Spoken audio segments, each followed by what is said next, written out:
Okay, we are going to have an opening prayer from Raymond.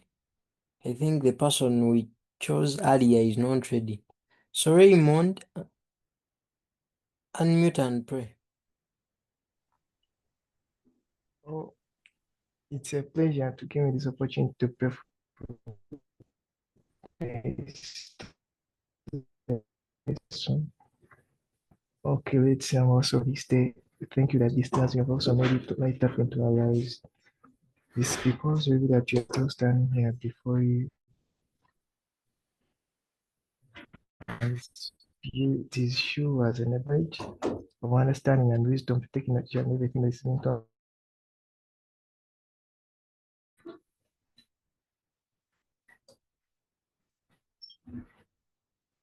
Amen.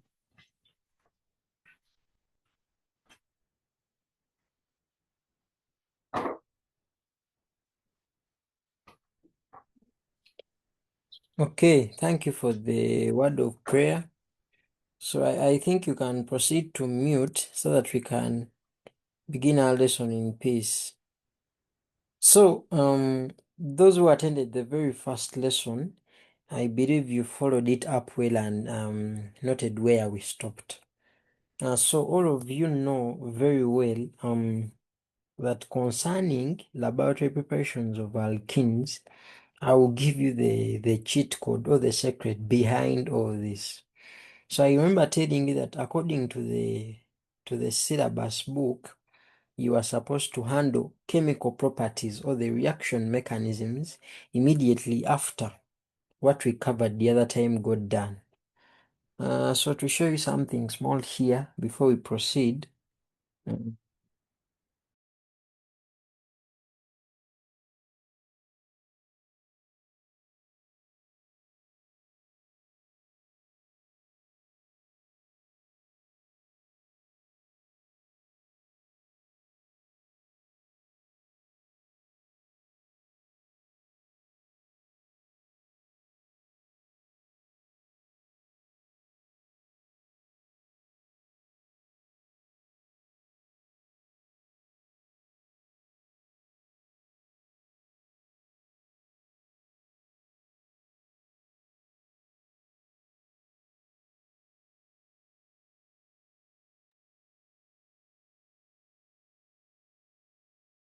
Hope my screen is back.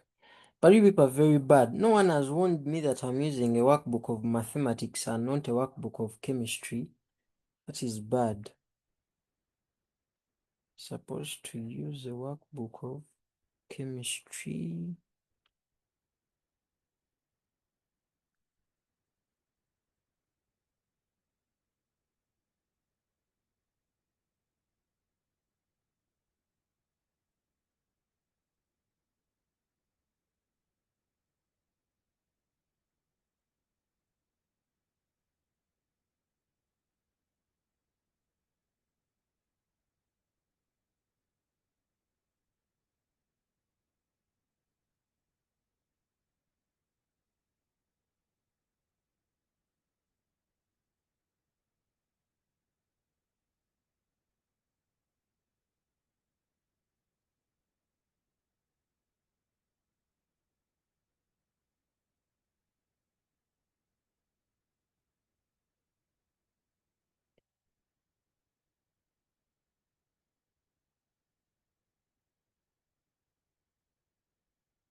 So this is what I really wanted to show you and the alkenes.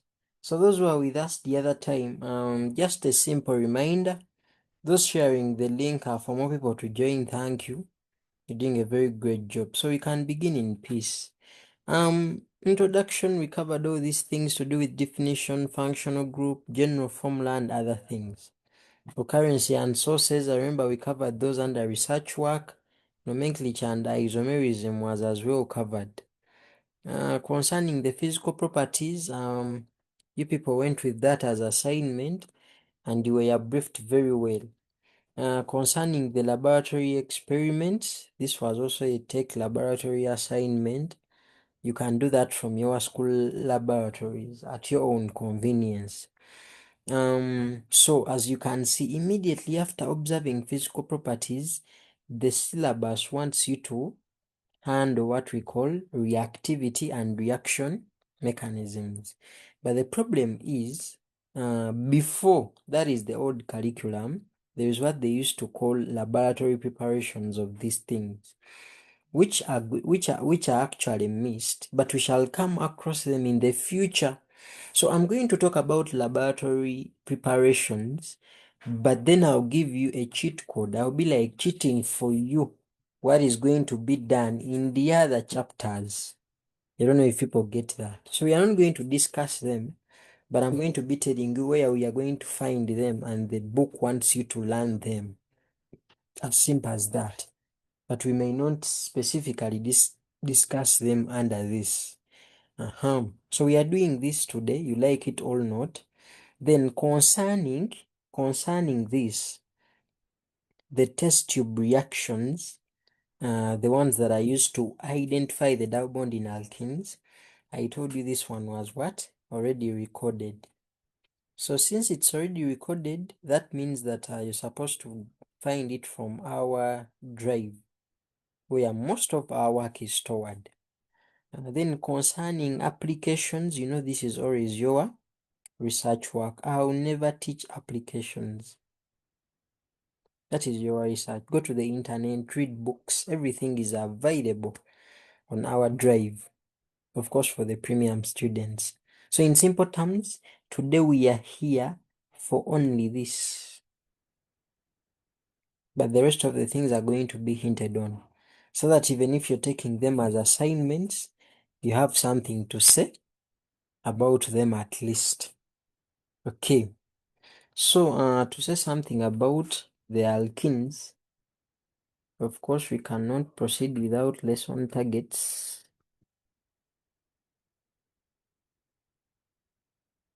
I remember telling you that the other holiday, the syllabus book we are using, people claimed that it wasn't student friendly. So those who have been following up the recordings, you know, this is the student friendly one I wrote down myself from scratch, and I'll share it with time. Yes, I'll share it, I think, next week. The week beginning tomorrow on Monday.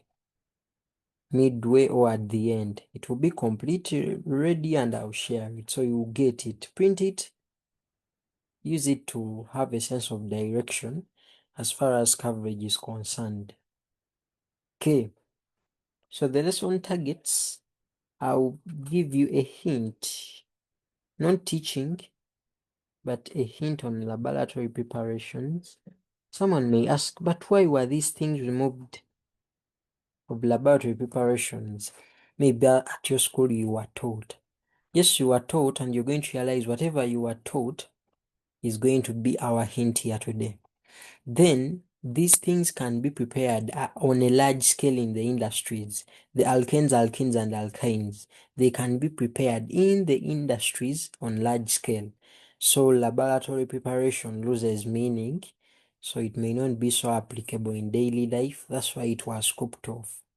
But again, there are some that Isaac and appear in later chapters, something that I'm going to comment on when I begin the hint.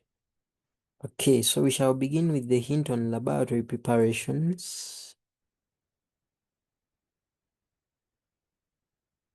Begin with that hint on laboratory preparations.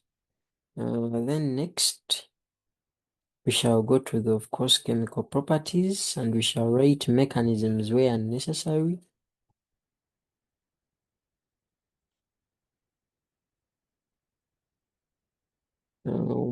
Then concerning identity of functional group, what is the functional group? The carbon to carbon what? Double bond. Those who attended the first lesson, you know this. But I've told you I'm not repeating that because it was already recorded. So for that, I'll simply give you a reference. Yeah, for that I'll simply give you a reference. And then the last thing for this class shall be about the applications.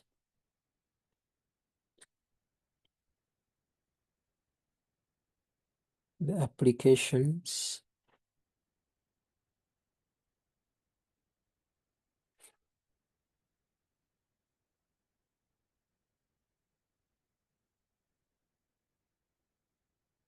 applications of alkenes in daily life. And of course, you all know that this is your research work. I will not do that. The next topic after alkenes is alkynes, but nothing much is going to be done on alkynes. Yeah. If you don't understand alkenes, you will not understand alkynes, because we are going to just duplicate the mechanisms. So for you to actually appreciate whatever is going to happen under alkynes, please understand what we are going to discuss today and whatever we've been discussing since the beginning.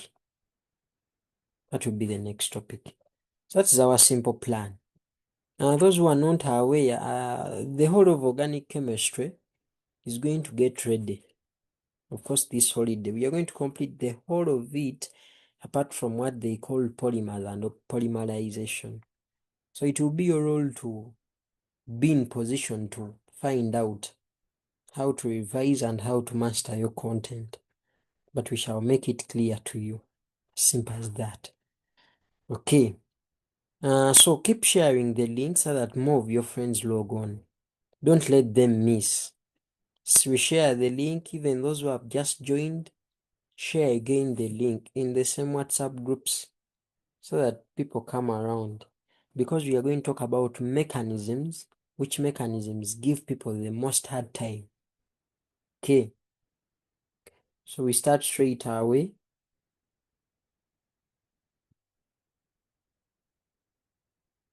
So I have my simple A heading.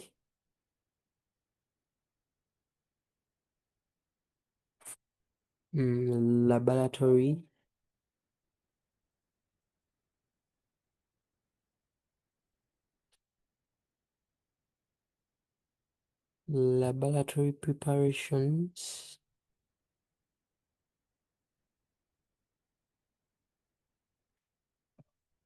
of alkenes. So under this, what we are going to talk about are the hints. Part A, we can obtain our alkenes from alkynes. Understand? So that means we shall look at that together under alkynes. So that one shouldn't stress us.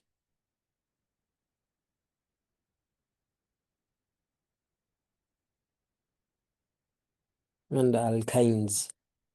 That one shouldn't stress us now. It's me who is going to teach them next.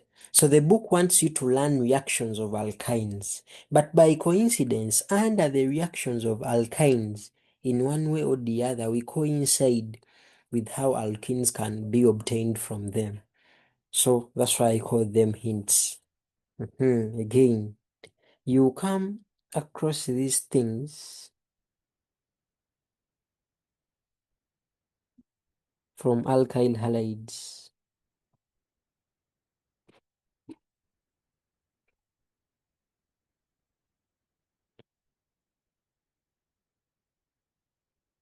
You understand? So still, for you to learn how alkenes are obtained from alkyl halides, it will be still under what? It will still be under this topic, under alkyl halides, or what people simply call,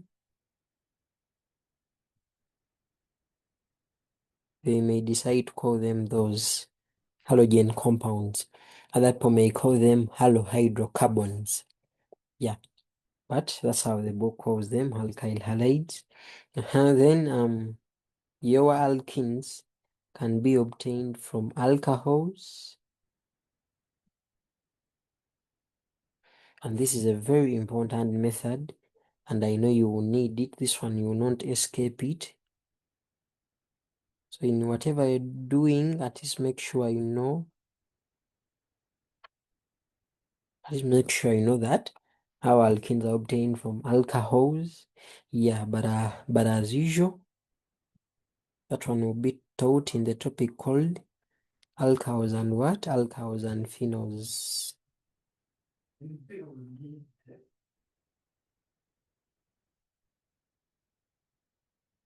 Yes. So the moment you reach those topics, you will find that as they react at one point or at some points, they form alkenes. And that's how alkenes are prepared indirectly, even when the syllabus doesn't want you to learn them under alkenes, but they will stubbornly come back in later chapters, as I told you. Yes, and basically, those will be enough for you. Yeah, those are enough for you. So you just have this in your notebooks. When that period comes of learning these different things, someone may be like, what do you mean? You people, you look at this. I've told you that the topic that is supposed to come next, we have alkynes. Are you seeing this reaction? Reaction of alkynes with hydrogen.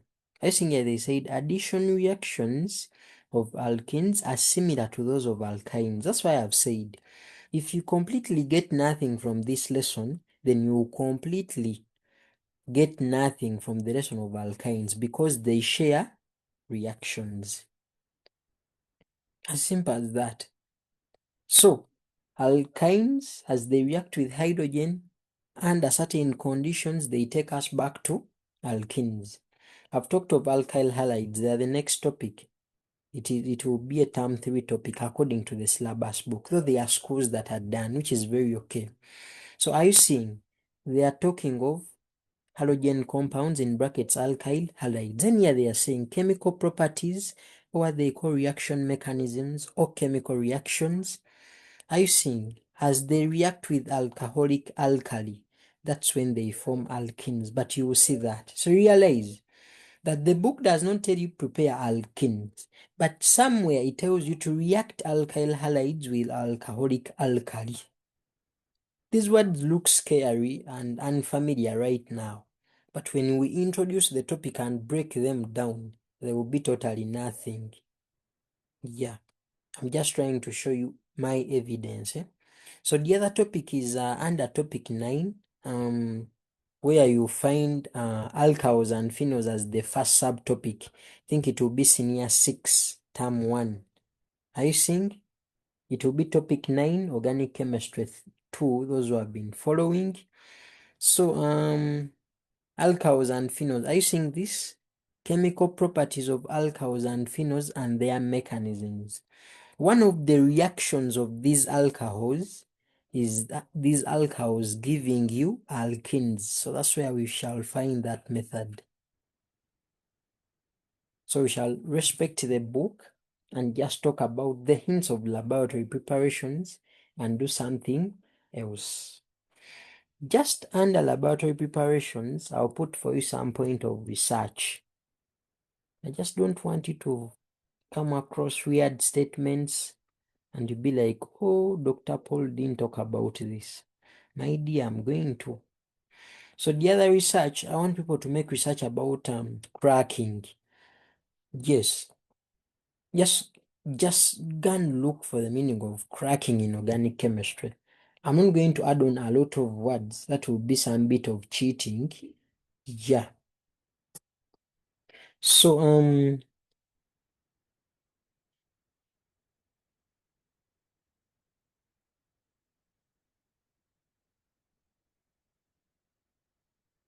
yeah, you just need 30 minutes. Let me tell you people, if you really prepare enough, you knowing all these terms will be very nice. Knowledge has never been toxic. And they tell us by the time we die, we have used 1% of our brains. So just take in everything as we keep guiding you on what is examinable. But make research about cracking strictly under organic chemistry, not any other branch of science, but strictly under organic chemistry. That's what I want. Okay. So we are now going to go to the next thing. Most of the things have been talked about, from alkynes, from everything and everything. Now we are going to go to the according to this. So I'm done with the hint. So I'll come back and tick. Hints, I'm done. Next thing, chemical properties. I give you the reference, research work, and the lesson is done. So chemical properties. And this is where I need your attention, maximum attention.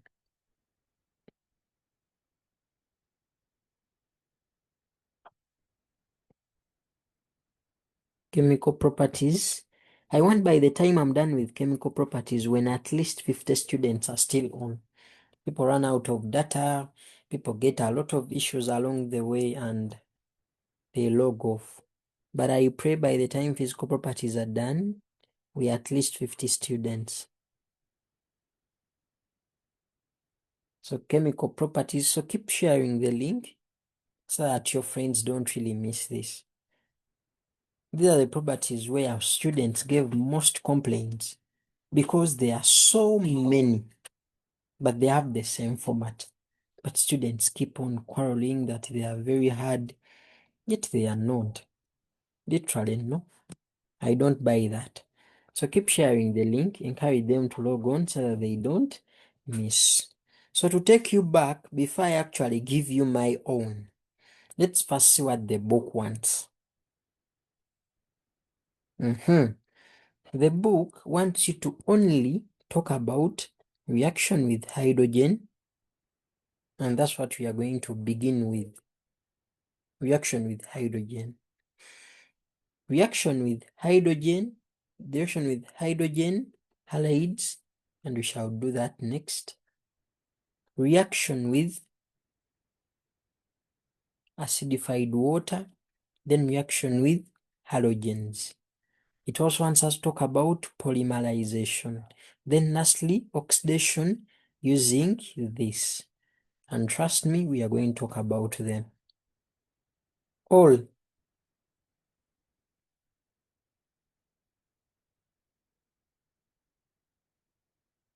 So the first property, the reaction with hydrogen.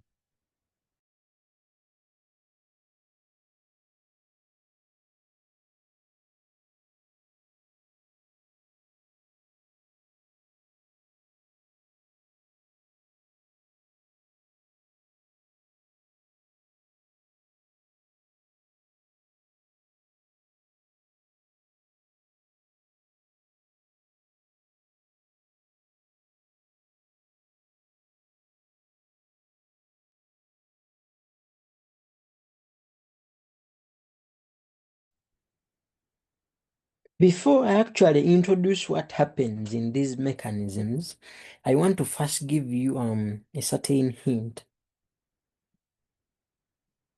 First give you a certain cheat code concerning mechanisms so that we don't find hard time when the mechanisms actually start.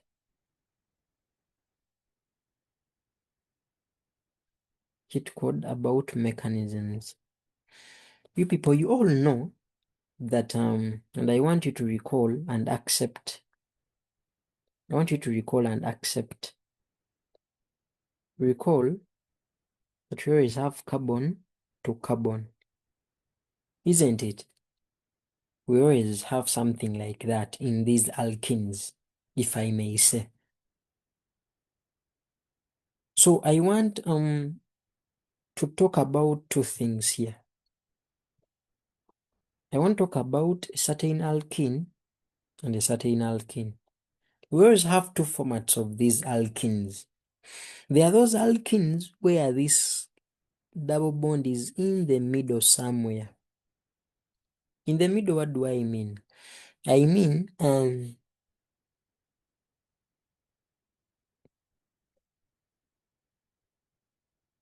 that there are some other carbon.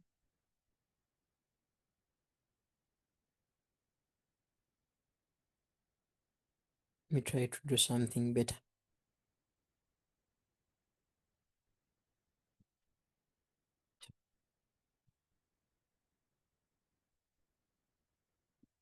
I've said have the first case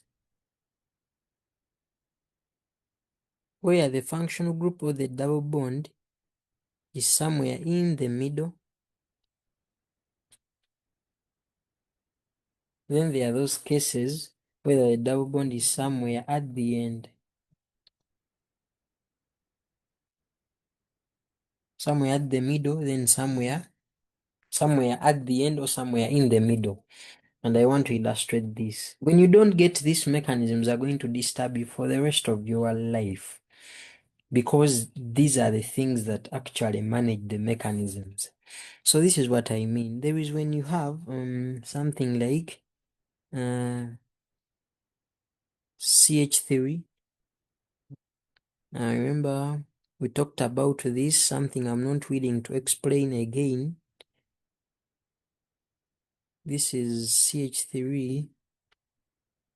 Then we always have this sub branch of ours. Please, John the Baptist, leave my screen alone. Remove those blue lines of put, because I am going to remove you from the meeting, something I really don't want. So that's what I mean. Somewhere in the middle. It may not be exactly in the middle, but somewhere in the middle. Then there are those where the double bond appears at the end of the chain. What do I mean? You're having CH3, you're having CH2, then you're having, this is what I mean, carbon, this and this. Then you don't need to forget this. So are you seeing the functional group? The carbon to carbon double bond. It's at the end. But then for this case, it is somewhere where? In the middle. Why I'm telling you that the mechanisms shall have a difference is simply because when you look at this one where it's at the end, the two carbons making up the functional group, one is having one hydrogen, just one hydrogen, but the other one is having two of them. Are you seeing that? That when the double bond is coming at the end, and it's not somewhere in the middle, we happen to realize that the two carbons making up the functional group, this is what we call the functional group. Now, people who missed our lessons on the introduction may find issues with this. So I just pray that the majority who are here attended some of our lessons on introduction. So when it appears at the end, the functional group, realize that the two carbons making it up don't have the same number of hydrogens. Never. And I've just said that, I'm not putting it in writing. But when you look at when the functional group is somewhere in the middle, because both these carbons are branching off and continuing the chains from either the left or the right, they happen to have the same number of hydrogens. What do I mean? This carbon is having just one hydrogen, even the other one is just having what? One hydrogen. Do you see that? When it appears in the middle, because it is having chains that are supposed to proceed to the right or the left, leaving it with one bond only to take on the hydrogens. I explained that in lesson 1. That is when it appears somewhere in the middle. But at the end, there shall be a difference in the number. You like it or not, the mechanisms can never be the same. A difference may come about, which we are going to explain. Why am I telling you this cheat code about mechanisms? Those who attended our lessons on the introduction, I don't know who can define for us a functional group very fast. Who can define for us a functional group? Who can define for us a functional group? Anyone who can define for us a functional group? Anyone who can define for us a functional group?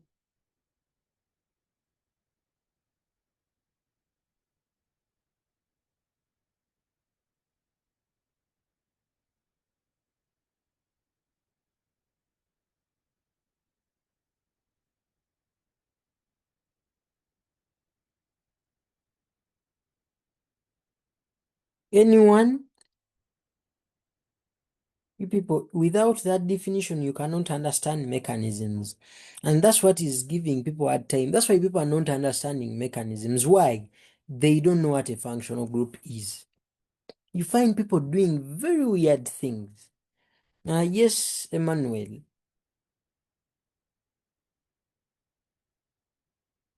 Emmanuel, what's not happening? Yes, Emmanuel, unmute and say something.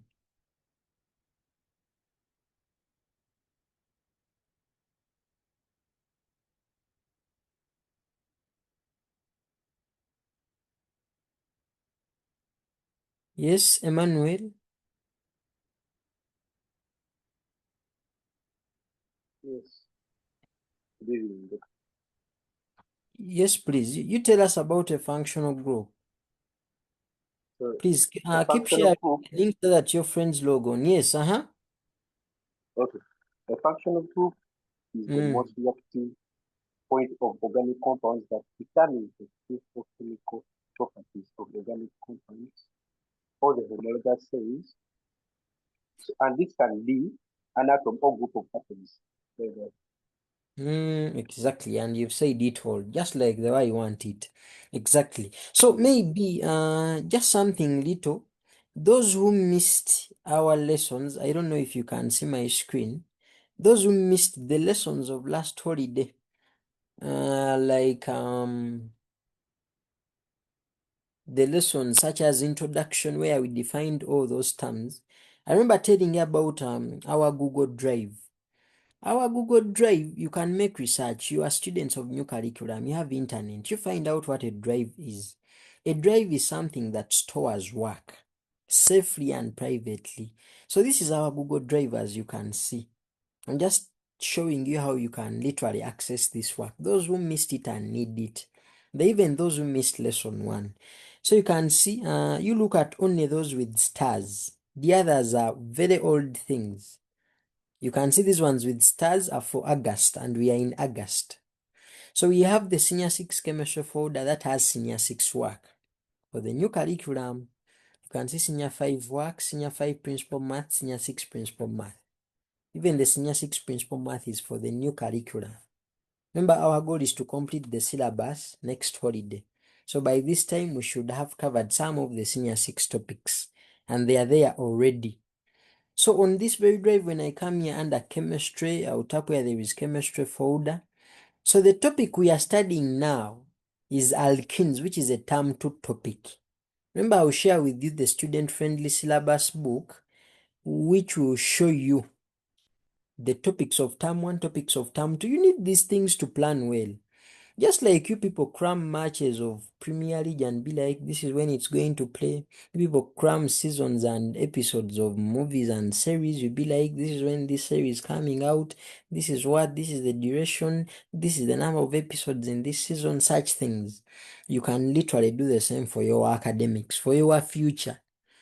Be like senior 5 term 1 topic. Senior 1 term 5 topics are these ones. Senior 5 term 3 chemistry topics are these. So it is a term 2 topic. So under senior 5 term 2 work, when I tap there, you can see we have the organic chemistry 1 part 1. We have there thermochemistry and periodicity 1. These are the only topics of senior 5 term 2. And I'm interested in organic chemistry 1. And organic chemistry 1, you can see 6.1 is introduction to organic chemistry, then alkenes, alkanes, and alkynes. So, and organic chemistry introduction, we have there 2 classes. So, are you seeing that lesson 2 that says organic chemistry terminologies? Lesson as far organic chemistry is giving you, some of you had time.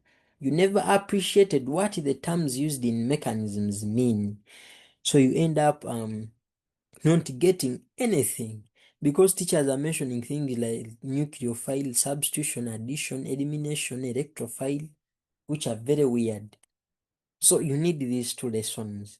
And you all know, when you pay, you access these live classes we are going to be having, like this one, and also access earlier recorded work.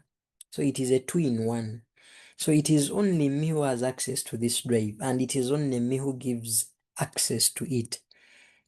And you all know it is just 25,000 with all senior 5 topics. Because when you look at the alkenes, all lessons are there. Alkenes, we had 3 lessons and we finished them. Then when you come here under alkenes, we had there one lesson. Are you seeing alkenes lesson 1? And what we are doing now is alkenes lesson 2, and we shall also conclude them. So the one who is supposed to give you access to this drive and not anyone else. Don't be convinced. So I don't want to be mentioning unfamiliar terms and you complain. Yet I talked about them earlier. That will be your problem. So let's agree before I actually start. Okay. Even those who need senior 6 work, everything is just there. Those who attended the math lesson of probability, you are aware about that. So back to my screen, back to now business. Let's now discuss the chemistry. So the functional group, according to the introduction and according to the basics of organic chemistry, it can be a group of atoms, it can be an atom, it can be a bond that determines chemical properties. Emmanuel called them principal chemical properties of a homologous series. And all those are terms that we defined, excuse me. So because of all those words, that it is something, group of atom, blah, blah, bond, group of bonds and everything. So my emphasis is on determining chemical properties of an element.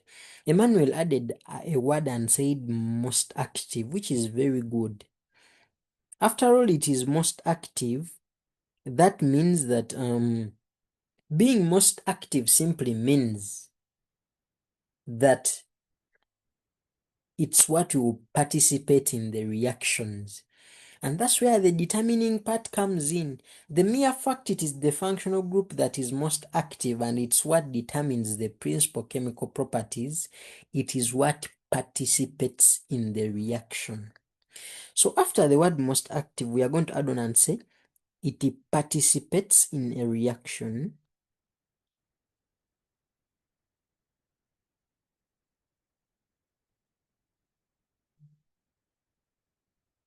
Participates in a what? In a reaction. You get the point? I want you to listen carefully. After you understanding that it participates in a reaction, what else do you need? After the reaction,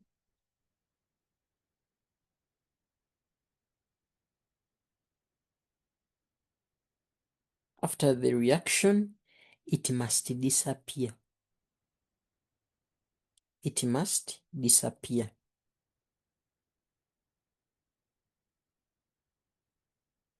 What does it mean? That alkenes have a carbon-to-carbon double bond, which is their functional group, which is their most active, which determines the principal chemical properties, hence it's what participates in a reaction. The mere fact it is participating, we don't expect it to be present when the reaction is done, because it participated. What shows it actually participated? At the end, it is no more. So all reactions we are going to go through, make sure at the end, the double bond is not appearing anywhere. Make sure that the double bond is not appearing anywhere. I've said that and I'm not repeating. We proceed. Proceed. That is one. In these mechanisms, generally, I'm giving you cheat codes of mechanisms. So in mechanisms,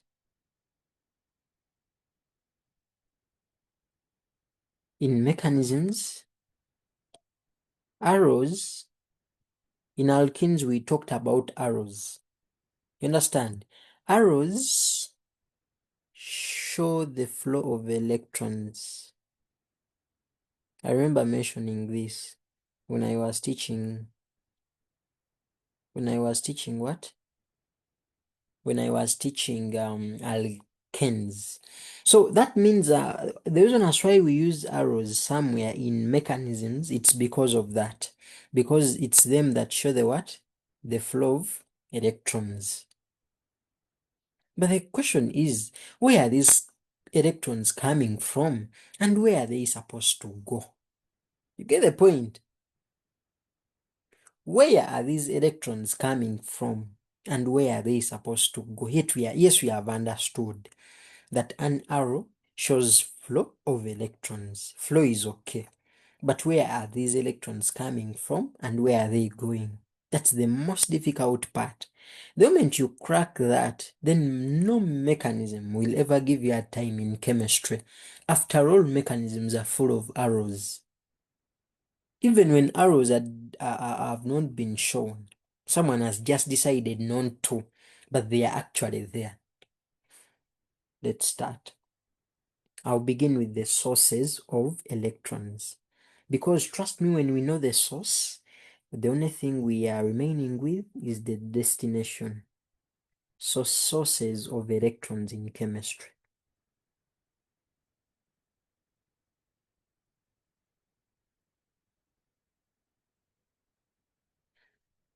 Sources of electrons in chemistry. You people, just cause I've not yet taught you bonding and structure, but it is something that I'm yet to talk about. But if you people have been attending lessons of chemistry right from senior 1, there is something that I expect. Who can tell me, to be very fast, okay? To be very fast, you people know chlorine, and chlorine has an atomic number of 7. You people, I want you to tell me what is the configuration of chlorine. You give me the other one of all level, the one of 2 to 8 to something. Don't give me this one of 1s, 2s, though I taught it, but it's not what I want. I want this one of old level, the old one, 2 to 2 to 8 to 8 to 2, 2 to 1, 2 to 2. If the atomic number is 17, then how will it look like? I want to teach you something very important and sweet. What of homologous series? 2 to 8 to 7. Homologous series, I taught that. So people have said it in the chat, 2 to 8 to 7. Very correct. Yes, 2 to 8 to 7. Now, you people know what they call chlorine gas. This is chlorine, but an atom. You people, I gave you the basics and foundations of chemistry. I told you what an atom is, how it's different from an element, how they are different from a compound, how they are different from a molecule. I taught all those things. So there is what they call chlorine gas. I want you to listen.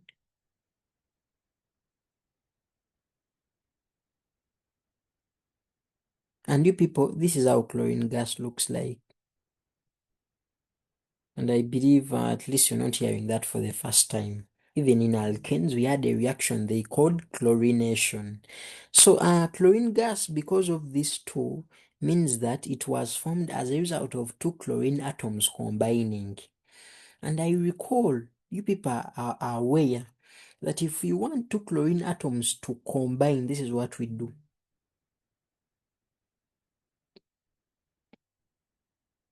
You understand?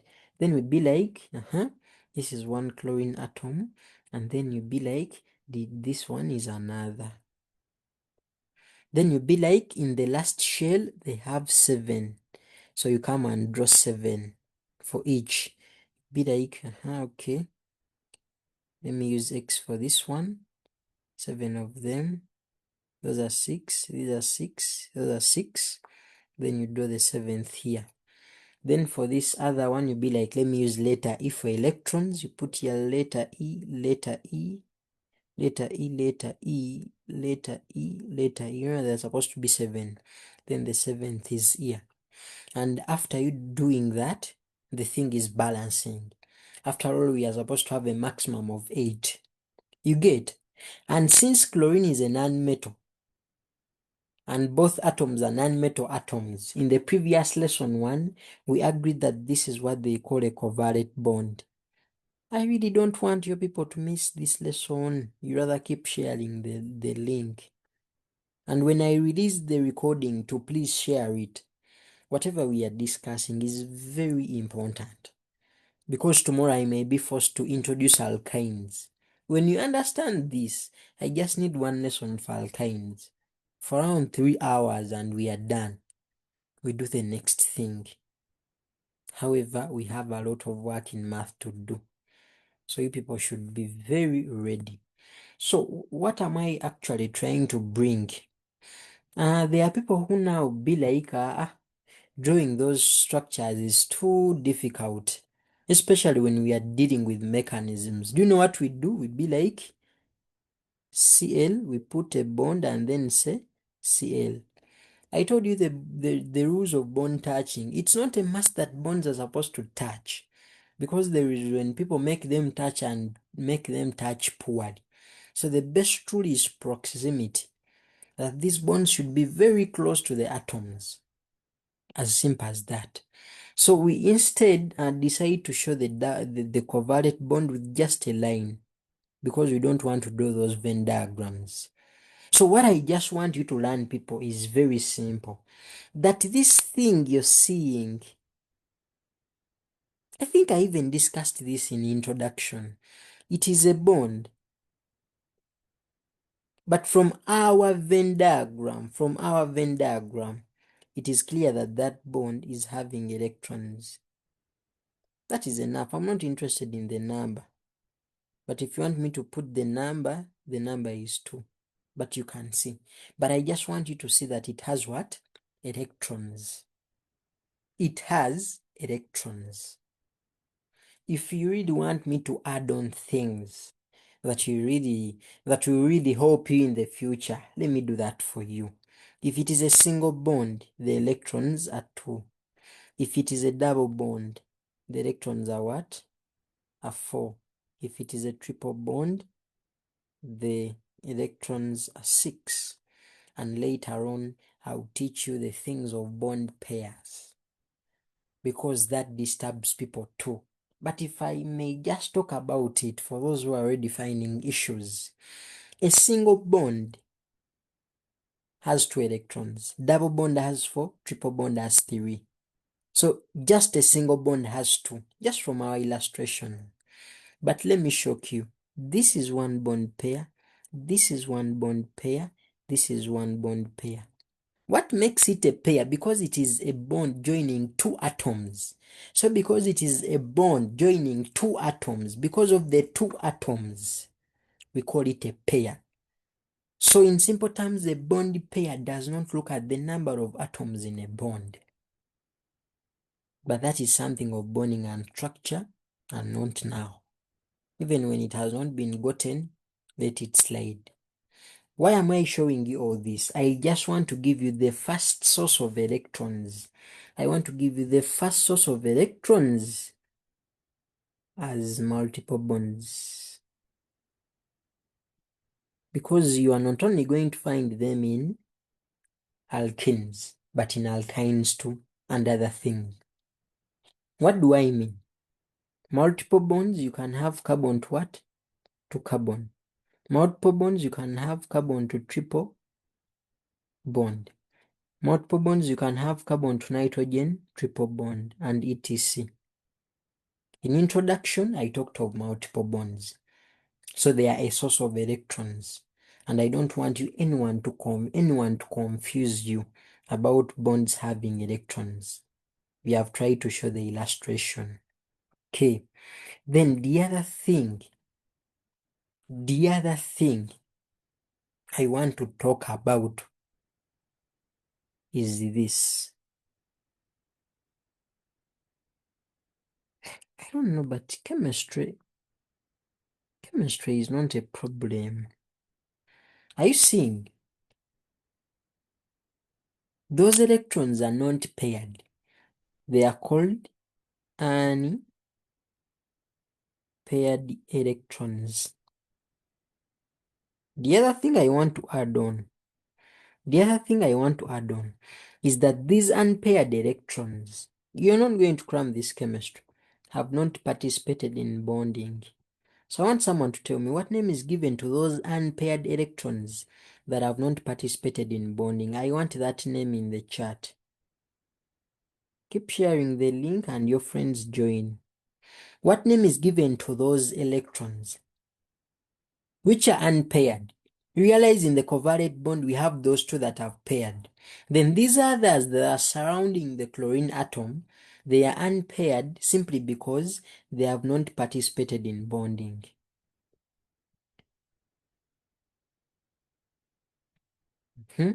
That's what people are saying. Exactly, lone pairs. That's what I wanted. Lone pairs of electrons. It is even clear that they are appearing in pairs. So the other second source of electrons are what we call lone pairs. Of course, you know why they are pairs. They are these ones. Lone pairs of electrons. And because they have not what? Participated in bonding. So it can also be a source. So some electrons can come from them. But someone may be so enthusiastic. How are they actually written? So when I come and do this, I do this. How many are they? There are 3. So I come here. I write them like that. That is one lone pair. I come here. I do that. They use dots. Some people use those ones like that. Shaded dots or just open dots. All okay, but don't over design. Just use the same format. Then there are people who do this. They put the 2 dots. Then they put something like a cape like that. That one is also, the format is also okay. And those are the formats that are common at your level. Then the last source 3. Source 3, I want to show you something. The other source is a negative charge. Well, I've just decided to write a negative charge because you people are aware that a negative charge means electrons. Aren't you aware? But just to give you a hint and remind you, there is something I talked about in the introduction. That thing was called heterolytic bond cleavage, where these 2 atoms were non-identical, isn't it? And then I said, this one was more electronegative, if you people recall. And then I said this one was more electronegative. Then I said, because it is more electronegative, it will what? It will tend to attract more of the bonding electrons towards itself. That's what I said. Because of that, it will tend to do what? To attract the bonding electrons more towards itself. Then there is something I talked about that as a result, because what it is attracting are electrons and they carry a negative charge, it will have a partial what? Negative charge, and this one will be left with a partial positive. Those who recall, I mentioned that. And as a result, what are you going to have? As a result, we shall come out with a Y with now a final negative charge. But it will only have a final negative charge when Y finally breaks off. You know whether people get it.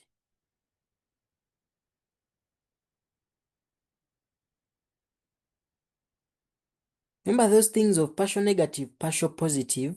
They are just when the atom is just tending to, when it is still just a tendency. But when things become real, the Y gets the real negative charge because it has finally attracted the electrons. It has finally stolen them.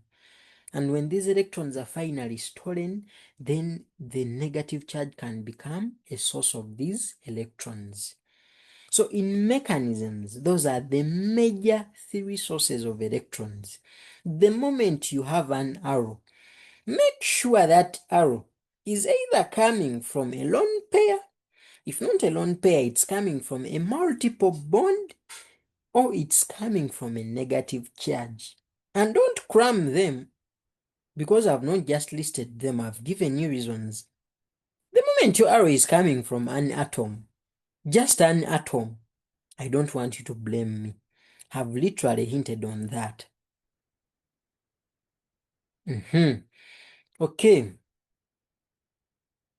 So I think you can see our moderator is in the chat. For those who want to access the recordings of the previous classes, it's called Emmanuel Diba. You can see his number there. So you can inbox him and he assists you with everything. Because I'm going to be very busy handling a lot of topics in mathematics. Because I want people to go back when you're the best people in mechanics. You see, people say mechanics is hard, but it is not. But if at all I give you whatever I'm going to give you and you don't give it time, you remain the same. But if I roar and you act, then you'll be the best student in Mechan.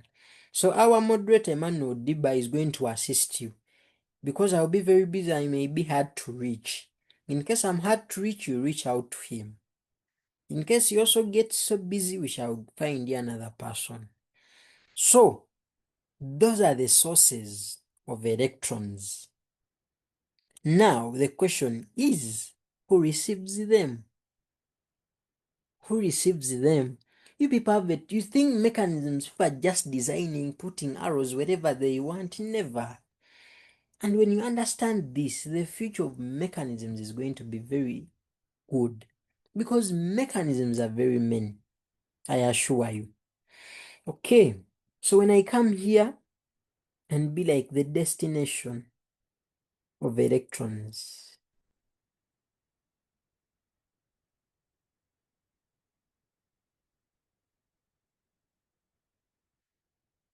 the destination of electrons,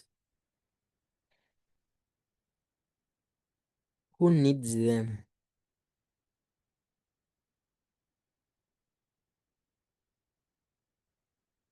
And I want to teach you now. I want to teach you now and listen. You people, we talked of this, X bond Y, that this Y may be more electro negative. And because it's more electronegative, there may be that tendency of it trying to attract the bonding electrons more towards itself. And because of that, it will attain a partial negative charge. And then this one will have a partial positive. Get the point? Now, guess what? Because of this partial positive, remember here we are just still dealing with the tendency. Something real hasn't happened. It is just a tendency. Just a tendency. Things are just in intense. They just want to intend to happen. So because of this this positive charge, you people, it is a partial positive, but it is still a positive charge. Don't ever be confused. Yes, it is a partial positive charge, but doesn't remove the fact that it is a what? A positive charge. And because of that, this atom needs electrons. This atom, X, needs electrons. Why does it need electrons? These electrons, you are all aware, they have a negative what? Charge.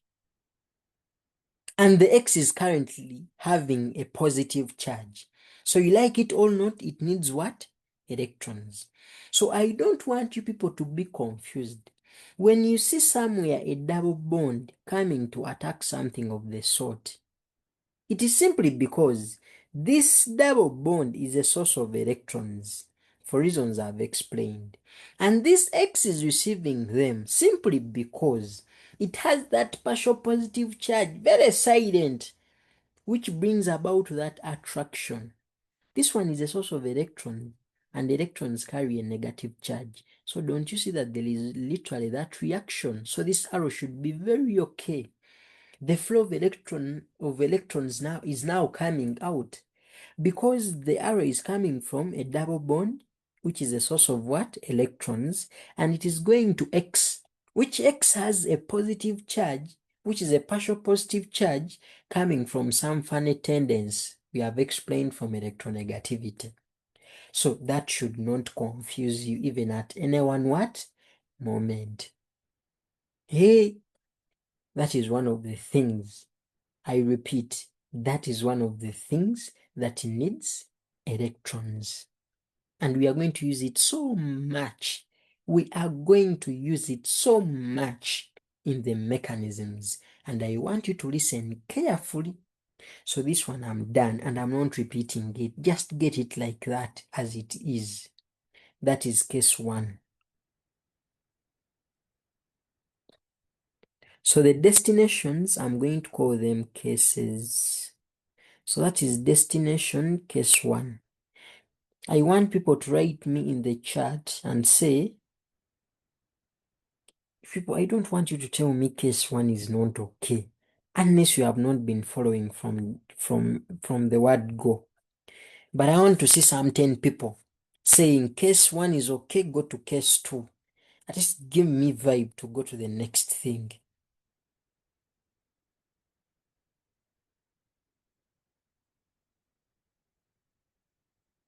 You tell me to go to the you tell me to go to the case 2. Okay, those are 5. You people are more than 70. Hey, it's okay. Okay, now we can proceed. Now, concerning case 2, I want you to see something like this, and I tell you what will happen next.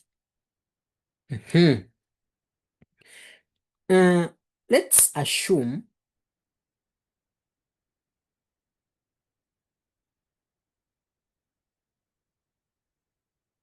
please, Joan, you leave our screen. You remove those blue lines you've put in our screen. Joan, remove the blue lines you've put in our screen. I'm actually going to find a co-host who will be removing such weird people disorganizing us.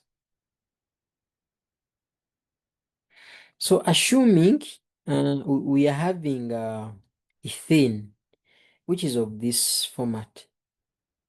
H2, we are having C double bond, then C, we are having that. Now for this case, the 2 carbon atoms are having, each of them is having 2 hydrogens and 2 hydrogens. So here, they may behave in the same way. So let's assume that this one, we can have HCl somewhere like that. And the other things I've been explaining since day one, that this one has a silent positive charge, I've just talked about it. And this one has a partial negative charge, also silent. But when it finally goes off, the charge becomes permanent like that, without being partial. It's now a full charge. Yes. Okay. Now what happens? Here, if you really want, and you have a very good handwriting, it is okay to put such things. Remember, we have not started mechanisms. I'm just showing you now the basics. I want you to listen. We are talking of who needs electrons in mechanisms. So, because this is a source of electrons, and let me use green, because this one is a source of electrons and this one is a destination, we agreed this can happen. It is very okay. Make sure the arrow touches the atom it really wants. And then you people are all aware that when that happens, you're now pushing it. You're now pushing this Cl to go off. Let me tell you, that Cl cannot handle that pressure. The pressure from the double bond is too much. The moment they are just there on their own things, the charges are partial. But the moment pressure comes from the double bond and it handles this H, and it attacks that H, the HCl is like, I can no longer be in this. Let me just leave and ignore all these things. Now, the alkene has attacked the H, meaning that the alkene needs the H. So the H will have to make its way to the alkene. Get the point? It's like being in a relationship where the boy has no money. Yet one of the languages of the girl is money. The moment someone with money comes in, the other boy will have to leave. the relationship without being just, because they will have to feel out of place as a must. So I'm interested in what happens after this. I'm interested in what exactly happens after this. The mere fact that the alkene now needs the hydrogen, and each of the carbons, remember the functional group is made up of 2 carbons. So you're not supposed to be you're not supposed to be, how am I supposed to call that? You're not supposed to favor one carbon. You're supposed to reason using chemistry. Here both carbons have 2 hydrogens. So N can take that hydrogen. But we are going to see what happens. We are going to see what happens when those hydrogens are not the same. You see, we have not yet studied mechanisms, but I'm telling you what we are going to meet in the future, and trust me, we are meeting it. So this hydrogen will choose any carbon, and I'm going to do this. I'm going to put for you 2 arrows. So one can choose to go to the first, then we shall have something like this. You people remember, the moment the double bond participates, it disappears. So assuming the hydrogen has chosen the first carbon, remember this is how things have been, but remember the double bond is normal. Maybe, are you seeing this? Maybe this hydrogen has chosen this carbon. I want you to listen. I want you to listen carefully. Something funny is happening. Something funny is happening, and you'll regret if you don't get it. Now this other case, assuming this hydrogen chooses the second carbon. Why is this hydrogen having choices? It's having choices because the battle is between 2 carbons which have the same hydrogen. So they have the same power, the same hierarchy. So the hydrogen can go anywhere. So they are like twins. So this one will remain as H2 carbon. This is now a single bond, but the other hydrogen has decided to choose the last one. Listen, why is it a single bond? One bond is what has attracted this hydrogen. Remember, the bond has electrons, so it has attracted the hydrogen with the positive, and things have just disappeared like that. So after that step, I don't want to see a student bringing back the second bond, because we agreed the moment it participates, it disappears. So what has been a double bond remains a single bond. I'm not repeating that. Now, what is fun is this. I want you people to look at this carbon. Are you seeing this carbon, this one? This carbon is having 2 hydrogens and this one. So the hydrogens are 3, and it is having a 4th bond. And you all know carbon is comfortable or stable with 4 bonds. So this carbon is okay. But when you look at this one, it is having only 2 hydrogens and this 3rd bond. I want you to listen.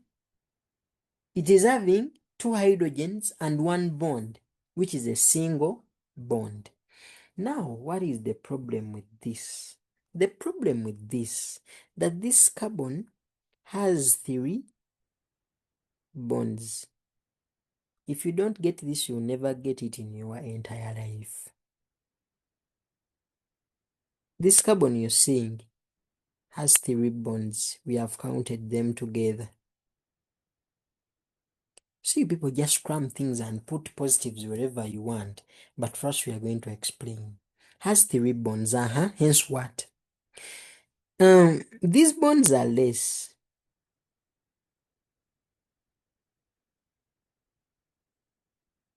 Let me say less bonds. Because they are supposed to be 4.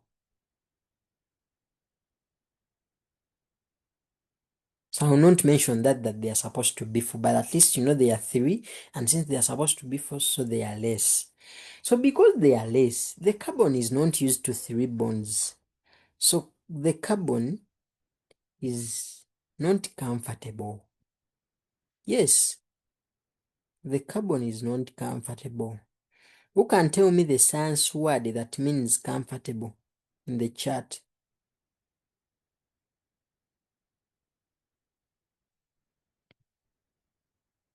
Someone to tell me which word in science means comfortable. Thank you so much. It's about stability. Comfortability is stability. So the mere fact that this carbon is supposed to have 3 bonds, but the 3 bonds are again less because it must have 4. It's not comfortable, hence it's not stable.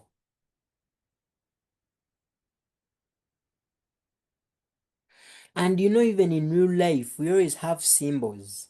That the symbol of a church, you put a box and a plus. Symbol of a mosque, you draw the moon and then put a star. I don't know if that is it. Then they tell you the symbol for this, you do this. The symbol, you know all those things. Please, the person called the beast, you leave my screen. Remove the green lines you've put. You be organized. Thank you. Remove that green line remaining too. The next person who is going to write in the screen, I'm removing you. I will be sorry. Okay. Now, in chemistry, we attach a positive. We attach a positive. We attach a positive. We attach a positive on the carbon to represent instability or instability. Yes, symbols are supposed to be everywhere. Government cars, you know how government number plates look like. Symbol of a school, you know how it looks like.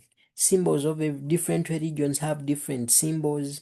So even in chemistry, the moment instability or instability is noticed somewhere on an atom, we attach a positive on that atom. And the positive is simply there to represent what? Instability. So the moment this happens, we have agreed that this carbon is having less bonds, and that's why I'm going to put a plus here. Are you following? I'm going to come to this one too. This carbon has 4 bonds, as we counted the other one, but this one has issues, has only 3, and we shall put a plus on it too. It is better to put the plus on top. But even if you put the plus down, organic chemistry, I told you they are not perfectionists. You'll see that in further lessons. Provided you write something well and it comes out, to be so okay. You understand? So, after us putting this positive, you people, before I proceed, someone tell me, I know the plus is okay. That one I'm not going to ask. I know the plus is okay, but my question is, so are you seeing all these species? Are you seeing the whole of this? The whole of this. The whole of that is a species which is having a carbon atom somewhere with a positive charge. You know that people are getting it. That the whole species is having a carbon atom somewhere, and that carbon atom is having a positive charge. And people, that's what they call a carbocation. People, that's what they call a what? A carbocation. I told you people, I think it was chemical formula and chemical equations. I told you what cations are. So just to brief you something small, that a carbocation is a species that is having a carbon cation, that is having a carbon atom which is positively charged. You all know when you see cation, that means positive charge. So when I mention the word carbocation in a mechanism, I don't want you to be confused. When I mention carbocation in a mechanism, I don't want you to be confused. You see, mechanisms are not about a lot of examples, never. It is always one and that is it. The difference comes in when you change the reactant, maybe from ethene to propene, from but1 to but2, but mechanisms do not change.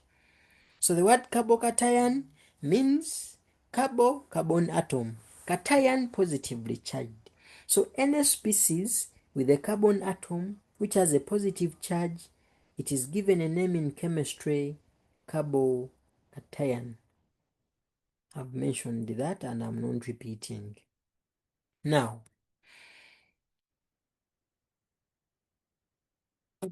I want to teach people how compressing can be done. Because you know, in mechanisms, we compress these things. Now, if you're to compress this, please, the beast, you are back again. You leave my screen, please. Okay. If someone is to compress this, do you know what they will do? They will be like CH2, CH3, then they put a plus here. This is the best thing, because the next thing I want to advise is that it is risky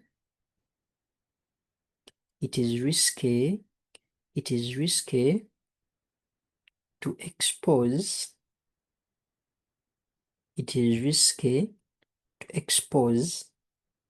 a single bond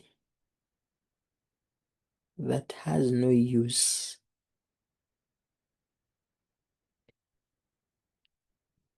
In a mechanism. You see, there are single bonds we expose and we need them. You understand? Those who have been following, like this. Are you seeing this one? That single bond. That single bond was exposed, so it is not risky. Why? We need it. But there are people who go an extra mile and expose certain single bonds that we don't need. So you're bringing risks. Like this very one I've spotted out. The moment you expose it and you don't need it, you're bringing issues. So when I ask you to condense this, or what I've been calling compressing, this one will be CH3, CH2, and then we shall have a plus there. Something like that. So that is a carbocation, even this one is a carbocation. But that is after compressing. So I want, before I tell you the last thing, I want people to first assure me that carbocations are okay, both about how they are coming about, both about how they are represented, and finally how they are getting compressed, and why we are not showing the single bond and why. If it is okay, then we go to the next thing.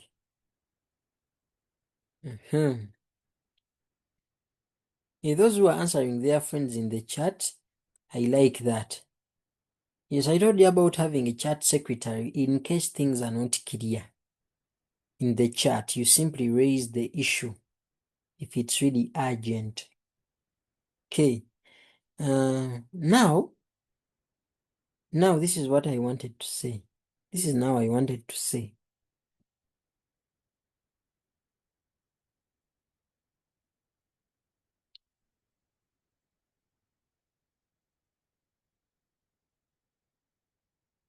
The carbocations we have, the ones I've compressed,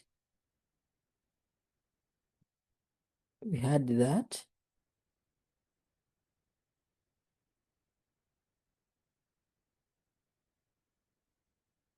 We had this one too. So we are having this carbon atom with the plus. We are having that carbon atom with the what? With the plus. Now, I want to shock people.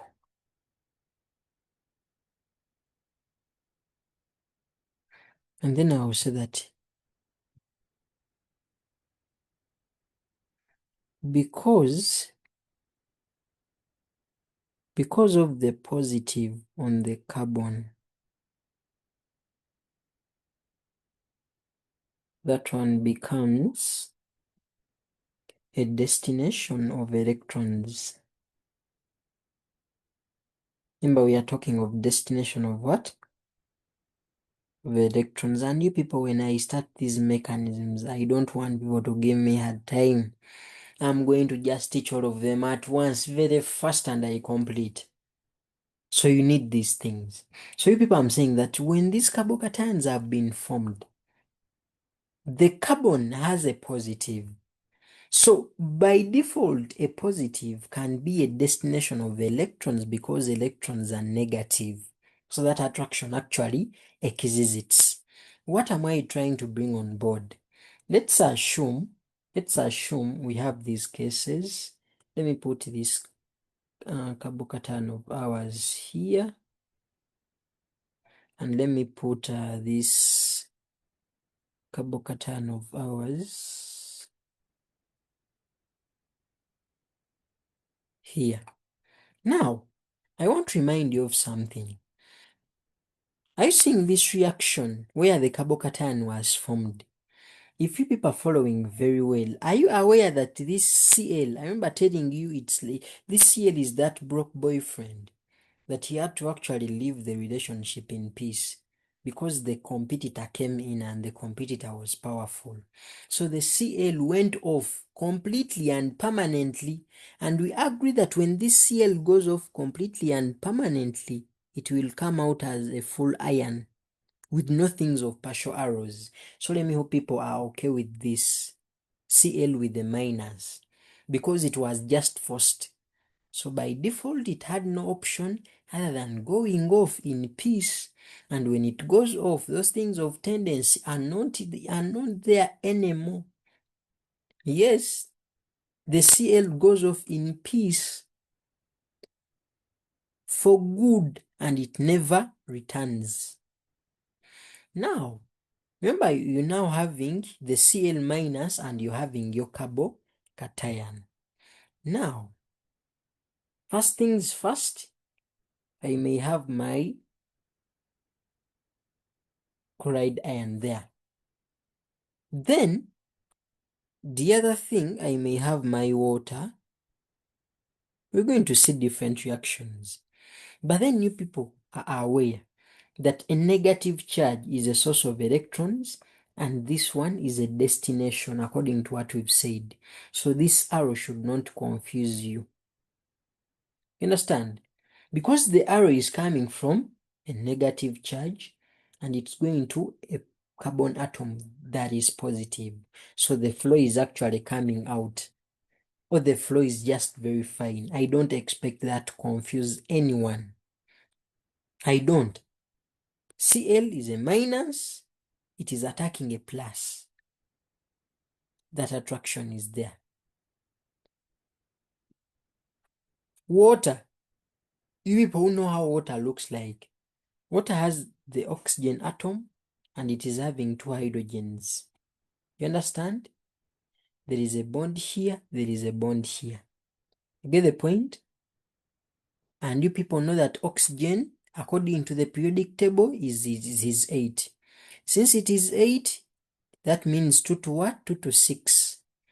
You all know for this 2 to bond, oxygen brings 1 electron, and also hydrogen does what? Brings 1 electron. There are things you're supposed to just follow, understand, and maybe write notes later. So you realize that for hydrogen it is okay because hydrogen becomes stable with 2. So hydrogen it's already having its 2. But remember, oxygen, out of the 6 electrons outside, it has used only 2. So it has those 4. But remember, these 4 are supposed to be turned into pairs so that the word lone pair comes out. So this oxygen is having a lone pair here and a lone pair here. You get the point? So because of the lone pair there and there, this 6 comes out. Lone pair 1, lone pair 2, a total of 4. 5th electron, 6th electron. The other ones are for hydrogen. And I'm rubbing that off. I've been just doing this to show you that oxygen has lone pairs somewhere. Yes. So those who may not get it, or those who wanted to copy and have rubbed it off, you either get it or you're supposed to be taking screenshots, so that when I warn you that I'm rubbing something, you have the screenshot at least.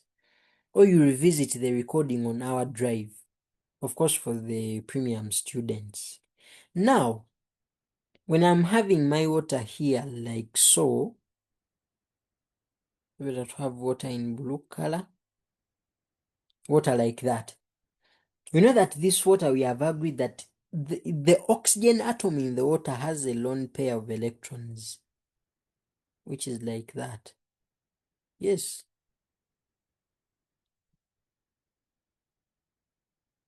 We agreed that lone pairs are also sources of electrons, and we agreed that this one is a destination.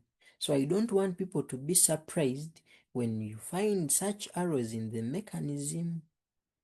Because a lone pair is a source, and the carbon atom with the plus needs some electrons. There are things I don't want to go into, electrophile, nucleophile, but I think I explained them those days. Electron rich, electron deficient. I'm not repeating those things. You simply revisit the introduction and things become okay. So, you have realized how these things become destinations of electrons and why. And I'm not repeating. Let me tell you, the rest of the things we are going to come across are going to be very easy. That one, trust me. They are going to be very easy. They are going to be very, very easy because it's going to be like revision. But I want to brief people. I want to brief people. You see why water looks like this?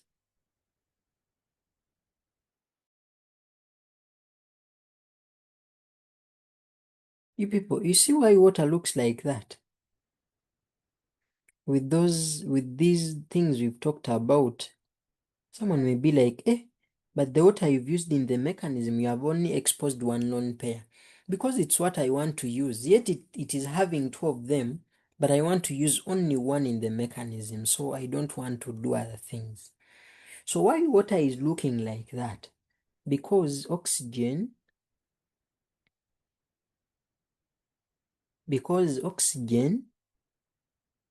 is stable, with two bonds. Because oxygen is stable with what? Two bonds. People, after this lesson, make sure I give you the timetable for tomorrow and for that coming week starting tomorrow before you actually rest. So one of you should stress me and make sure I release it. It's ready actually. So it's just a matter of converting it into a PDF and I release it and you share it around. So why water looks like that? It's simply because the oxygen atom there is already stable with two bonds. Now I want you to look at case 2. Which case 2 do I mean? I'm calling this case 1. People are going to get shocked when we begin the mechanisms because everything will have been talked about. You're going and then see this. This is case 2. So I want you to look at case 2. It's what I'm interested in. So let me leave it there. Then I come here and say case 2. Case 2. Now, assuming what you're seeing there happens, that you're having CH3 here, you're having CH2 here, you're having a plus here, you're having the water, yes, it's there. You're having that, you're having this and this.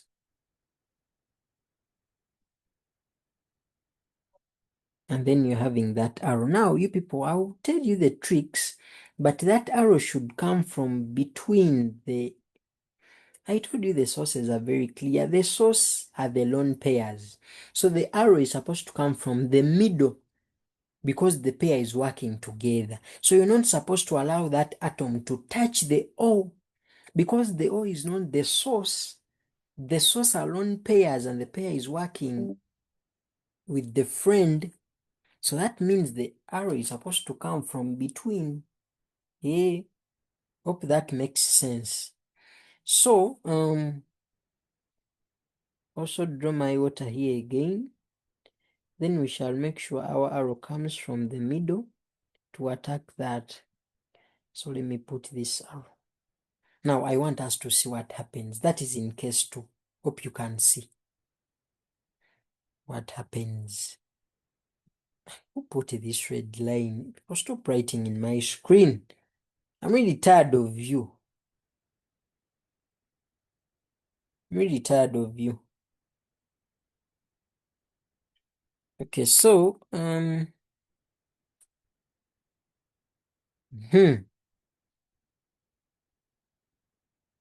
this is what happens. We are going to have CH3, CH2. And so this O, as you can see the arrow, the O really wants to touch the carbon. Why? The O has what the carbon needs. The carbon is positive. The O has electrons which are negative, so they need each other. And literally that will happen. The O will touch the carbon. You people, we have not yet started reactions. I'm simply giving you cheat codes. The O is there. Then the water, I'll bring the H2. Yes. So you should bring now the H2. It has been on the left. It is very okay to come and place it on the what? On the right. Now, here we are going to be having bad news. Bad news. Which bad news? Let me try to expose this water by putting the hydrogen here.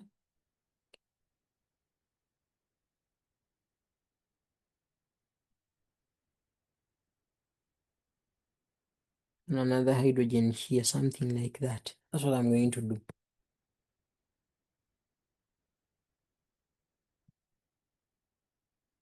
And if you people have a very keen eyesight, you realize that the oxygen we have just said above that it is stable with 2 bonds, and that's why water looks like that. The oxygen is now having excess bonds. If you people can see that this oxygen, this one, we have just said it is stable with what? 2 bonds.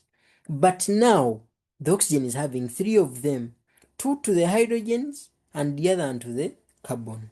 So the oxygen, we are saying it has how many bonds?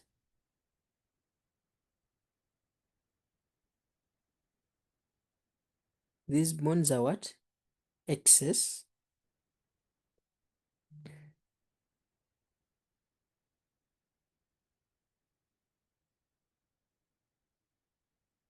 The bonds are excess, so I will say excess bonds.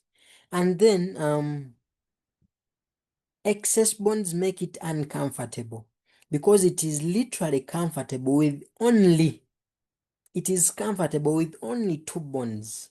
So that means O is not comfortable.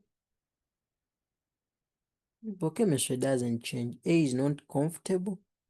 But we have agreed the other science word for comfortability is stability. That means O is not stable.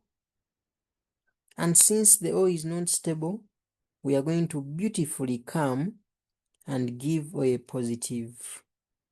Shall give O a positive like that. Because it is not stable. So I'll come and say O positive like that. So whether the bonds are less or excess in chemistry, because the less or excess bonds bring about uncomfortability, instability. That atom that is feeling uncomfortable, feeling unstable, is always given a positive as a sign that there is danger here. Simple as that. So this is very important. Very important. Now, I don't want to see an individual putting this positive back. I don't know if people are realizing that this positive has been taken or it has disappeared. Why? This carbon is now happy. This carbon is now happy. That is now having 4 bonds. It's now happy and comfortable. But then as it becomes happy, the oxygen that has given it the 4th bond, the oxygen that has given it happiness, it's now unhappy. And this is the same thing parents do. They are supposed to sacrifice their happiness so that their children are happy. They are supposed to sacrifice a 50k for buying chicken on a Sunday to pay for your Zoom classes at Simos so that you're happy. Same thing has happened here.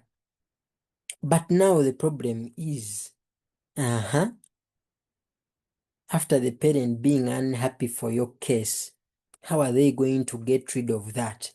Because it's not that they are going to be unhappy for the rest of their life. This must pass and a solution must be found. And I also want to talk about that solution now. Why now? Because I'm still dealing with bonds. I'm still dealing with bonds. So I don't want to let that slide.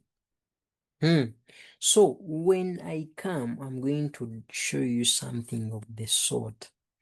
I'm going to just rewrite this here. So I'll put for you here the word rewrite. I'll put for you the word rewrite. But before I proceed, we have 3 pages so far. I'm going to give people a chance to take screenshots. I don't want us to lose our notes and people complain. So you take that screenshot very fast, so that after the lesson you just copy notes without having the need to review the lessons. And from today onwards, from today henceforth, I need that person who is going to be reminding me. Who's going to be reminding me about that? Yes, remind me about taking pics so that we don't miss any notes. I think that is done. You can also take that screenshot so that after the class, you can just go through your screenshots and copy the notes. You can also take that of the destination of electrons.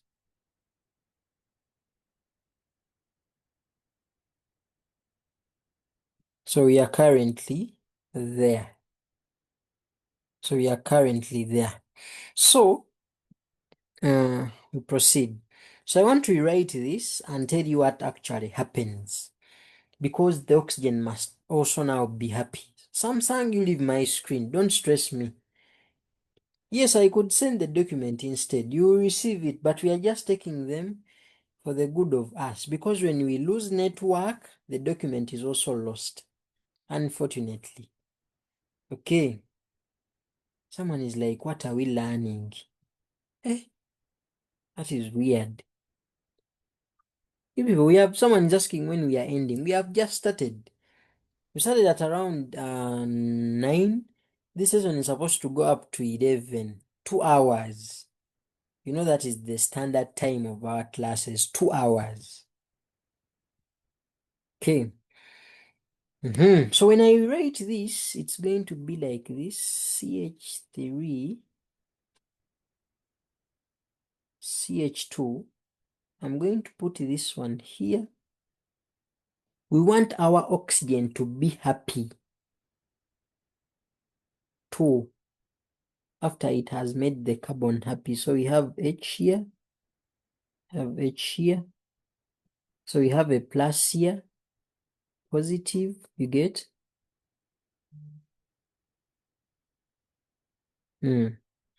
So we want the oxygen to be happy. What is making the oxygen unhappy is the plus it is having.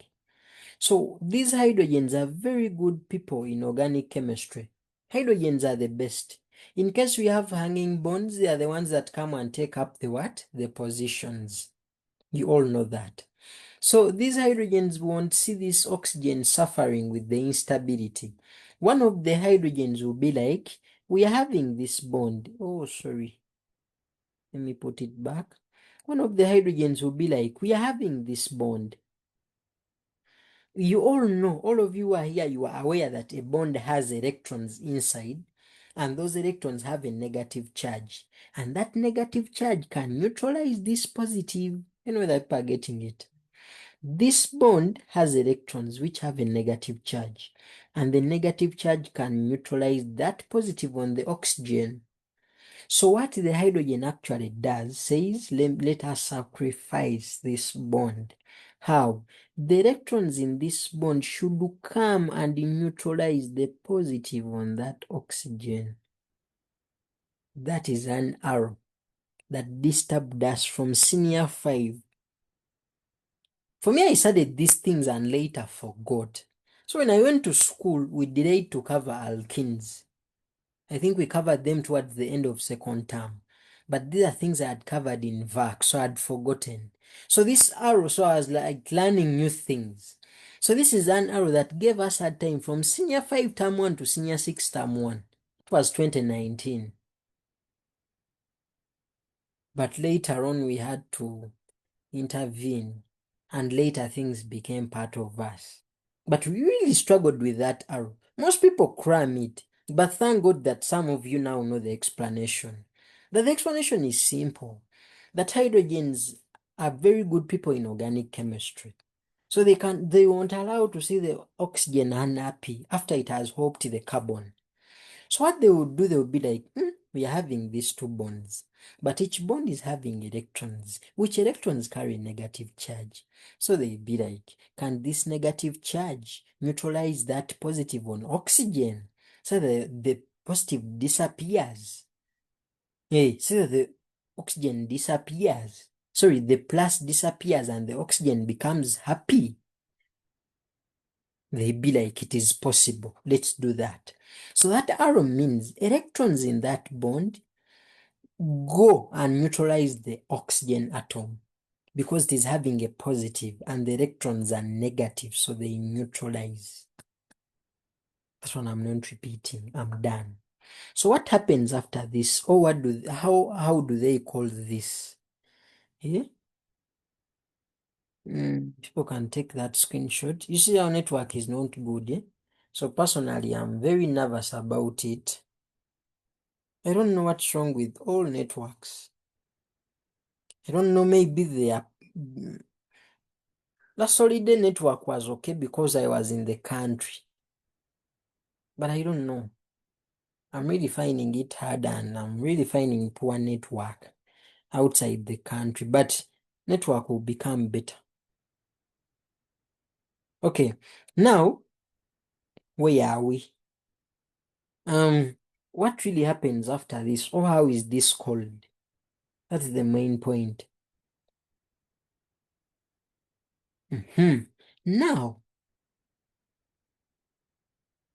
after all that happening, we shall have CH3, CH2, then OH. Isn't it? Because the H has disappeared and the O has remained with only one H. Isn't it? So we have two things that have disappeared. Our H has disappeared and the plus has disappeared.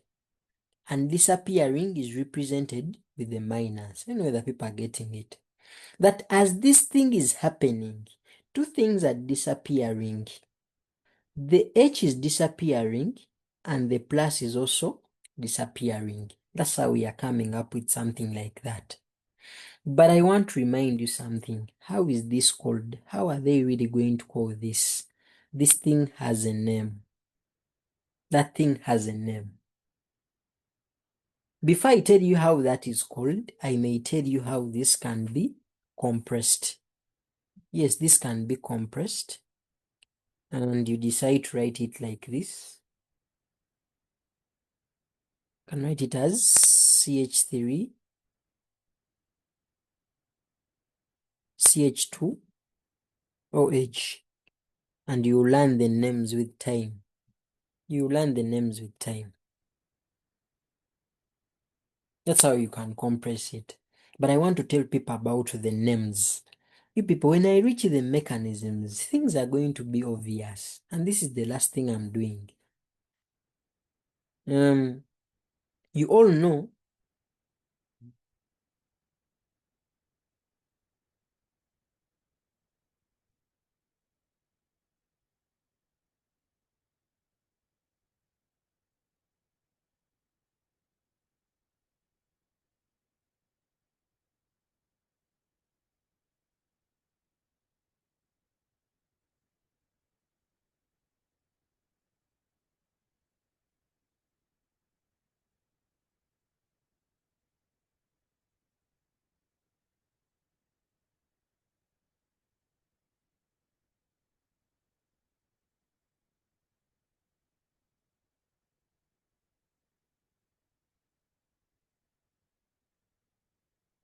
So you people are saying that you all know that H plus is what they call the hydrogen ion.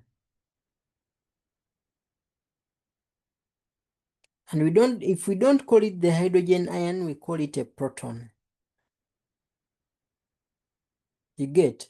And because of this minus, this minus, the one I'm shading in blue, it's like we are losing a proton.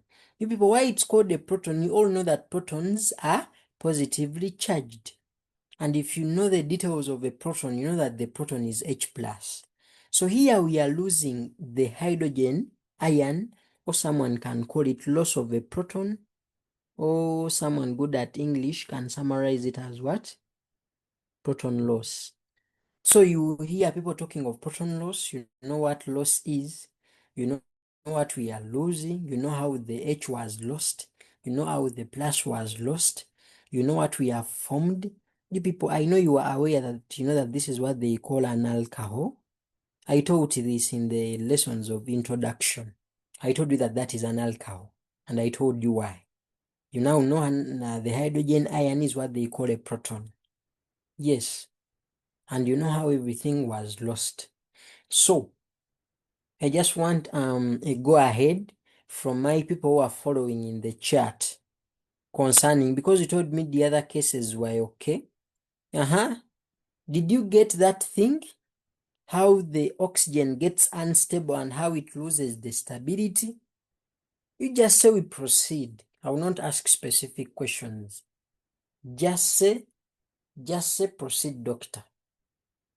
Because let me tell you, we are done. Let me tell you, we are done. And whatever I'm talking about now is what will be talked about in alkynes. And when I finish alkynes, I'll be remaining with 2 topics to complete organic chemistry.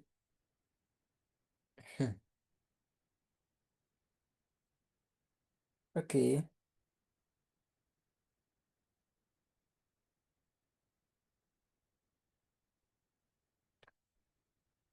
Okay, people are telling me to proceed.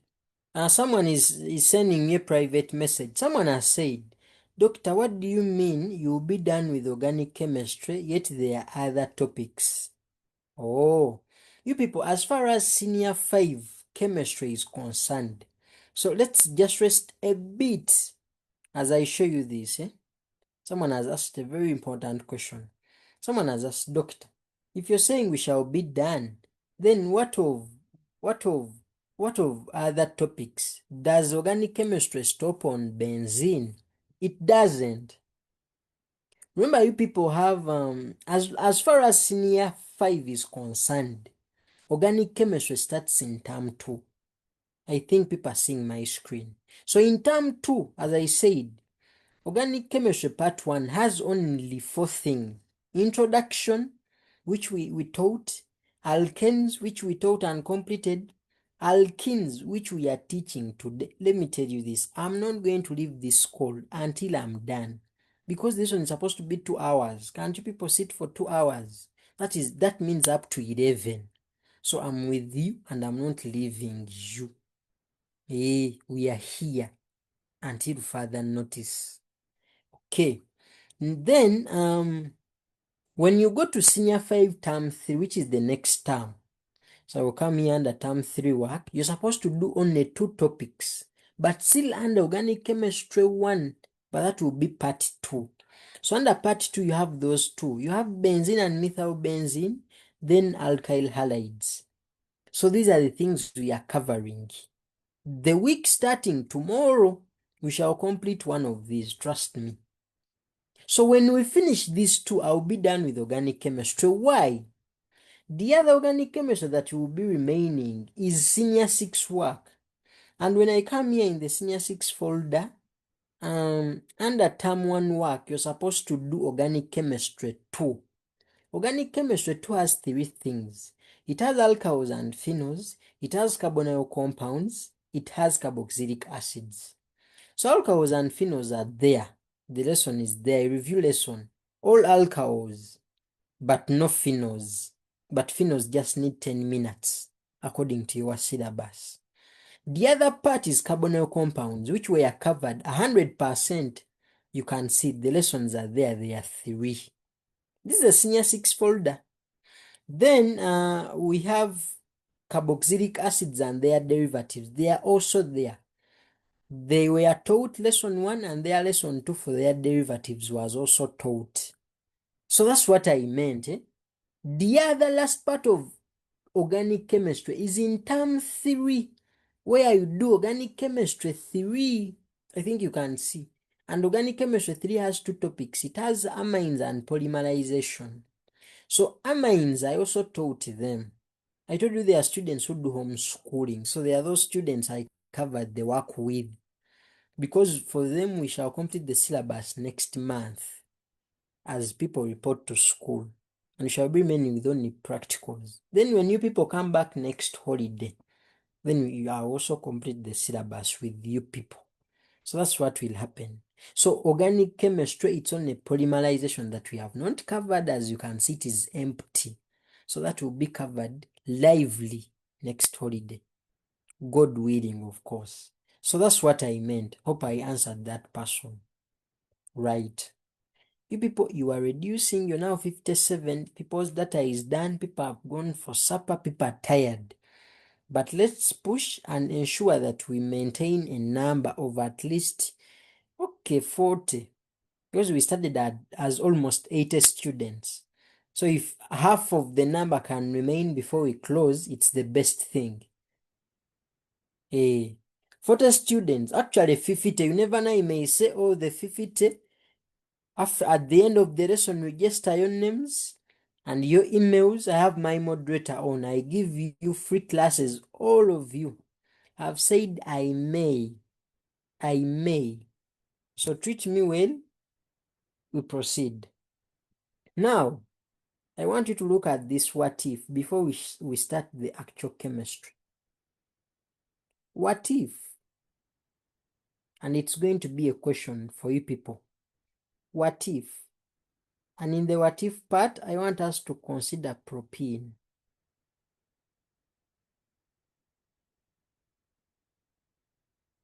Yes.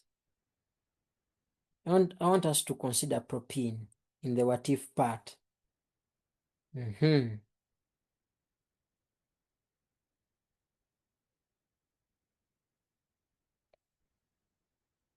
Propene, those who attended lesson 1, you are aware that propene looks like this.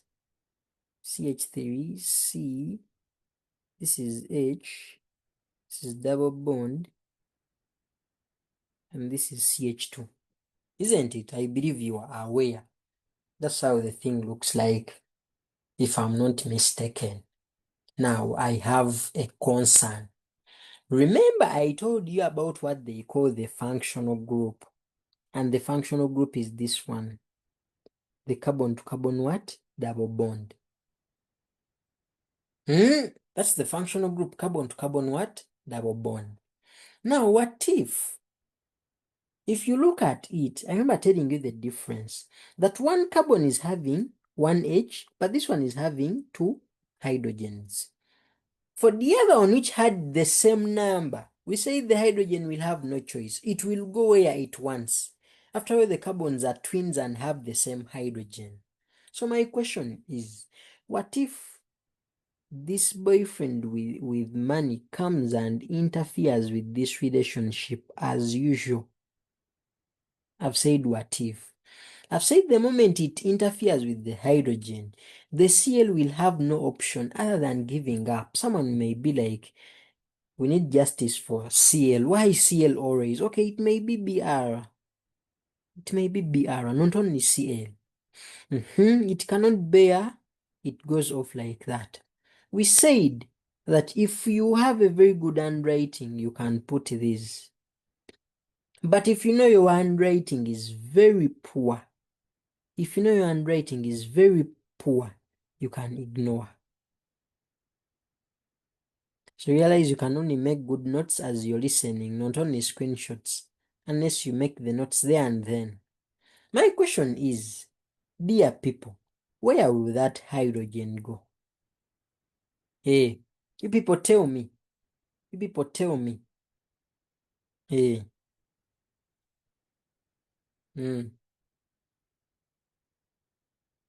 The hydrogen has been attacked by the functional group. The functional group is composed of 2 carbons. But now, right now, things are, we have a problem. 1 carbon is having 1 hydrogen. The other carbon is having 2 hydrogens.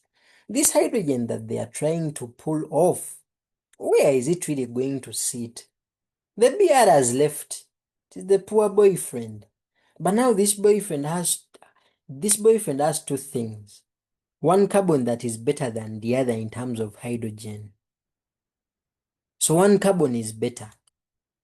That the boyfriend has a car and a motorcycle. What will the girlfriend go for? Will the girlfriend go for a car? Will the girlfriend go for the motorcycle? Hope you're not confused. The car is the carbon with more hydrogen. The motorcycle is the carbon with the 1 hydrogen, so with the less hydrogen. So if it is the girlfriend, the hydrogen they are trying to pull off, where will it really go? I want to see women. You see? Chosen Queen is very clear, the car. She has not even understood. But the moment she had the car and the motorcycle, she said, car. Whether what or what, car. I don't want to know about the chemistry. But if she's even like, never compare a car to stupid things. See? The car. So the hydrogen will go to the carbon with more hydrogens already. Hey, there's a book they call Why the Rich Become Rich and Why the Poor Get Poor. Yeah. So, and in Luganda there is that statement. For me, I used to discuss with the Baganda. So when we always reached this mechanism, someone used to say that ainaya yongerwako. And that thing is even in the Bible. Sorry for the language barrier. But there is that statement that ainaya yongerwako. What does it mean? That someone who is already having will be given more. You understand? So, what is really going to happen? We shall have the CH3, we shall have the C, we shall have the H. This one will now be a single bond. Then the hydrogen will go for this what? For this carbon. This carbon, as you can see, it is having 4 bonds, so it is very okay. These are 2, these are 3, this is the 4th. But when you look at this carbon, I'll give it a plus for reasons you all know. Why? It is having 1 bond, 2 bonds, and the 3rd bond touching this carbon. So it is not okay. It's not comfortable, it's not stable. How do we show it that it is unstable among others? We put a plus on top of it. Then what is the other technique? Is compressing. Yes, compressing now is the next thing. Compressing. Yes. Maybe I can just put a statement. so that that H goes to the carbon,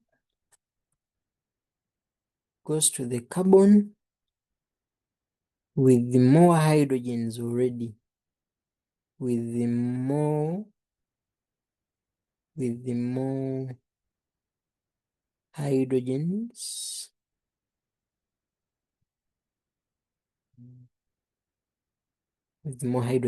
already. Hope that has been understood. So compressing is the easiest thing. You just come and be like, I want someone to tell me in the chat. I want to see if really people have been following. Before I even compress this thing of ours, who can tell me something wrong with it? Who can tell me something wrong with it? And I want you to use the right language. Don't just tell me what is wrong with it. Tell me what is wrong with it and the reason you're giving before we can actually compress together. Compressing, we are going to do that together. But I want someone to tell me what is really not okay with that structure. Someone who has been following, I want you to use the right word. When you use the right word, I'm going to give you free classes.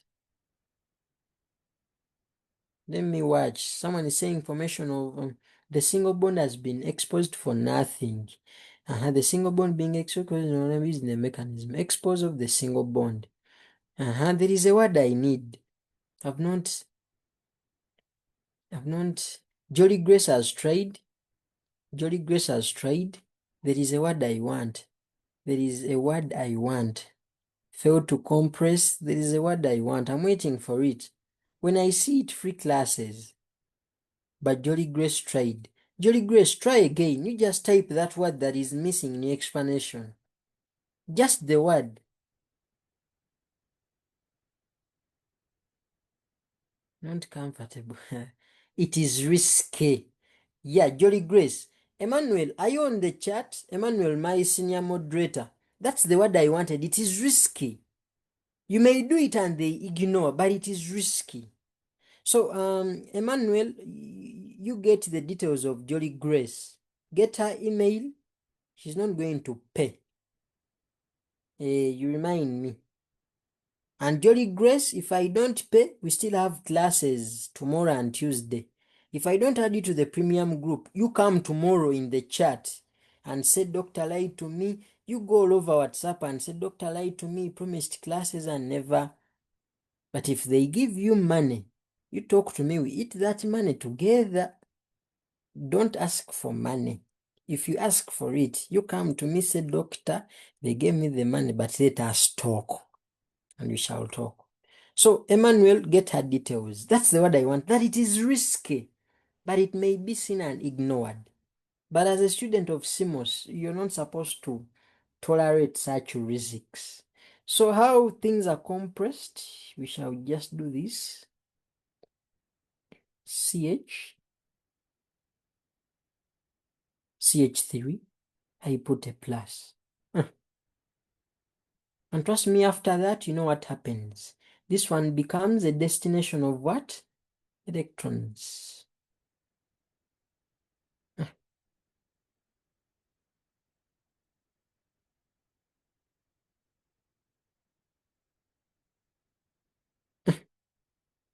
We are done.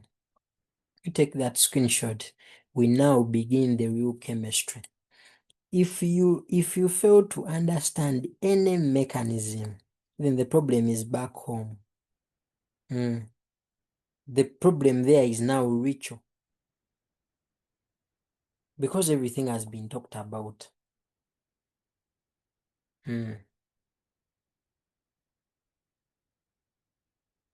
Please, people, take that screenshot.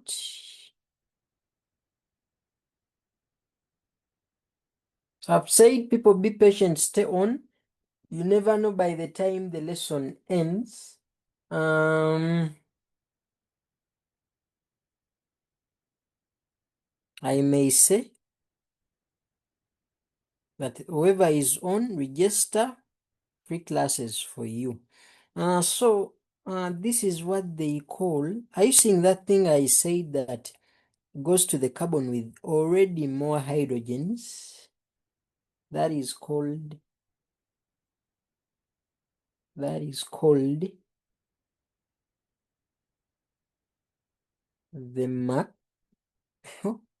Markovnikov's. It's called the Markovnikov's rule. Sometimes called, it's because people put in the F, so they find issues with the pronunciation, yeah? But it's supposed to be the Markov, eh? The Markovnikov, the Markovnikov's rule. But those words are not supposed to scare you. If you learn the concept. If you understand women, you cannot fail to understand Markovnikov's rule. Markovnikov's rule. But the first V may be silent. That's the rule that drives that. So very first, according to our syllabus book, this, the things we are supposed to cover. I cannot erase it and do the mechanisms in another lesson. That will be a flop. But the remaining 17 minutes we have are enough for us to talk about those things. To talk about all those things. Then you go with some research work as usual. You go with some research work as what? As usual. Eh. Okay. Okay. Now, if you first breathe in and out, first breathe in and out. It is now 10:43. It is now going to 44. Just a minute. Relax. Drink some water. Let me also drink some water. Because we are starting now the application of whatever you've been learning. Those who have been writing notes, try to go through your notes. Those who have not been writing, try to think and see whether whatever you've been listening to, you know it. Because now I'm going to be very fast, just writing things. Weirdly, I do one mechanism assignment, one mechanism assignment, one mechanism assignment, one mechanism assignment, or two mechanisms. Actually, it's going to be two mechanisms, Markovnikov and without Markovnikov assignment for both, like that.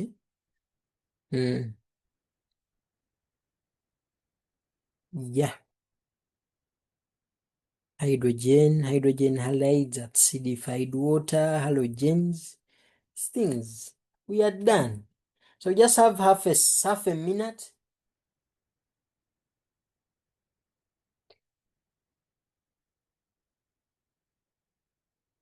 Half a minute. And then the people who are here, let me give you an opportunity. Let me give you an opportunity. When you invite 5 people and they come and study with us, if you will study for free. Yes, only 5 people. You go to your village, you go to your classmates, you bring 5, you write down their names and keep quiet. You tell me, doctor, those are my 5 people. I've wished them well. You get your 5 people, even if they don't have money. Let them at least come and attend free classes. Then they will pay eventually. But even when they don't pay, you just bring your 5 people. The moment you see them among participants, you take a screenshot and tell me, doctor, are you seeing, let me read some names. You'll be like, are you seeing that Flora Sisi? Are you seeing that Anodi J1? Are you seeing that Aparango Hope? Are you seeing that Amutu and Aksham? Those are my people. I'm the one who brought them. Give me my free classes. Yes. And I will do that. I mean, I don't lie. So I think our minute is done. And people have tried to reminisce whatever we've been saying.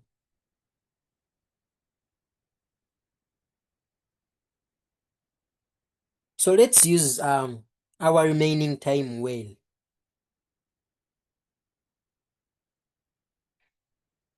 Now you're going to be seeing the same things.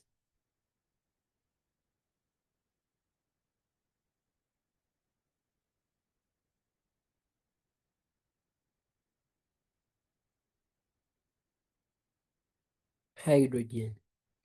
The lessons we shall have concerning revision, but I want you people to first learn the mechanisms before other things may come in. So with hydrogen, what do we really get? Yes. Now, I want you to note, before I even tell you about the first reagent, that in these things of reactions, we have two things. That for a reaction to actually happen, we need a reagent. Then we need the what? The conditions. You understand? What they call the reagent is what participates. It is a reagent, eh? So it participates actively in the reaction.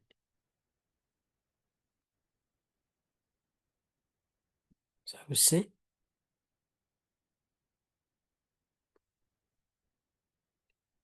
for the reagent,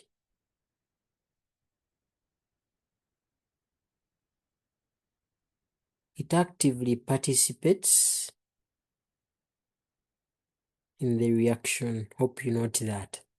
Then, concerning conditions, conditions of course don't participate. They don't. Remember biology, photosynthesis, we have raw materials that participate and conditions which must just be present. So these ones do not participate. But someone may be like, what are these conditions always? What are they? What are they? So conditions can be temperatures. So you understand, they can tell you that for this reaction to take place, these are the temperatures required. These conditions, they can be pressures, you get? These conditions, they can be catalysts, you get? And etc. But the reagent, that one actively participates in the mechanism. Conditions, they don't participate, they just have to be present for the reaction to proceed or to actually speed up the reaction, just like a catalyst. So, when I say that A and B like reactions with hydrogen, just like how the syllabus book says. So the hydrogen is what actively participates, and the hydrogen is the what? Is the reagent. You get? A. Hydrogen is the reagent. Now, I remember when I was teaching you still those things of breaking, eh? There is here where we had our XY. I don't want you people to cram chemistry. Are you seeing here that we are having XY and we are only showing how XY is breaking? You people, that doesn't mean that we cannot have X and X breaking. You know, the people get what I mean. Eh? That according to our illustrations, we are only showing X and Y. This is what I mean. Eh? We are showing X, C, Y, then this one plus, this one is minus. So even when they are similar, X and X, my dear, both are possible. We can have that and that. Still that can happen. So I don't want people to cram chemistry and say, Dr. Paul said for those things to happen, atoms are supposed to be different. No, my dear. Yeah, with chemistry, things are different. That's why we use words. We don't say that those atoms are the same. We either say they are similar or we say they are identical. We can never say X and X are the same. Never. We say that X and X are what? Identical. Or X and X are similar. Sorry, yeah, similar. but we can never say they are the same. So this thing of them having different electronegativities, or if I may say almost similar, should not confuse you. So if I happen to do it anywhere, don't be confused. So someone may be like, that is the reagent. Do we have any conditions? It's not a must for conditions to come in, but where necessary. But in most cases, conditions are present. You get? So what are those conditions? If you really want an alkene to react with hydrogen, these are the conditions. 1, the condition we may need nickel catalyst or just nickel. And you know the symbol of nickel from the periodic table, it is Ni. If not nickel, if at all nickel is out of stock, someone can use platinum.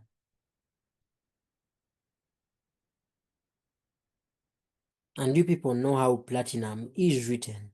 Platinum is what? PT, like that. If at all nickel and platinum are out of stock, someone can use palladium.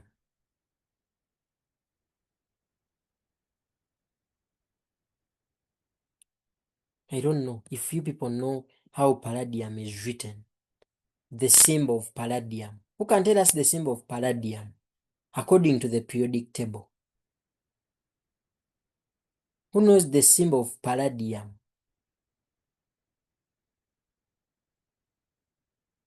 I remember showing you the periodic table in some of our first classes. Palladium is PD. Yeah. By the way, you may even be so blessed. There are people who are good at forging. Someone just says the chemical symbol for the first time and it is correct. Now you listen. You listen. If at all someone decides to use nickel catalyst, you listen. If someone decides, you remember these are conditions. So nickel will not participate, platinum will not participate, palladium will not participate. But if you decide to use nickel, remember hydrogen is already there as the reagent, as someone who is going to participate in the reaction. So as the conditions, if at all it is nickel present, you should make sure temperatures of 150 are present, degrees Celsius. Don't forget to put the degrees Celsius, because if you just put degrees as if you mean an angle, yet it is a value of temperature. You get the point? So for nickel, a temperature of 150 should be present. But if you really decide to use platinum or palladium, these two things are used at room temperature. For them, they don't need any more logistics. Yes, here things happen at room temperature. And you all know the value of room temperature is what? Is 25 degrees Celsius. I've not seen yet where the value of room temperature is stated, but they usually just abbreviate it as RTP. I think at least you've realized this. So most people just put RTP. And if you don't put RTP or room temperature or 25, you can ignore that word, ignore the word, and just put palladium, as we are going to see. Can ignore the word.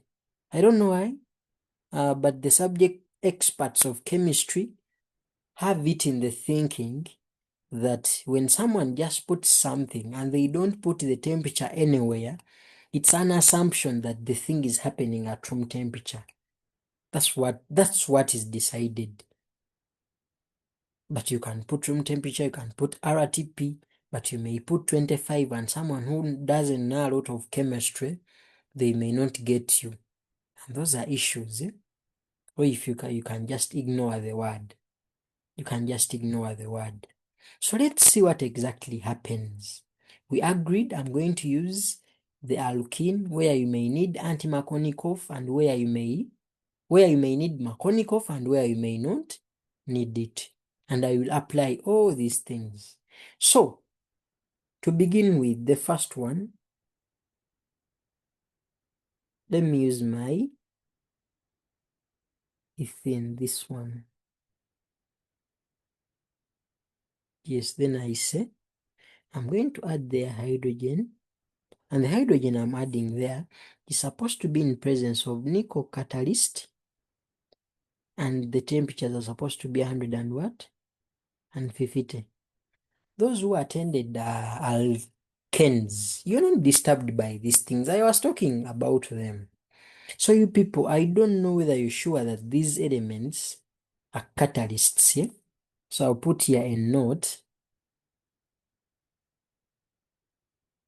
that nickel you're seeing, that platinum you're seeing, that palladium you're seeing, in this context, they are working as what? Catalysts, hence conditions, so we don't expect them to participate. Yeah. So I'm like, when that hydrogen comes, so the question is, what are we really going to form?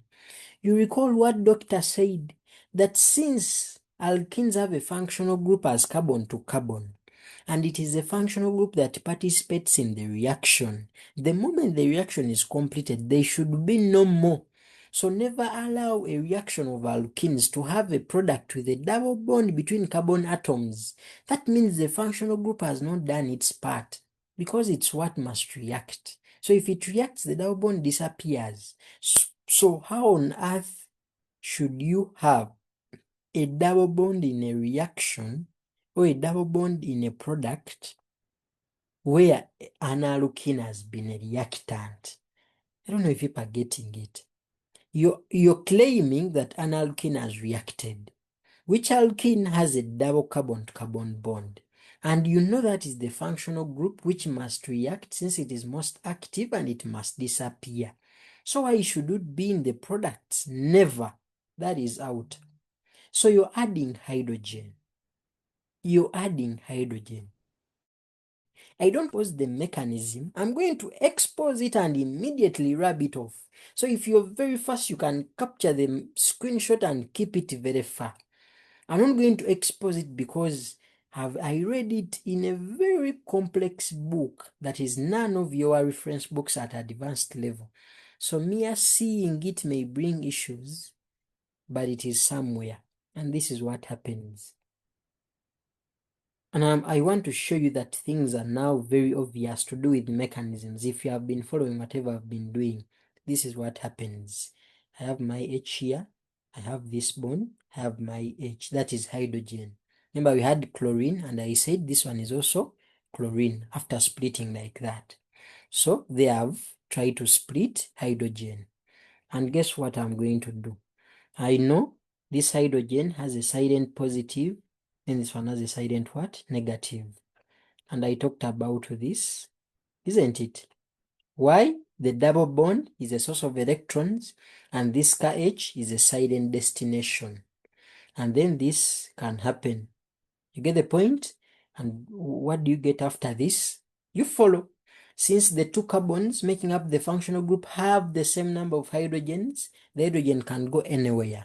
And I told you compressing. So assuming it takes the first one will be okay, but the second one will remain as it is.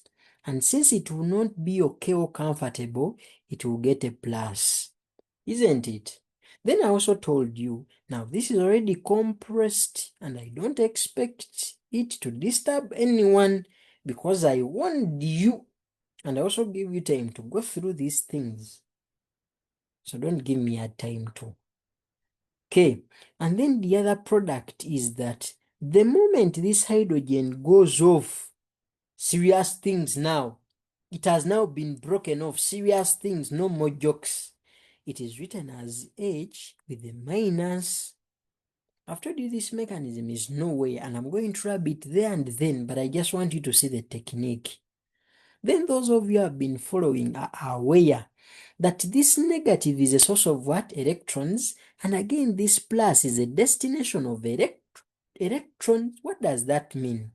That this KH can come somewhere here, strategic, so that it easily transfers its electrons to that carbon because it is a destination, And guess what will come?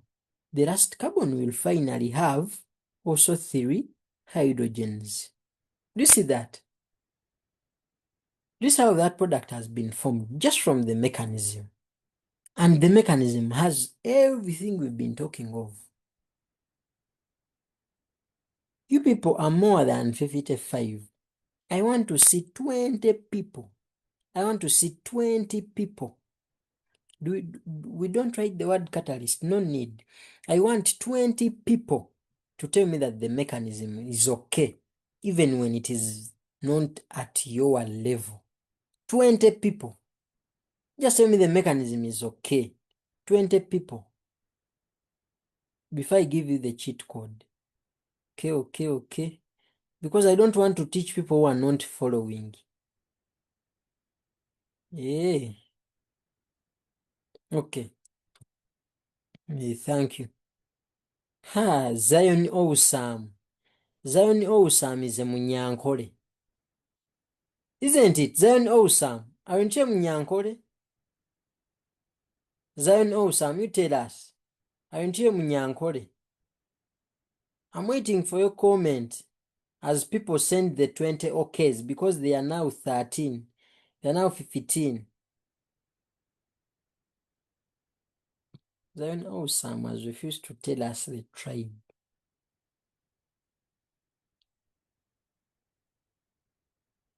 Now people are sending the okay more than once so that they can raise the things.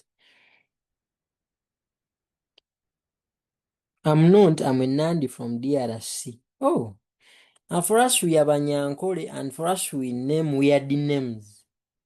Yes, you can find Ruhanga Awesome. You have seen those people of Mwesige Prophet. They are people of Ahimbisiwe Challenge. I started with my Ogi, was called the Asimwe Struggle. I have even students. I have a student called Honest. I have a student called Response. I have a student called Response. I have a student called Response. I have a student called Abundance. And when I find out all of them are of my tribe, all of them are of my tribe. Because I'm also called Lutaya Contradiction. Yes. I also have Prudency. There is Prophet.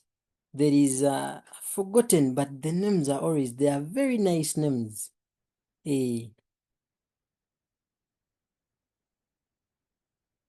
So that is done. But I'm going to remove this mechanism as I promised. But I don't know what's wrong with the Baganda. I don't know. Baganda, you should also borrow that. You should also borrow that. But you find a Muganda Matia Mulumba. Then you ask which one is the surname. They say it is Mulumba. Then you ask what is Matia. Then they say it is Matthew. So what was wrong with Matthew? Baganda. They give very good surnames. You find someone called Mulindwa. Very good surname. And then the religious name, Salapio. Mulindwa, very good surname, but Christian name, Salapio.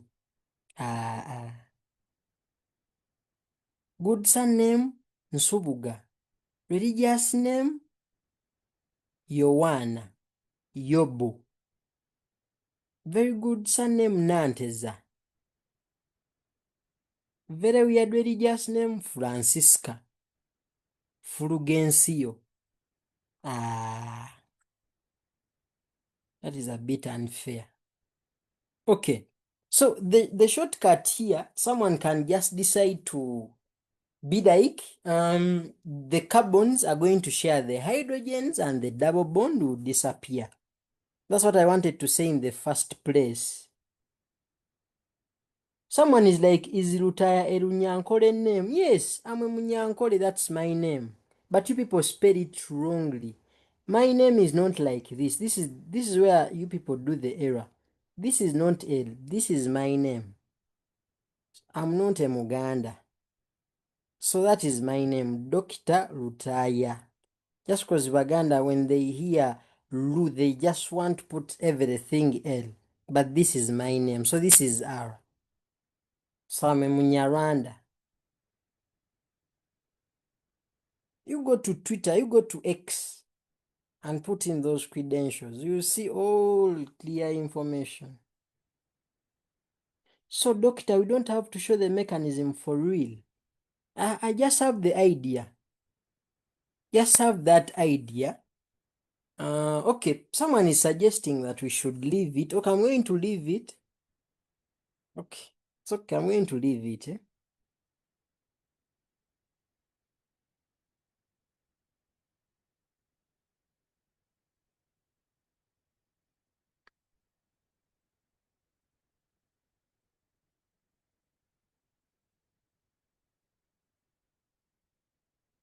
So if you want me really to give you free classes, you come with our names, those weird names. You say, Doctor Amwesigwa Profit. Yes. Okay, let me show the mechanism a bit. Though it is not of your level. So I'll put mechanism, then in brackets I'll put ambiguous.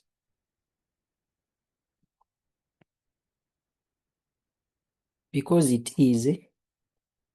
So I'll come and do this. So do you people see the mechanisms are easy, even when I do them very fast in a sketch form? Why? We have what really happens in the notes area, and that's how other mechanisms are going to be. So I will do this.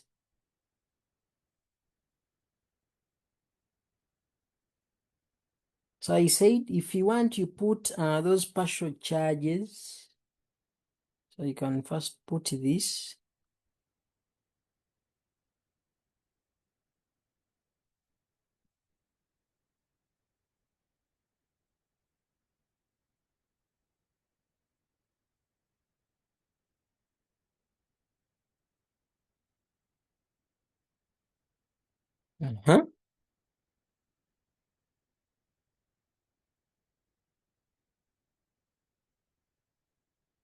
Hope people know how the compressions happen.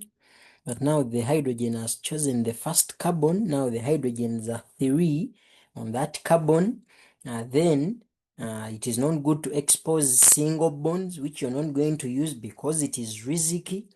And then here you just have to put CH2 like that. And because it is unstable, for which reasons the bonds are less, shall put a plus. You shall have here H minus. So now you put your H minus. That will go there. Then finally the alkane comes. This is because one of our friends requested.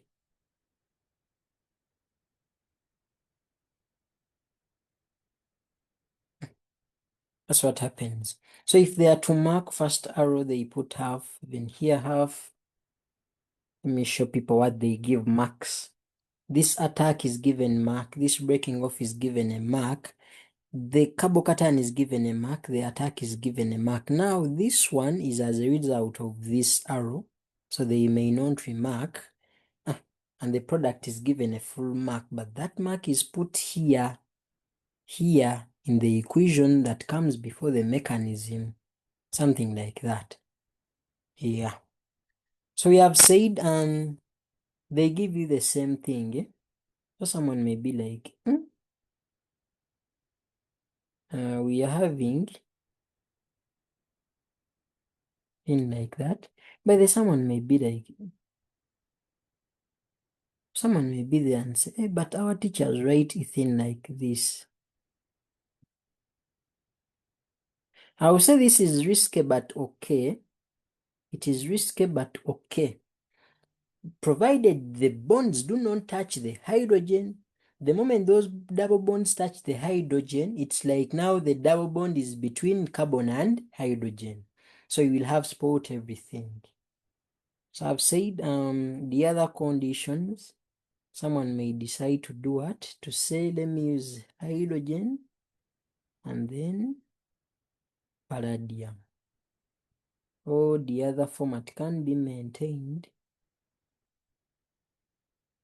And then someone uses hydrogen and platinum. We said someone may say, let me put room temperature or not, of which we have a standard abbreviation RTP, but all of them give you what? This one, of which we handled nomenclature of alkanes, and this is ethane.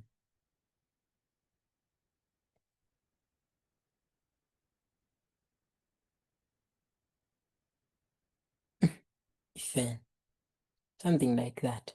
So I think Wilson had something to say, but he later put the hand down. I don't know why. So I said we are going to be doing 2-2. The one that doesn't need Markovnikov and the other that needs.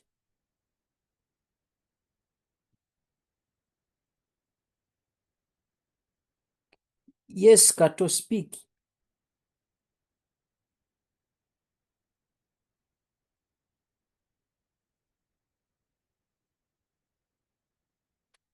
Kato, speak.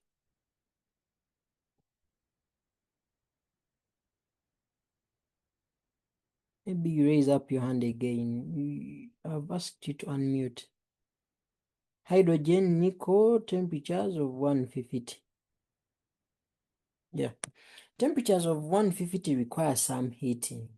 So I don't want you to be surprised. You come across a question, come across a textbook, and it is saying heat. I've not said you put heat, even put a star in brackets. But I've said don't be surprised when you find a textbook putting there heat, that this nickel should be hot for it to work as a what? A catalyst. So I said this is easy. This double bond, this one simply does what? Disappears. This carbon gets one hydrogen and this one gets one hydrogen because it is H2, yeah? So double bond disappears and each carbon gets one of them. And what do you get? You get CH3. The carbon that has been CH, it becomes CH2. Then the other carbon that has been CH2, it becomes CH what? CH3. And you know that alkane with the 3 carbons is what they call what? Is what they call propane. That one I remember we did the nomenclature together. So I don't think it is an issue. Yeah.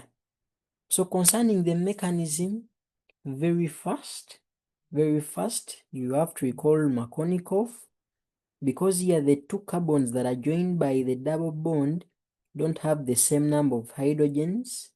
So when the attack happens, the woman, the hydrogen, will go with that carbon that has more hydrogen already. Alina yayongerwako.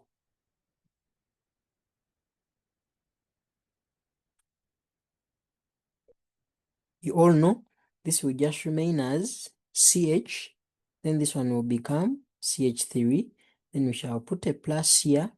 You all know this one must finally go off because it cannot handle the pressure, and it is now going off serious things, so it will be H minus. So maybe for this mechanism, I didn't have a good handwriting, and it's why I've left this blank on top and also here blank on top. Because I have a poor handwriting, I don't think I can write them well there. That's why I'm doing that. And the moment I see that this is positive, it can receive electrons, and this negative charge is a source. Why can't they do something about each other? So this one will come with its minus, and you all know the flow.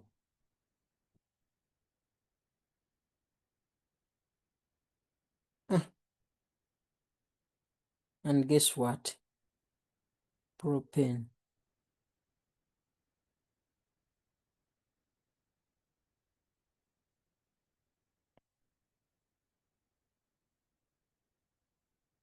Yeah.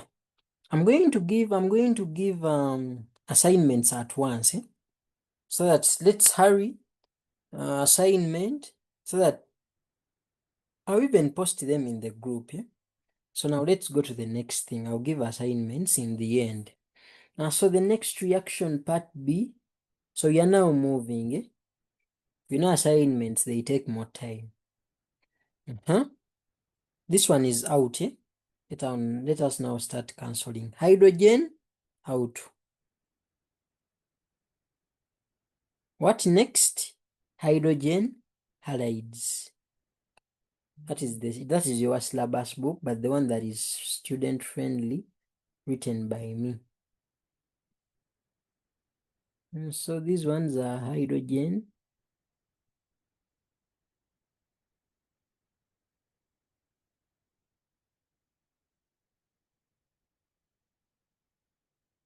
Hydrogen halides. So these ones, as usual, they are the what? They are the reagents. Yes, they are the reagents. So we now need to know. Now, you people, I want you to learn this. This word halides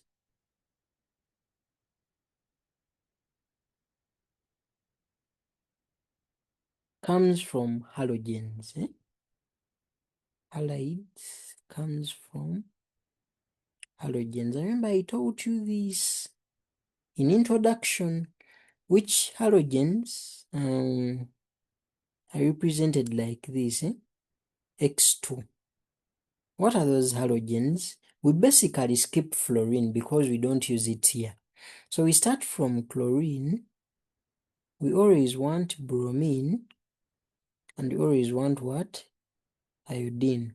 So when you talk of this hydrogen, our hydrogen is supposed to have an attack on that, have an attack on that, and have an attack of that, such that we get what they call HCl. Remember, hydrogen and each of them, they have valence 1. Remember, both of them are in group 7. Or hydrogen, you can say it is in group 1. So all of them as a group have valency 1. This one, it is HBr. Those of you who attended chemical formulae with me, I believe this is not a problem. And by the way, if you don't want to find issues with our lessons, make sure when you pay and access the Google Drive, I want you to listen. Make sure when you pay and access the Google Drive, visit all lessons you have never attended, because I will not repeat myself provided something is there on the drive. That one I'm telling you point blank. I'm telling you point blank. I will not repeat something that is there already on the drive. I will just simply be telling you, go to the drive, go to the drive. So you people, the hydrogen halides are these ones. So these ones, this is what we get here, this is what we get here, this is what we get here. So those ones,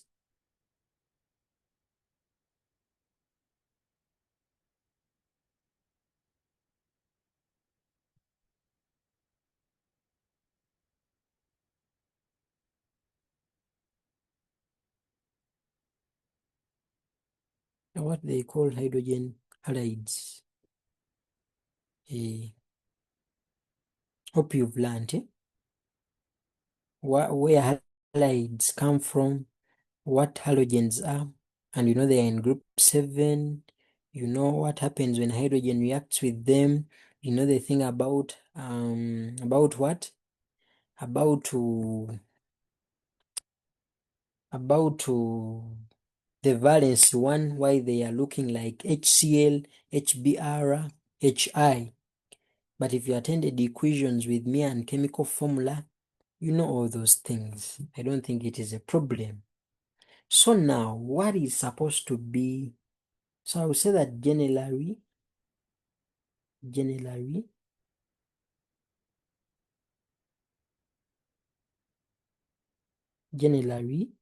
they are supposed to appear as what? HX. Where Our X excludes chlorine, yeah? Sorry, excludes fluorine. It's either Cl, Br, or that one, I. Like that. Generally, that is it. So someone may be like, you people, as I write the conditions, tell me that the structure of hydrogen halides is okay. You just write a full statement and say their structure is okay. Or you say their structure not okay. At least so that I write the conditions when I'm strong.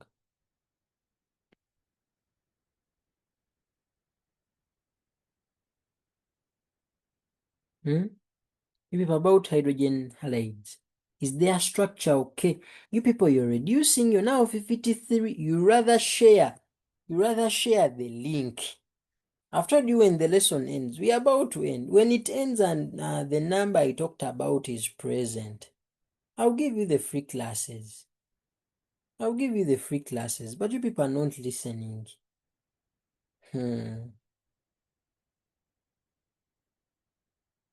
That's what people are saying. Structure okay. So their structure is okay. That means we can proceed with everything. When you people, the moment we reach 49, even if we just 49 and go back to 60, no more free classes. Okay, so conditions, it's better for the hydrogen halide to be dry. If it is not dry, it should come as a gas, like that. Because in most cases, gases are dry. But there are people that put both, yeah? Why both? Because they say, what if the gas, yes, it is a gas, but it is moist, like water vapor, because it is gaseous water, or vapor just. So something like that, that the hydrogen halide is supposed to be dry, or someone just puts this gaseous state, or there are people who put both. But you know the mechanism is the what? Is the easiest. Okay. Now, as usual, let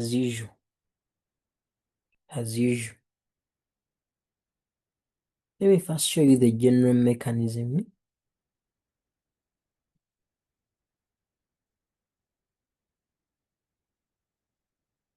Let me first show you the general mechanism. This is the general mechanism. I'll put here my R, my carbon, my this, like that. Don't mind about anything. So this is what happens. You come, you're having your HX here. You either put these ones, if you have a good handwriting, or you leave them. Should I have a good one? That happens, you know there is a bond there, then this one goes off, serious things. Understand? What do we expect? Of course, the hydrogen goes where it's supposed to be, depending.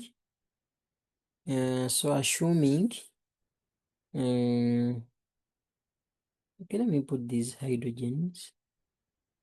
Something I didn't want. Let me not put them. It's just general.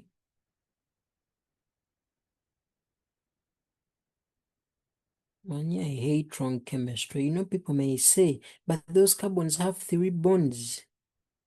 So let me say, assuming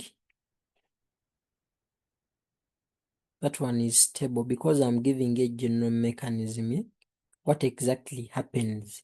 So by them being stable, I mean these ones have the 4 bonds. The 4 bonds are there. We are doing what? We are assuming, so that the general mechanism comes out, so that no one over comments on our work. You know, there are people who are just there to say, this is wrong, this is not correct, your work is wrong, what? Okay. So you all know, maybe the H comes here, you get, and then we proceed with the CR. Now this one gets a plus as usual, because the carbon because this carbon has taken the hydrogen, and you all know the other X, this one, went off serious things, so it is this side as X minus, but the minus and plus cannot be together. Something must happen, and then you come up with this. Yeah, these general mechanisms disturb, but we are going to handle the real ones, eh? But what I wanted you to see is this. That was the aim of me showing you the general mechanism, and then this thing that is happening here was the aim. Don't mind about the structures. I just wanted you to know that that's how things work. Attack, go off. Hydrogen goes where it's supposed to go.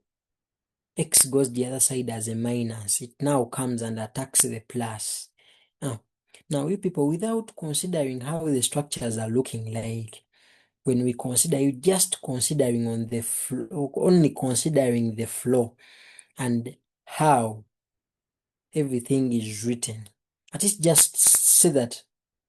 Just tell me that the general mechanism is okay. Don't look at the structure, just the flow. Attack H, X goes off, real things, appears the other side as X minus. Here the carbon that has taken the hydrogen is very okay. The other one that has not taken the hydrogen has a plus. Why? Bonds are less. So what? Uncomfortable. So what? Unstable. So we give it a plus as a symbol. Plus and minus can't be together. Flow of electrons from the source to the destination. Things we have been saying from day one. We are now 50. Chances are high that we are going to hit 49. Yes, finally the people have not been understanding, have decided to just spoil everything. They are like, let us go off, let us not all get free classes. So you pray to God. I don't see the 49. Okay, now let's go to hands-on now. So assuming I begin with my ethene.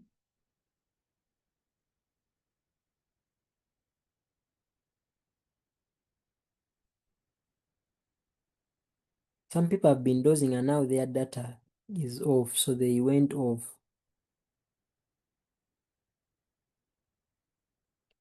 That is a thing. So assuming I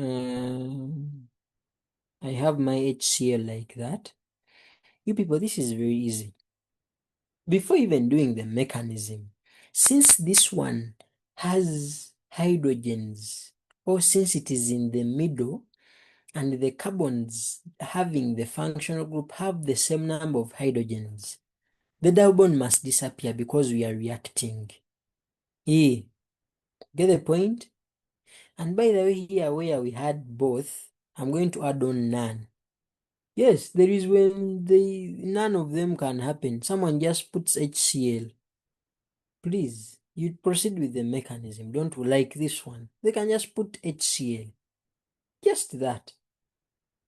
Someone can be like, okay, let me put the dry. So here it is easy. This first carbon can take the what? The hydrogen. Then this second carbon can take the Cl.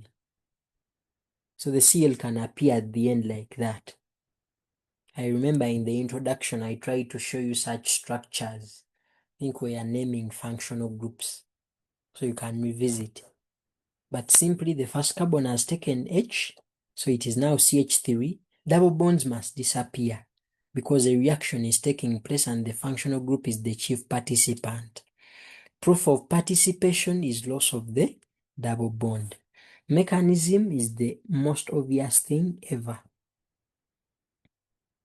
So when I come to the mechanism, source of electrons, multiple bond, which is in this case the carbon to carbon what? Double bond. I'll come and put here the HCl with the H. Then I put here Cl, H there, that one there like that. So I'll put there my arrow. You know, whatever happens, The hydrogen will choose a carbon it wants. You get? So what if it chooses the first one? So that means this second one is going to be left with a plus. Double bond disappeared because it has participated.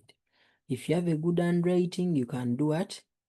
Include that. If the handwriting is poor, ignore. Okay. Now,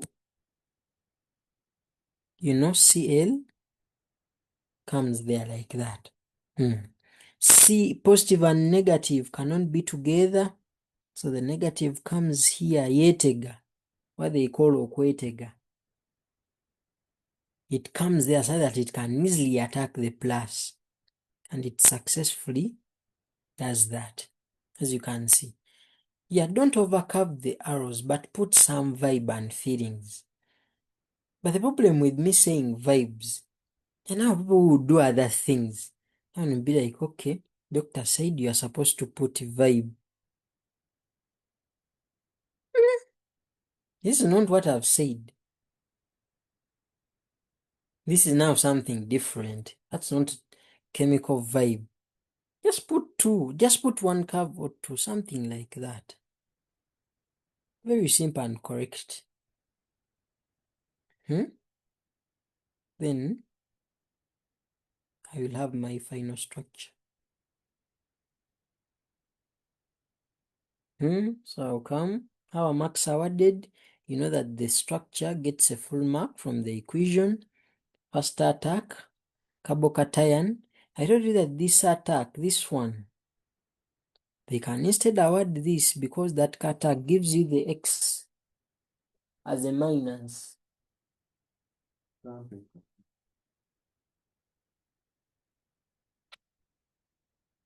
So, okay. Then the other one is this last attack, this last arrow. Something like that. That's what happens. So that no Markovnikov, because the carbons participating had same number of hydrogens. What if they are not the same? So I'll come and see part B. The other time I used propene.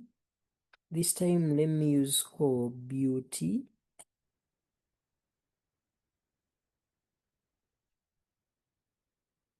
Butone in here.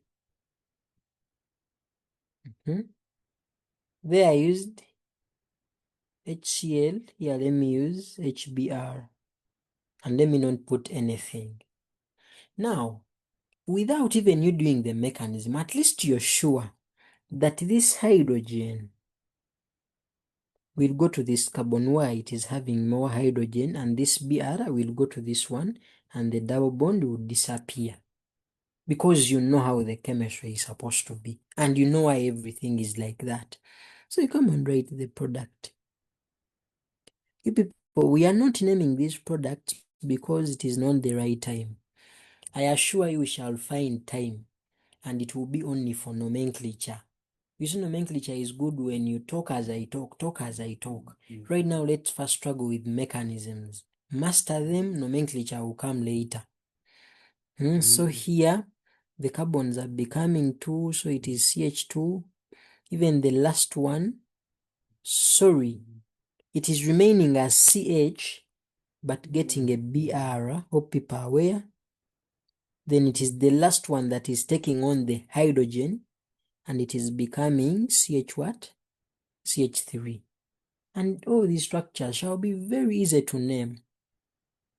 I don't want us to struggle with naming. Why? Because this compound is falling under a topic they call alkyl halides.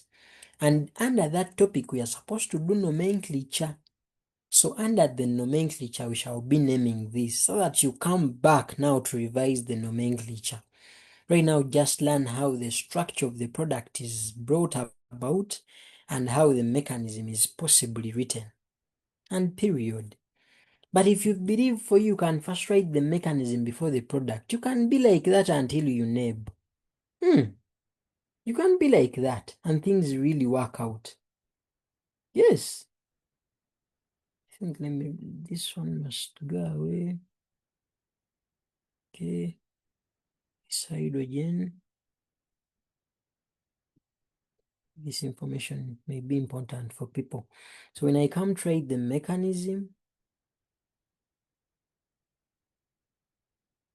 I told you I'll give you the assignment at once. So you're having CH3, CH2,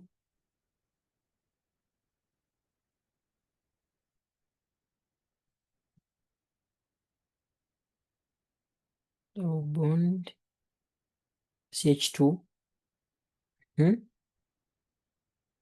know that this is H.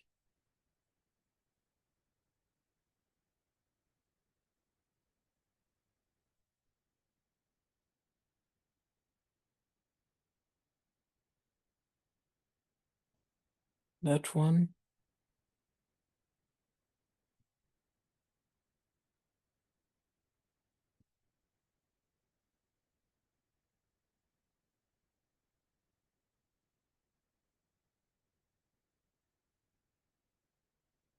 You know all that. So today I have a point writing. I will not put those partial charges on top, yeah? Depends on my mood. Now, hydrogen will go to the carbon with more what? Hydrogens. So we shall have that. Don't forget that that bond will disappear. So here you just have CH, the carbon with its H. Then at the end you will have CH3. I taught you how to compress earlier. So that image of compressing should be in your mind. Then we shall give it a plus. Then the BR went off serious thing. So it no longer has a partial charge but a complete charge like that. Positive and negative can never be together. Positive and negative can never be together. So when I come here and put BR, but BR with the negative, so literally I can have that arrow of electron transfer. So I'll do that. Get the point? And we shall get the same product. And you know how literally marks are awarded. So I'll have CH3, CH2, we'll have CH. At the end I will have CH3. So you are seeing that we are now not struggling because of the information we got earlier. But someone who joined us late is like, hey, these people are taking me so fast. But literally, we had all this information early enough. So I want to see someone telling me that all those mechanisms so far are very okay. I literally want someone to unmute this time round. I don't want you to you are using the chat, you are overusing the chat. I want someone to raise up their hand and speak up. Be like, doctor, all the mechanisms so far are very okay. You go to halogens. Because now here, I'm going to cancel this out concerning hydrogen halides, concerning hydrogen halides. You tell me, doctor, go to halogens because I want someone to raise up their hand and unmute. So I want to go to halogens because I've just talked of hydrogen halides. Then I end with acidified water and the lesson is done. Gloria Gosh. Yes, Gloria Grosh. Good evening, Doctor. Yes, please. The mechanism are very okay. Can proceed. Can proceed, yeah? Yes. Okay, thank you. So, part C, we can now go to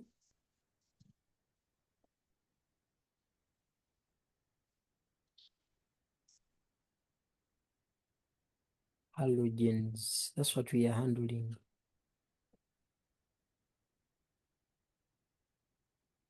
Halogens.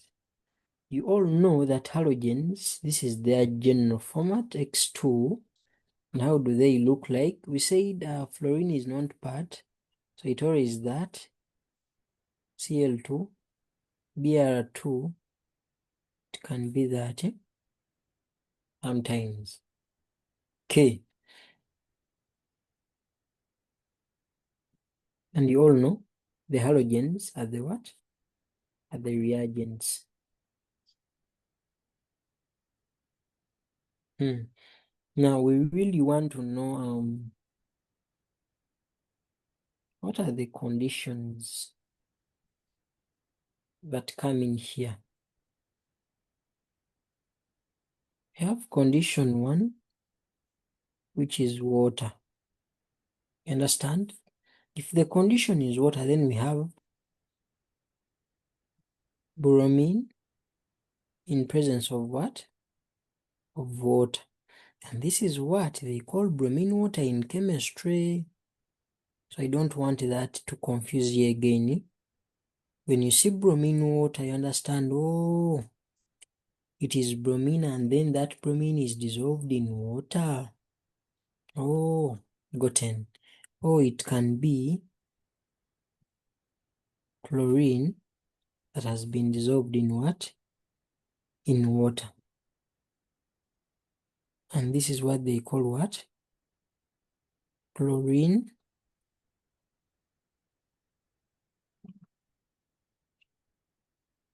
water. Or the other condition 2, if water is not the solvent can be carbon, you leave a space, then say tetrachloride.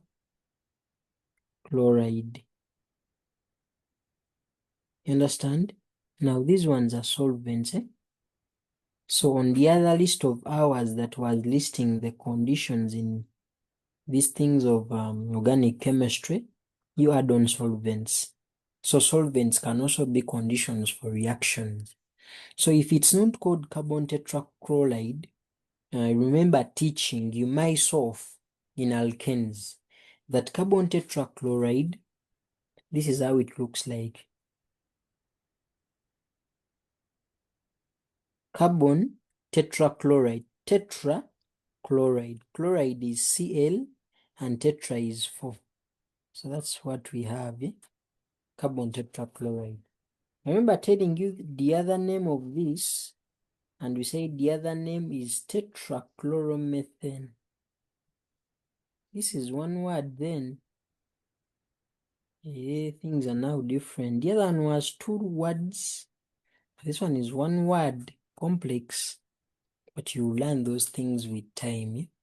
Here what you're interested in is the structure. Now, what are those 2 reagents we are going to be concentrating on here? So, they will either give you Cl in presence of that carbon tetrachloride, or they will give you the Br in form of the carbon tetrachloride. Now this time round, this is what they call the pure chlorine. It is pure chlorine. Even this one is what they call pure what? Bromine. Why here they are calling it pure? Because yes, both of them are solvents, but this one is inert. By inert, what do I mean? It is inactive. You get? It is inactive in that it will not affect the mechanism in any way, but this water part, for it is active, and the mere fact it is active, it will affect the mechanism. People, I want you to look at that flow chart. It is very weird for this flow chart to come at this time. But the moment you get that flow chart, my dear, the other things are very easy. Trust me, the other things are very easy. All you need to know, what do I mean by active? What do I mean by inactive? Only that. Only that. So let me increase the size of this screen. What I mean by this water being active, I mean that this water, we expect it to participate.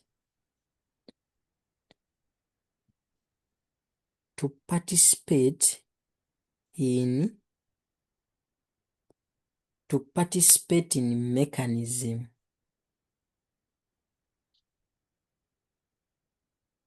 To participate in what? In mechanism. Then here what I mean by this one being inactive or inert, this is actually, it will not participate.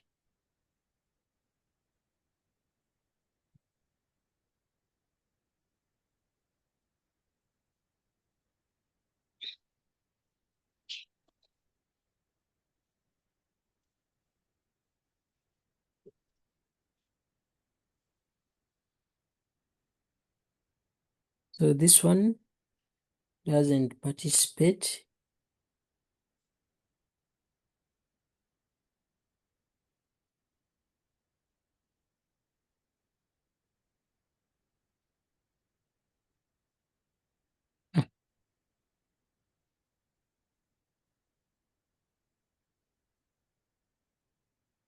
That is enough. That is enough. Water being an active solvent. I want a bold ambassador. I'm going to give you a simple task. I want a bold ambassador who is going to talk about these solvents. Just from that. Oh my God.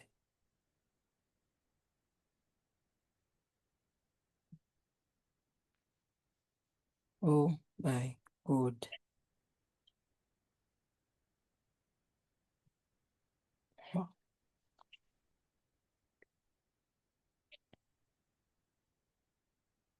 So I always tell you people to endeavor to take the screenshots.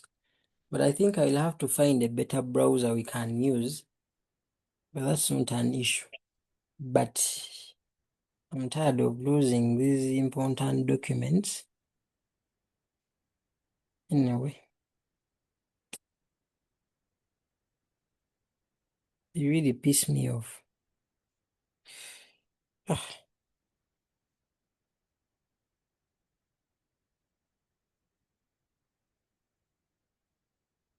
I saw that coming. But anyway, I talked of those the halogens and the conditions under which each reacts. That's very bad.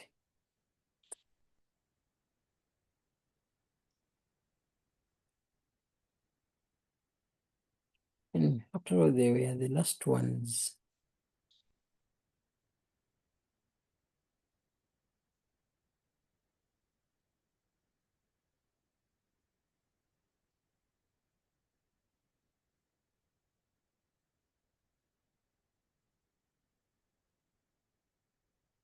And I remember telling you every time I finish a page, I should have that person who reminds me to take a screenshot so that we have an introduction.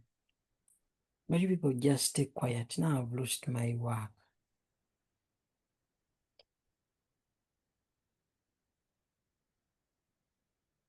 Sorry.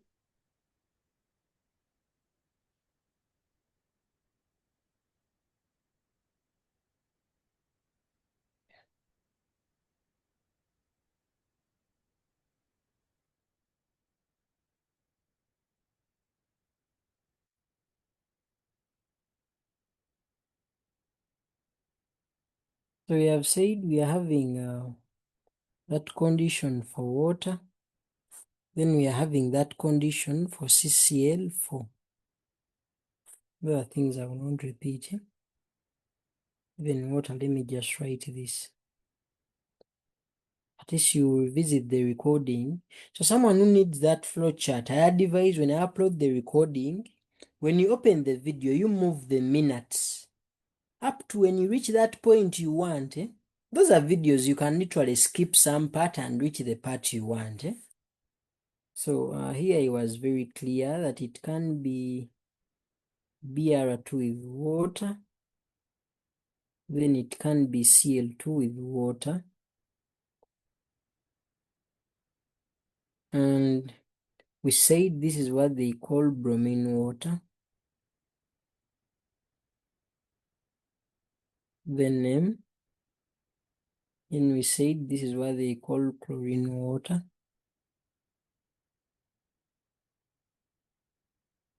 Then we added and said that this water is active. What does active mean? That it participates in the mechanism. That's why you even make it part of the name of the overall reagent. Then we said for this one the same thing. It can be bromine in that carbon tetrachloride or tetrachloromethane, or it can be the Cl2, Cl4. And we said this is what they call pure bromine. And I remember telling you why they call it pure. Why they call it pure? It's because this solvent is inert. Inert means it is inactive. So we don't expect it to affect the chlorine and bromine in any way. Yeah. This one is inactive, or what we call inert. So when I point here about participating, I'll put here X, trying to mean for it doesn't what? Participate. That's why they are pure. Because it is just there for fun, to just make sure that the bromine is pure, to make sure the chlorine is pure. So it does not participate. But this water which is active, for it does what? It participates. I think this one is even a better table. Okay, now, this is going to be, remember here we have been working on conditions. So this is going to be my condition 1. This is going to be my condition 2. So we begin with condition 1. Condition 1, the format is the same. Condition 1. I will not forget ethene. Ethene is very important. But I've overused ethene. Let me use cobut 2-ene.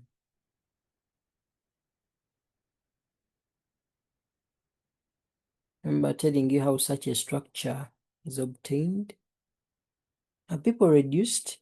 You're now at 41. People are tired. People are being stopped to stop studying. But let's keep pushing. Yeah, we should learn, should be consistent. You see why we have lesson targets, and I always fight we accomplish them. I also want you to have that. You learn that it is very good to always stand by your word. So for me, let me do BR. Let me begin with BR2. Condition 1, it was of Cl4. So this one does not participate. Don't even look at it. So that means the product is simple, that the double bond will share the two BRs. You understand? That one carbon, this carbon will get a BR. Even this one will get a what? Remember, it is BR2. That one will get BR. Even this one will get BR.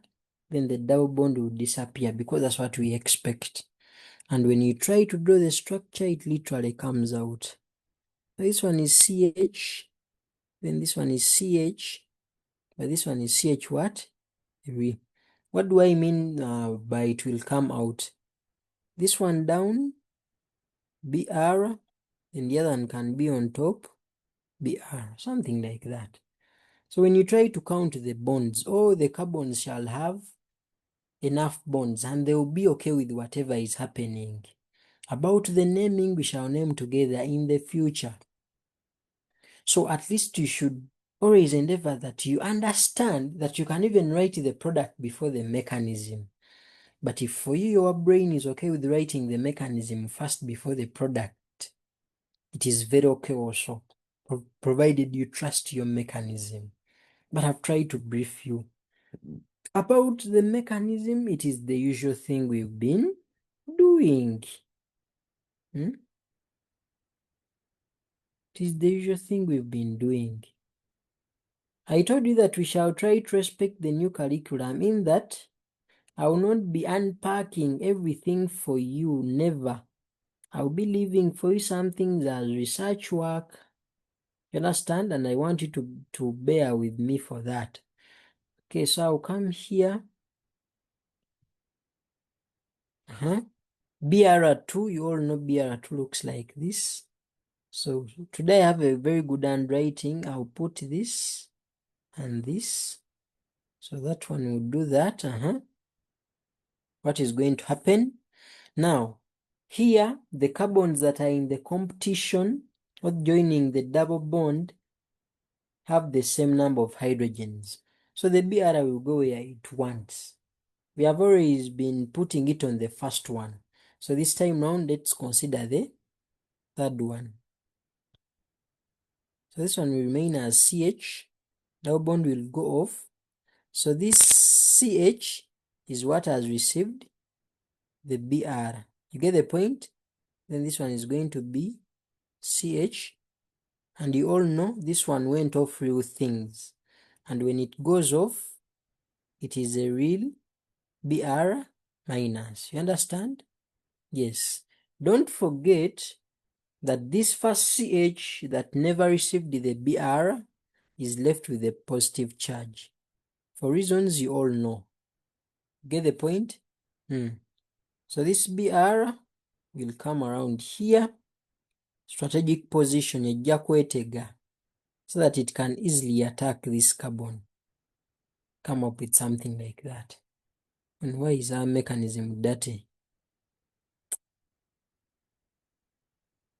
You put it in, let me put things in one line.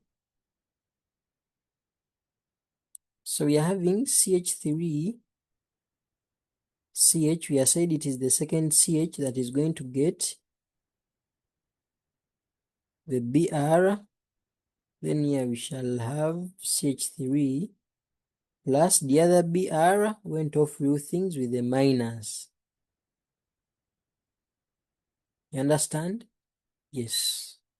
So don't forget that this first one, it was unfair to it. So it was left with a plus.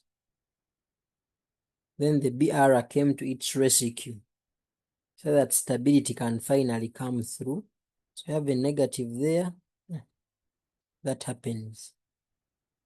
And finally, our product comes in.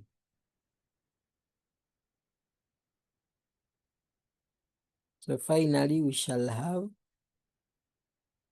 So I don't know if people now see why I decided to put this BR on top, so that it's not affected by this arrow. Because just imagine it was here. It would collide with the arrow.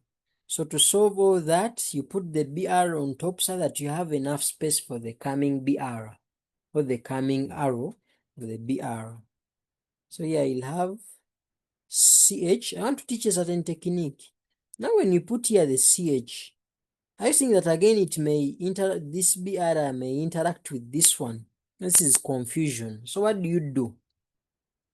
So utilize this first CH very well and put its BR on top, because it may not over collide with the other one. Then you shift this BR and put it down. That's what I meant by in organic chemistry. People are not perfectionists. So you just do what you think is working. Just design your work well, provided you don't over design. Someone again may get biased. So I'll put my BR here down, then my CH3 here. And you all know how marks are awarded. There is a mark for this. Then to award this, they can decide to award this. There is a mark for the carbocation, mark for the attack. Like that. And this mechanism is the same as that of Cl2. But just because here we've not had Markovnikov. So I think that one is very clear. That one, it is part A. So as I write the question of part B, at least assure me that part A is okay. The good thing we are more than 30. 30 is a very good number. But I really wanted to see if people can keep 50, but people got different issues, which is understandable. I have it, doctor. The person saying I have it, you're going to share it with me after, or you share it in one of the groups. Those people telling me it is okay, let me hope you're being serious. Let me trust you. Okay, now very fast about Markovnikov. You see why I also want to talk about Markovnikov for this?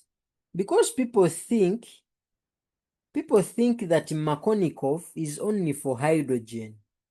But my people, I want to tell you that Markovnikov also works for other things. Like for example, here you're going to see. Actually, let me do for people something very good here. Yeah, so that you also draw the benzene ring today.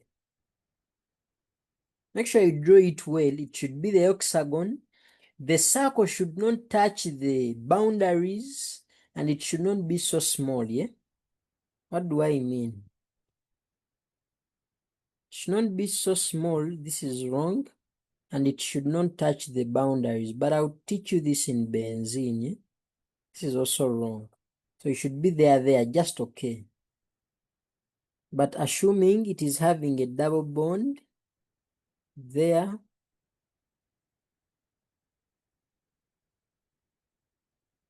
yeah, something like that. What if we want to deal with chlorine and then down we have CCl or like that? I told you that these carbons just share that Cl. This one gets one Cl, even that one gets one what? One Cl. Let me teach you another technique. This is a ring. When you realize that when you put the things here are going to collide with this B, then you be very wise.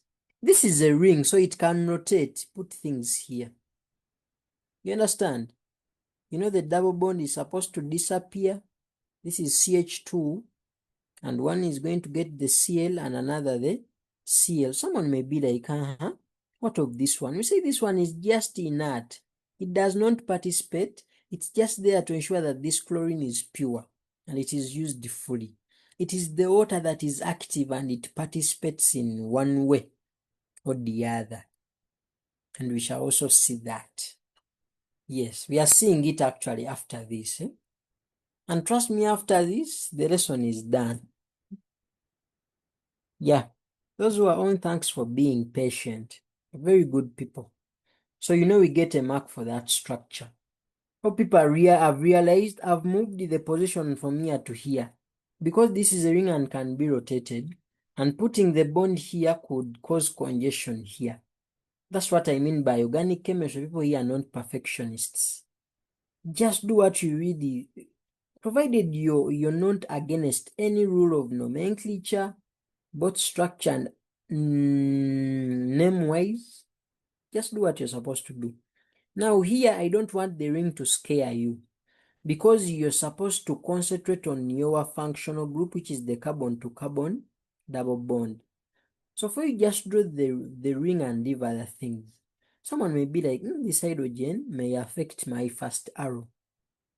If that is the case, then put the hydrogen on top like that. Here it has been down, but you put it up. You get it? Just be flexible with these structures, provided the meaning holds. Organic chemistry is the best branch ever. Here we are attacking a Cl. Today I have a very bad handwriting. I'm not going to put the partial charges. I don't even have enough space. So I'll leave them. After that, you know very well that what will I get? I'll have this. Markovnikov, yeah? This carbon, look here. This carbon is having only one H, but this one is having two. So this chlorine is still the woman. It will of course go with the richer carbon, the one with more hydrogens.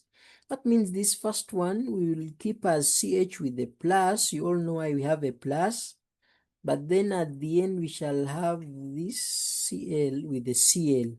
You can even put the Cl here as a branch, or you put it normally as we've been putting it. It is very okay. Then you know this one goes off serious things, the Cl. So I'll bring it here plus the Cl with the minus. Then ejja kujja wano yeetege strategically put it there so that it does its attack and we come up with our what? Our product. And you know the mechanism. First attack awarded. Second attack may be awarded or they may award that. Carbocation awarded. Attacking the carbocation also awarded. The other structure also has a full mark. Get the point? So realize the other things you've been doing from the beginning. They are the same.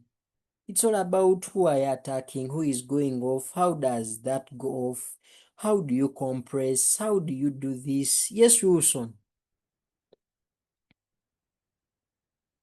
Sir, it's just a reminder about the screenshot. You're a very serious person. Yes, you take that screenshot.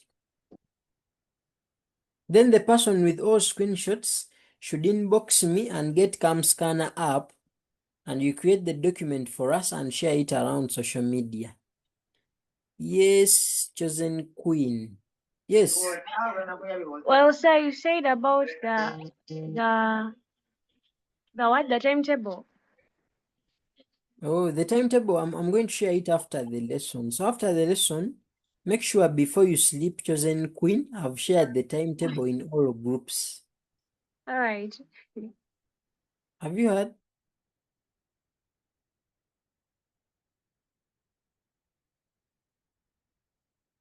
Okay. Now, that's all about the pure one. Now, what of the other one with water? Because we need to appreciate all, not only one side. What of the other one with water? Because we need to know. This has been the one of CCl4, the tetrachloromethane or the carbon tetrachloride. So we need to know, what of the other water, where the water is active? How does this water really participate? Why are they calling it active and the others inactive? What are they really basing on? Such things. So I'll come and be like, condition 2. I remember we called it condition 2. Please, I need that person who will be always reminding me. The moment you see that we are done with the page doctor screenshot, we rather lose a page than losing the whole document. And it's all about network. And you know, these days it's raining this side. I don't know in Uganda whether you guys are having a rainy season. Let us take the screenshot, please. Okay. Condition 2 concerns water. Now, you see, there are mechanisms we are not yet doing, yet they may ask them. So I'm going to apply them here a bit when I'm doing this of water. But I'm going to do for you only one like this. Only one. Okay. So assuming, so this time round, the one that has no Markovnikov that I'm going to use is this. Something like that. And I'm going to say, what are we adding? We're adding BR2 with water. You understand? A BR2 with water. But I remember teaching people compounds which are cyclic. I even taught you these things of cycloalkanes. I want people to recall that each of the corners there is a carbon atom. So since I'm interested in the double bond, I'm only going to expose that. So that means each carbon is having one hydrogen. So you people, I don't want you to forget this. We are going to use this in the mechanism. You understand? Each of the corners is carbon. So when I expose those carbons, you realize each of them has 3 bonds already. So the 4th bond is outside, which is always taken up by the Good Samaritan hydrogen. So we can proceed. So you can see you treat it like what? Ethene and those other symmetrical alkenes.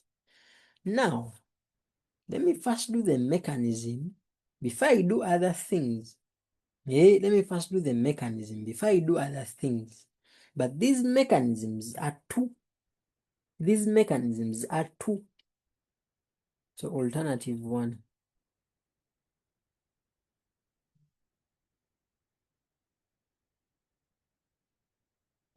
But let me teach people what actually happens.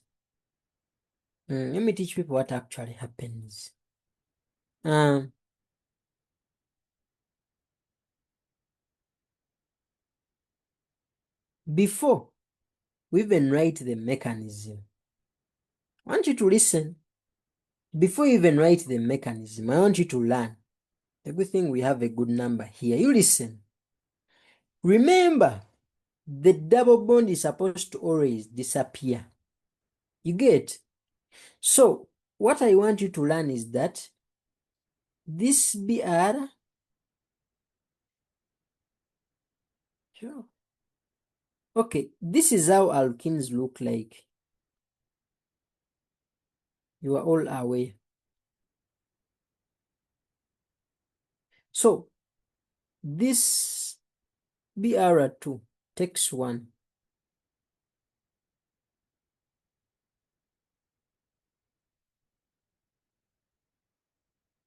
Then this water takes the other.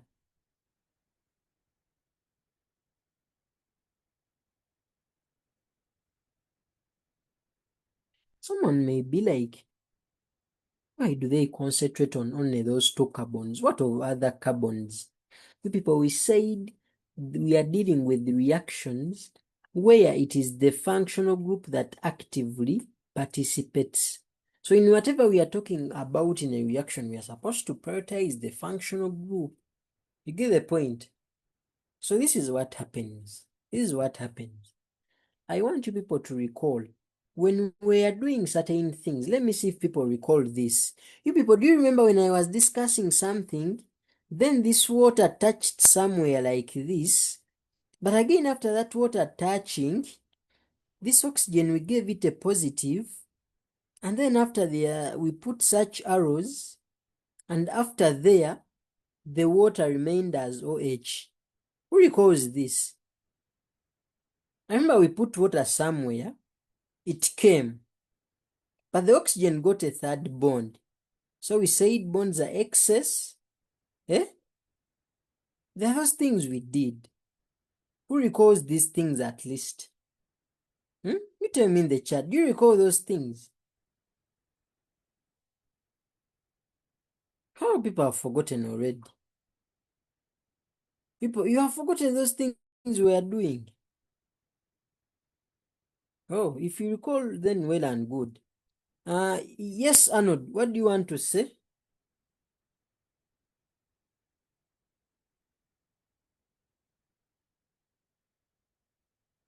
Okay, now this is it. This is what I mean. You all know the double bond must disappear, so the product should not have the double bond anyway, yeah. And you know why it's supposed to disappear. So I said, the BR, you take 1 position. Of course, it cannot be there as BR2. That one cannot happen. Because these things are in group 7, and in group 7, the bond is 1. Why is the bond 1? I taught it in chemical equations and chemical formulae. I'm not repeating that. Then the water takes the other position, but you have all said it in the chat that every time water comes, instability comes in, and water ends up as OH. So in most of the reactions, water contributes OH, like that. So what I'm teaching you now, you are learning how to write the products locally without doing the mechanism. But literally the mechanism may help you to confirm whether your product is right. But you knowing how to come out with the product before you do anything is also wise. So like a case in point, you have this CH3 with this CH3. It is the same as that. And you have here your hydrogens. When you add bromine water, you all know that this bond is supposed to disappear and it remains a single bond. So this carbon needs a fourth bond, even this one needs a fourth bond. So since water is active in the mechanism and the bromine, it's called bromine water, bromine water. So bromine must take, even the water should take. So bromine comes as Br, even water comes as OH. You all know why it cannot come as the whole water, because the oxygen will become unstable and we shall have to lose one H. So this is how you can come out with the structure without doing the mechanism, because sometimes they may tell us the structure, mechanism not required. But when they need the mechanism, well and good. I don't know. I want people to tell me whether how to come up with the structure is okay before we even write the mechanism. Let the bond disappear. One carbon gets Br, the other carbon gets water. But the water comes as OH for reasons you've confirmed in the chart. Br can never touch as Br2. Why? It is in group 7 and it is comfortable with one bond. Just like you see Cl and Cl. This one has used one bond, even this one has used one bond. It is clear that for them, they cannot go beyond a single bond. So the Br cannot touch somewhere as Br2. That is not wise completely. Hope we are on the same page. Sorry, my phone is shutting. So sorry. When you get the recording, skip it until you reach this part and complete the work. Plus, we are still on and enjoying. So, how are you going to write this mechanism? Normally, you're going to come like this. Do that. Put this. Put the Br. Remember, it is, you people, you listen. It is Br2 first. So you begin with Br like that. Because it is bromine first, then water later. So even in the mechanism, begin with Br. So since this is Br2, shall say Br. This is alternative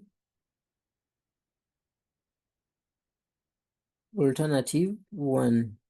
Get the point? Okay. I'll do this. Attack that. Then this one will go off. You're going to also see alternative 2. So this one, partial positive, partial negative. Today I have a good handwriting. Proceed. Oh, these things really look nice. Okay. What are we getting after here? Let me see. The bond has now disappeared and we agreed the Br is going to take up this position. You people, you listen. You listen. This one is going to be here as Br minus. I want you to listen. You people, when you look at this structure, are you seeing the structure we had here on top? Are you seeing this structure, this one? Do you know how it has become? At this moment, At this moment here. What can I really do? What can I really do? Let me first put it here. It is supposed to be. So here I will say it is like this.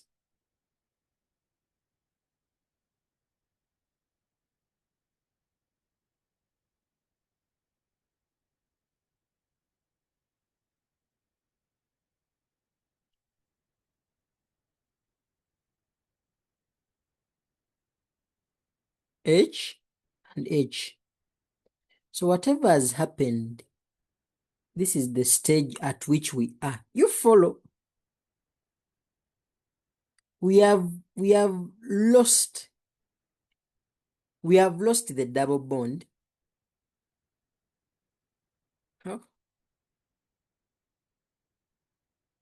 You people, we have lost the double bond. The carbon is there. The carbon is here. We have lost the double bond. The hydrogens are still there. The hydrogens are still there. But this other carbon has gotten a Br. Are you getting the point? At this point is where we are. So this carbon is okay because it is having 4 bonds. If you can count them, let me even shade them in red. It's having that bond with H. It's having this bond with Br. It's having that, and it's having that. So it is okay. But my dear, when you look at this carbon, it is not happy. It is having only and only 3 bonds. And those 3 bonds make it unstable. And you know, when something is unstable, we give it a plus to show the country that this carbon is not happy, it's not comfortable, it's not stable.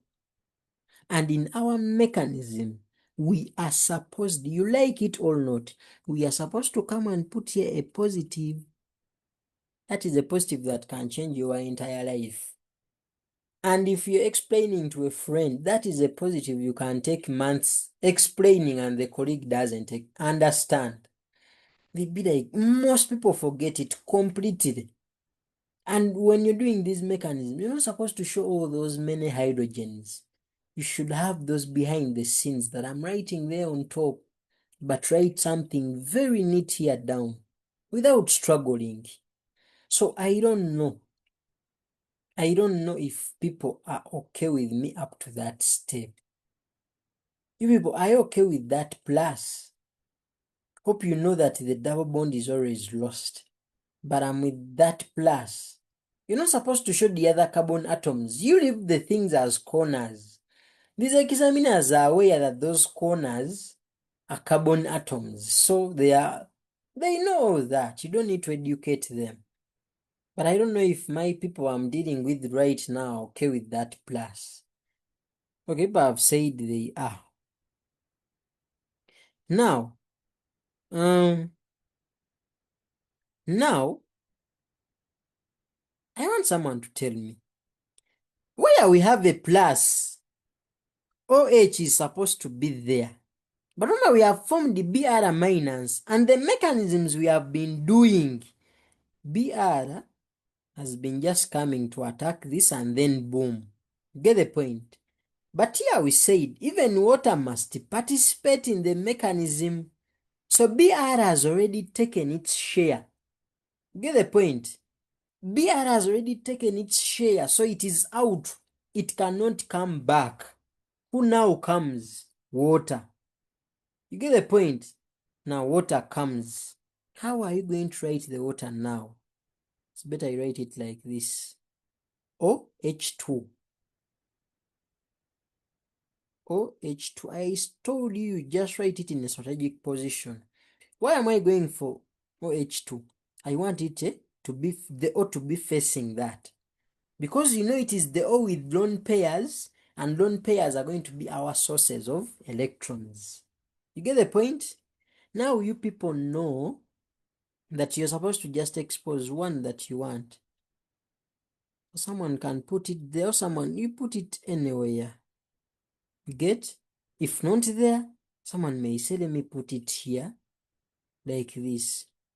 Whichever you want, eh? Organic chemistry, people are not perfectionists.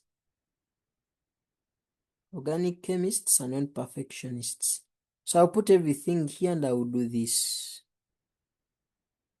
You get the point? That I'll show the attack.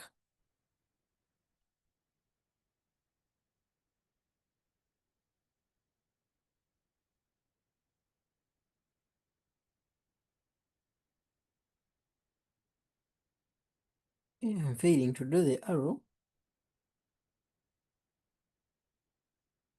Exactly. Are you seeing that? So we realize it is bromine water. Bromine has a share, water has a share. So the moment bromine takes up its share, water now comes in. So don't cram, yeah? Hey, water now comes in. So, and you know what happens after that step? I told you already, so I believe it's going to be a walkover. Because I'm going to come and say, after that, guess what? We shall have our BR. Hope people are okay with that step of water and people know why water is coming.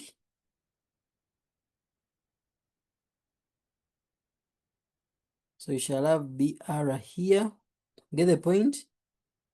This one comes. You know how we are supposed to write our water. It's better we show the H. It's better we expose those hydrogens, eh? Like this.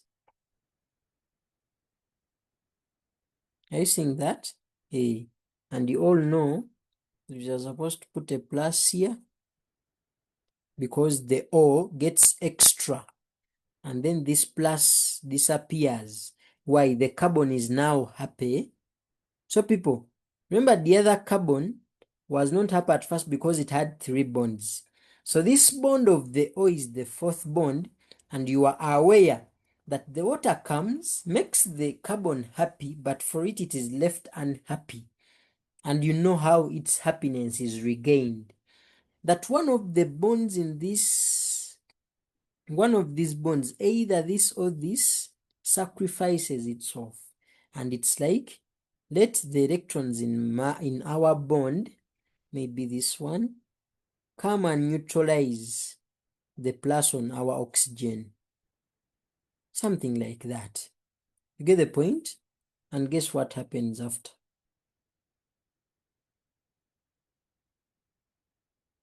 We lose H, and we also lose a what?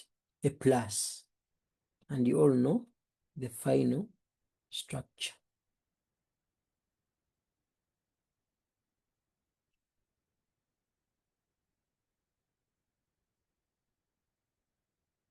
Let me tell you, if you don't practice these mechanisms tomorrow, or those who are still sober, if you can, I highly advise you to practice some of these mechanisms before you sleep. Then you will never forget them. But the brain hates it when you learn things and just sleep. But when you fast, even if you do like you do a few, don't do so many. So here we know that we are losing a proton. Yes. There are people who tell you that this step can be ignored. Yeah? Don't say that Dr. Post said it is a must, it should appear. So when they tell you it can be ignored, well and good. But may I like what exactly happens? I don't want to leave anything unturned. So this mechanism is very good. There is a mark for this. This intermediate, this BR, attack with water. It has a lot of marks. This intermediate, it is having the proton loss, a lot of good work. And what will make you feel screenshotting this and posting on your status? This is a very good profile picture. I'll even get you a better profile picture. So you also take a screenshot of that as you tell me which step of the mechanism is not okay. If all steps of the mechanism are okay, you just say next. And I won't hesitate, I also proceed. I will not hesitate, I also proceed. So just imagine we have tried to do that is a recyclic. So the other ones that are in chain form are the easiest. Yes, the other ones in chain form are the easiest. They shouldn't stress you at all. Here people have said next. Okay. If people have said next, then who am I not to go to the next thing? So when you're dealing with CL, it will be the same thing. Eh? Yeah, those things of BR, things are easy.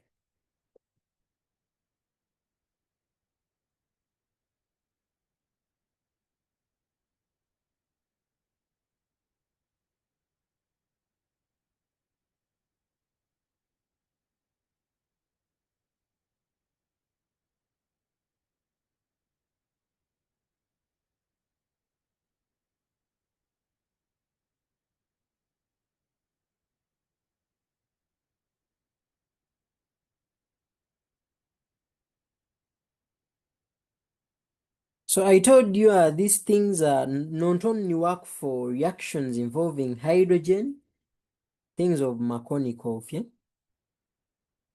So I want to show you something. Bromine water, they can put here bromine and then water down, yeah? Or they can combine the whole of it and just call it bromine aqueous, like Br2 with aqueous.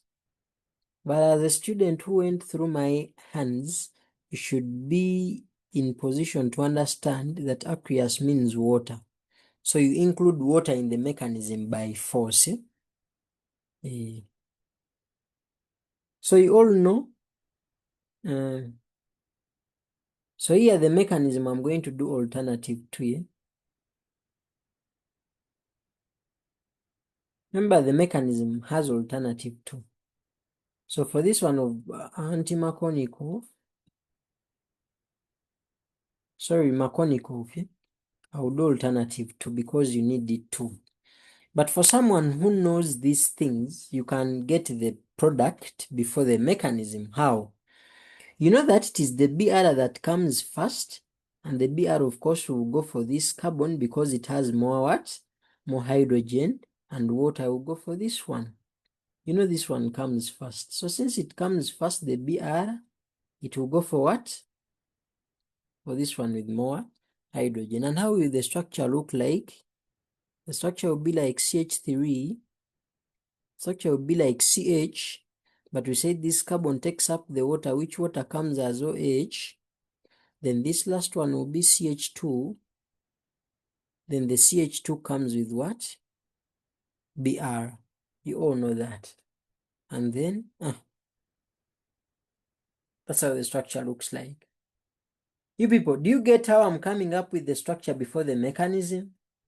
Br comes first. As we attack, it will go with that carbon that is richer.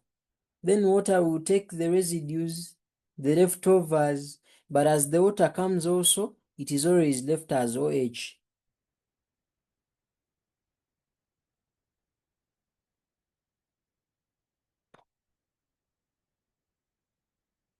Okay, I've said we are together. So you get that structure. Eh? So alternative 2, what happens? Since it is bromine water, bromine has been dissolved in water. So there could be an alternative of getting the bromine and adding it to water. Let me tell you, as you're writing equations in mechanisms, don't stress yourself with don't stress yourself. I repeat, don't stress yourself with balancing. But I will tell you when you're supposed to balance and not. But these equations we are so far doing are easy in that they balance themselves. So I want to teach you something here small. That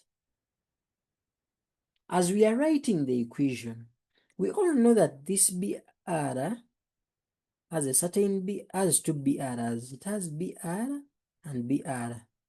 You get? Even this water, we are all aware.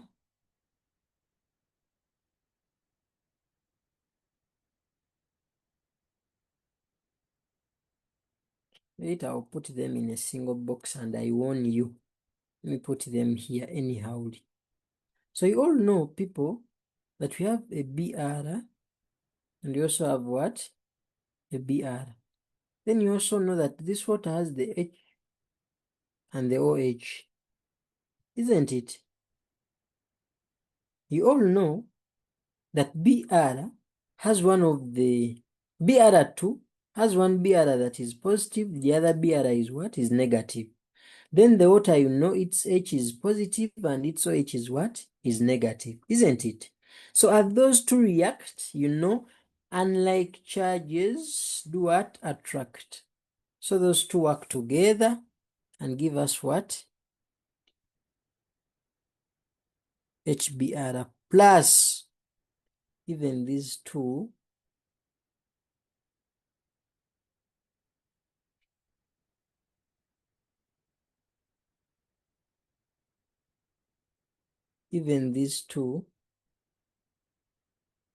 work together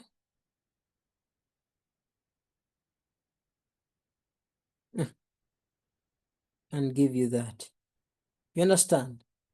Hey, that's what happens. But I don't want you to put this part of the mechanism. Hey,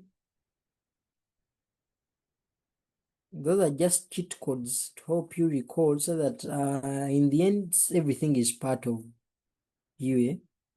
So these things are not part of mechanism. I don't want you to go back to your schools and say, Dr. Po said this, Dr. Po said this. No, I'm just simply giving you a hint of how you can memorize these structures.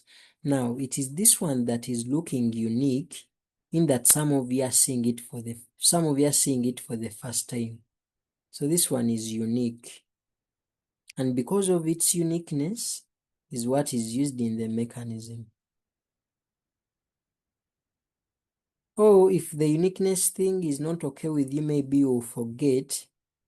You just understand and be like, every time I'm using bromine water, I'm supposed to add bromine and OH. So when you look at this, it has both the OH and it has the Br to be added to the alkene, so it will work for us. You know that people are getting it.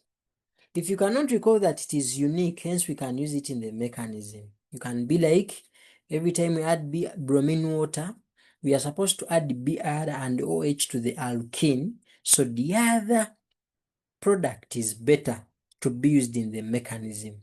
Not forgetting how it came about. We split the Br2 into 2 parts and the water into 2 parts. Then we started attracting unlike charges, positive and negative, positive and negative. Then we came up with those two.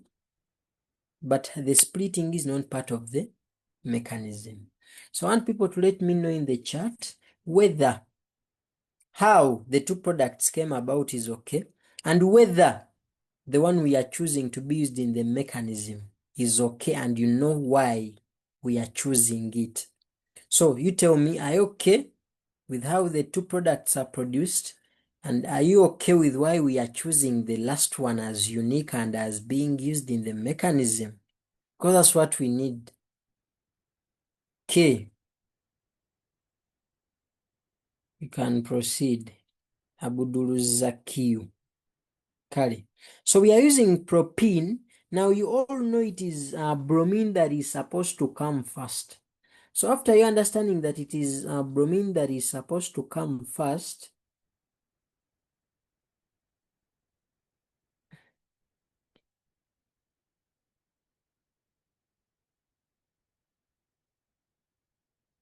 we shall write it first. And then if you know that the OH is supposed to come later, we shall put a bond, then OH. You know that people are getting it. Remember, it has been like this, the unique thing. Eh? But we know we are supposed to add Br first, then the water later, but water comes as OH. So we rearrange it like this so that we attack Br, OH goes off, and we later add it. Just like we have been doing other things normally. So that's the rearrangement. So as I complete, don't get tired of giving me feedback. So you also let me know if the arrangement is okay. So that arrow goes off. This time round, it's supposed to point the O. Why does it point the O? Because it is the O. It is on top of the O that we put the negative charge. So we should respect that also. Okay. So after that, I'll come and put my arrow there. I will have CH3. Are you listening? Then I will have CH. You all know it will have a plus. Then I will have my CH2 with the BR. You understand? Then the OH went off serious things as a negative. Get the point? Then I told you after that you're supposed to place it strategically for the attack. You know, Kwetega. So that it does that. Get the point? You get the point? Get the point? Here. Then after, you write the final product. CH3, CH, You put here the OH. How these things are named, we shall see later.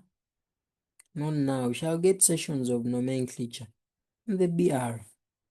So you see, you get your mark for the equation, mark for the attack, this intermediate, this OH, this attack. The product was already marked. They cannot remark it. So you people, those two mechanisms, you get the same product. The difference is that for the first mechanism, you use water as the attack. Then after water attacking, we lose the proton later. But this second one, OH comes as OH.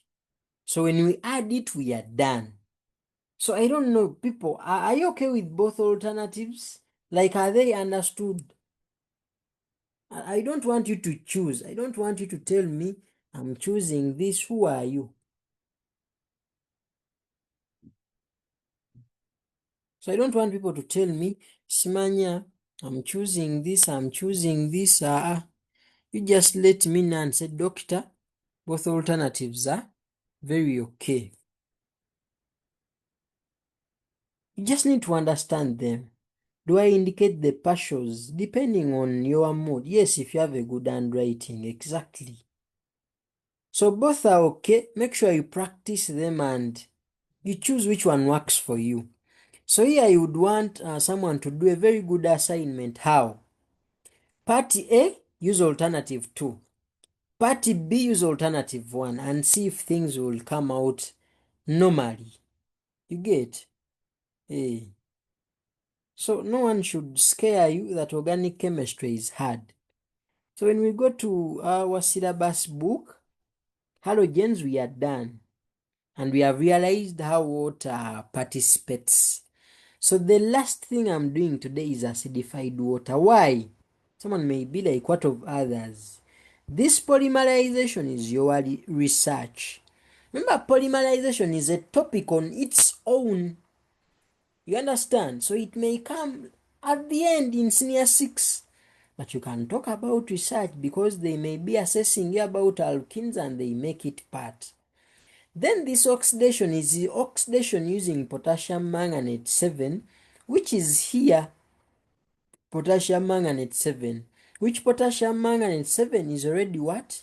Recorded. Applications, I don't teach them at CMOS, but we have our website where we have a library that you can go there and get everything. So literally, we are remaining with only acidified water. We end the lesson. We end alkenes. Next thing will be alkynes. But I think alkynes will be in premium classes. I don't know. It will depend. Because I really want to start on serious things. Things like periodicity, things like solubility equilibria, ionic equilibria, pH. Those nice things. I'm really tired of your organic chemistry. Okay.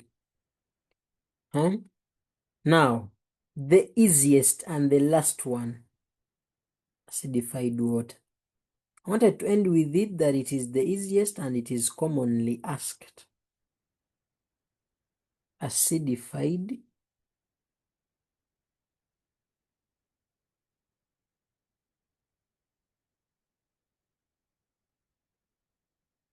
and someone is not telling me, Dr. Screenshot.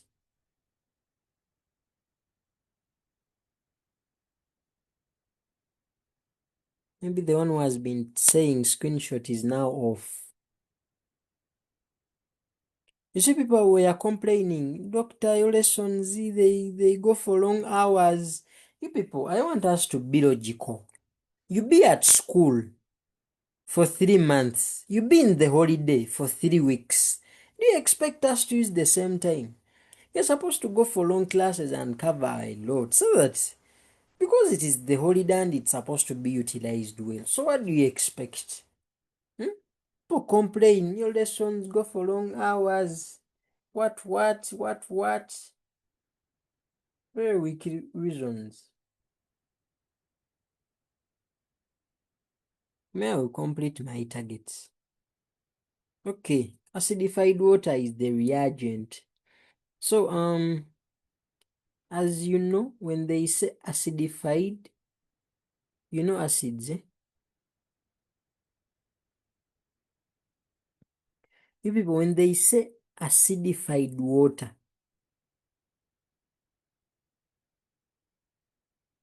the acid that they are referring to is basically sulfuric acid.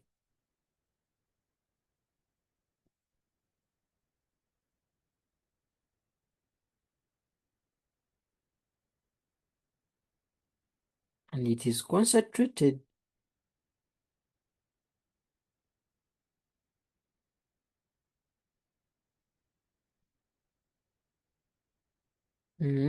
Concentrated sulfuric acid, which is abbreviated as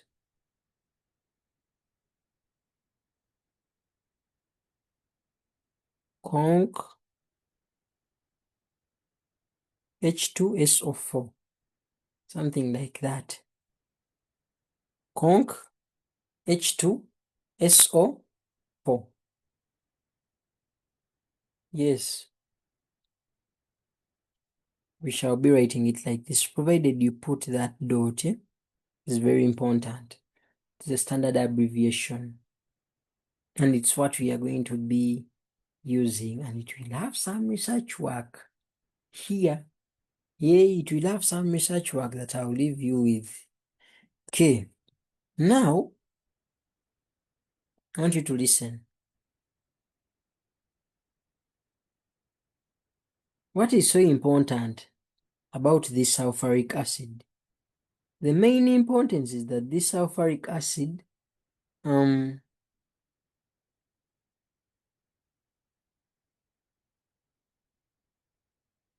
produces hydrogen ions. You all know acids from O level, eh? That when they dissolve in solution, they produce hydrogen what? Ions.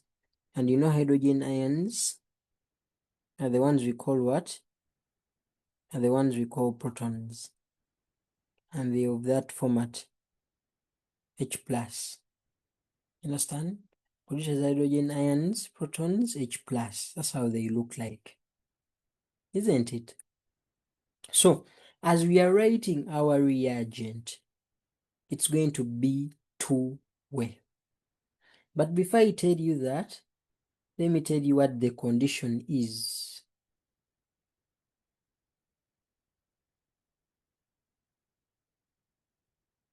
What is the condition for this reaction? Specifically this one with acidified water. It is warming. Yes, I want you to get a difference between warming and heating. Yeah. So because of the acidified water, and we have talked of how they produce protons, we have said it is concentrated sulfuric acid, we have two ways of writing the whole reagent. So here I'm going to just say forms of writing.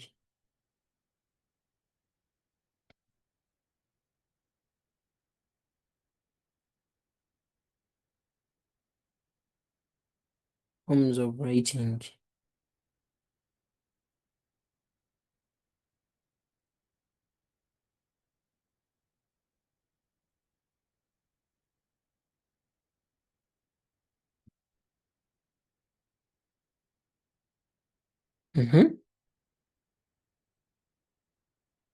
My always put things on the arrow. So I'll have that and that. The first option, remember our acid that is used in acidified water is conc sulfuric. So you put 1 and say conc. So here you're supposed to number your steps. Conc, you say sulfuric like that. Then 2, you show that you need water. Then you warm. You know the people are getting it. Remember we said we are having two parts. We have the acidified part and the water part. You get? So the acidified part, the acid we use is conquat sulfuric acid, which is abbreviated like that, standard abbreviation. But you need to know what is all about acids. Acids in solution, they always produce what? Hydrogen ions, which we call protons and are written like that. Then I'm like, what is the condition that, oh, yes, we agree on doing all these. But please and please don't forget to do what? To do some warming. So I'm saying you have two formats of writing. The first format you write, that one, I need my conc, sulfuric acid. Two, so this for the word acidified. Then water is this one in step 2. Then warming is the condition and they are marked separately. Oh, if you know that you're not ready to use numbers to show that these things happen in steps, be like acids produce protons. So what we need are protons. So you write protons to represent the acidic part. Water part, put a slash, you write water, don't forget the what? The warm. So here we don't number, but there we number, but same marks. Proton representing acids, publicly, water, just like the name, acidified water. Why proton representing acidified? Because protons come from acids. Warming condition. So, my dear students, is the reagent okay? Are the conditions okay? And the two formats of writing it, are they okay? The condition is just warming, so you never see the word warming, the mechanism. The mechanism is only going to have water and the proton. So are the two reagents, okay, the reagent is one with two forms of writing. So general, are they okay? If someone is asking for the screenshot at this time, you just take what is there. It's not yet full. Are we on the same page? If only one person is commenting, Infinix, what of others? Are we on the same page? Just mere writing it.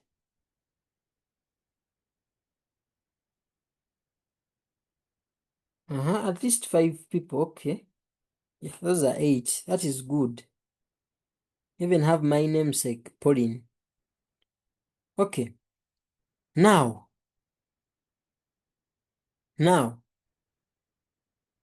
what we form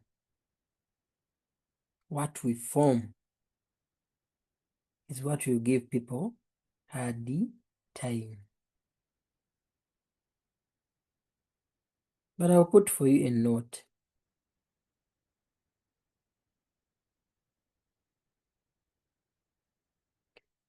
Just like bromine water,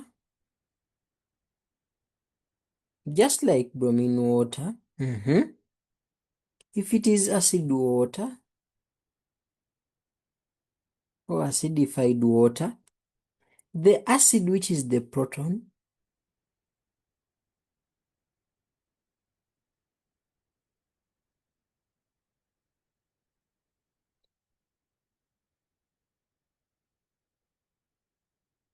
takes 1 carbon, then water,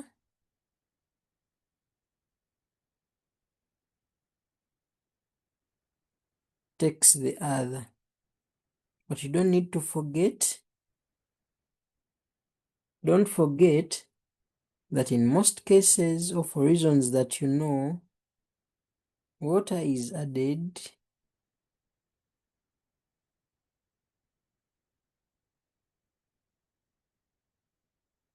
as OH. Hope you are aware. That H plus water, just like you recall, Br took 1 carbon as Br only. Water took the other carbon as OH. Which carbons are we talking about? Those carbons that always make up the functional group, yeah? The moment the double bond disappears, or the moment the functional group disappears, Br takes 1, when it disappears, Br takes 1, OH takes 1. So same thing is going to happen here. Hey, H plus and water. H plus will take 1, water will take 1. But don't forget, water always gets added as what? OH. Get the point? These things are best gotten when we do hands-on. For example, let me bring Cobb back. Let me bring Cobb back our...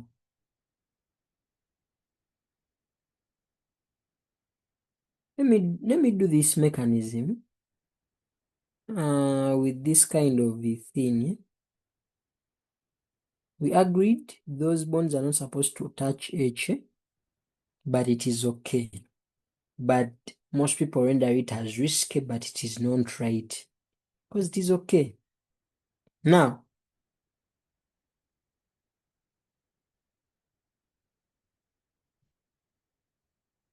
H plus, water, then I won. What have I said? The one carbon takes the H. Let's say the H is taken by the first carbon, so this one will be CH3. Then the other carbon will take the water, but it takes it as OH, so you form this. I don't know. Trust me, if you people make a lot of practice on these things, time will reach and they are just very easy and no problem. Very easy, and they will have no problem at all. So I want you to be very strong people.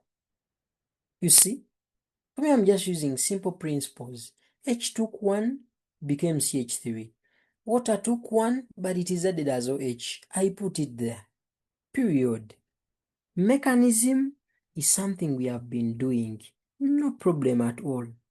There's nothing like alternative 1 and alternative 2 here. What are people saying in the chat? Hey, we are getting 30. No, it's unfunctional.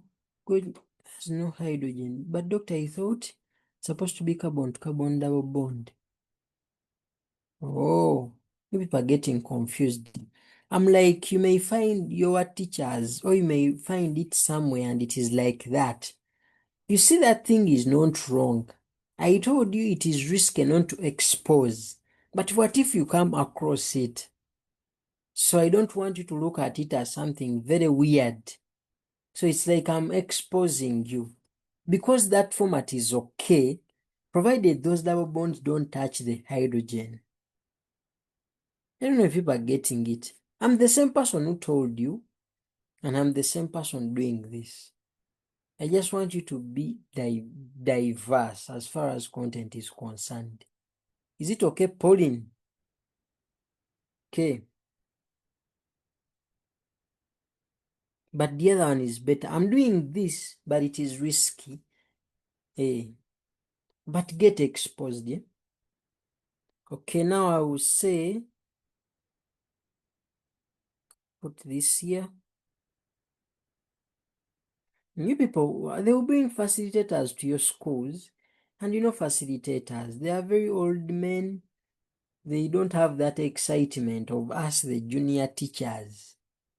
So for them, they do what has been always done for the past years. But I always tell you that this form is risky.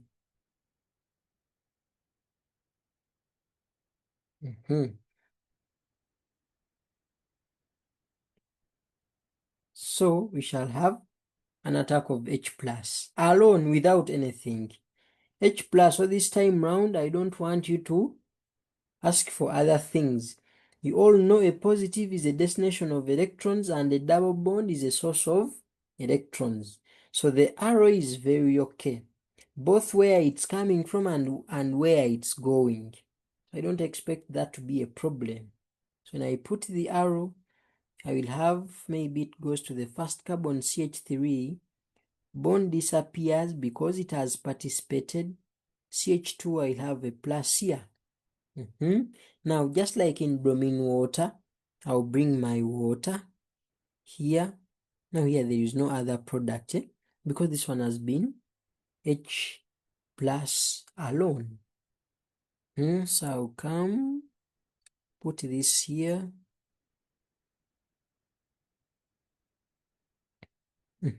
Like that. And guess what? The carbon will now be happy as usual, but the oxygen will not be happy. Why? It will have gotten a third bond, and the third bond renders it unstable, so with a plus. And you all know, to rectify this, we shall have this sacrifice. What does it mean? Electrons in that bond, since they carry negative charge, they come and neutralize that positive. So our product comes. But when you compare this product and this product, we have lost H, we have also lost a plus. And that's what they call a proton. Hence the word proton loss. You people, is that mechanism hard?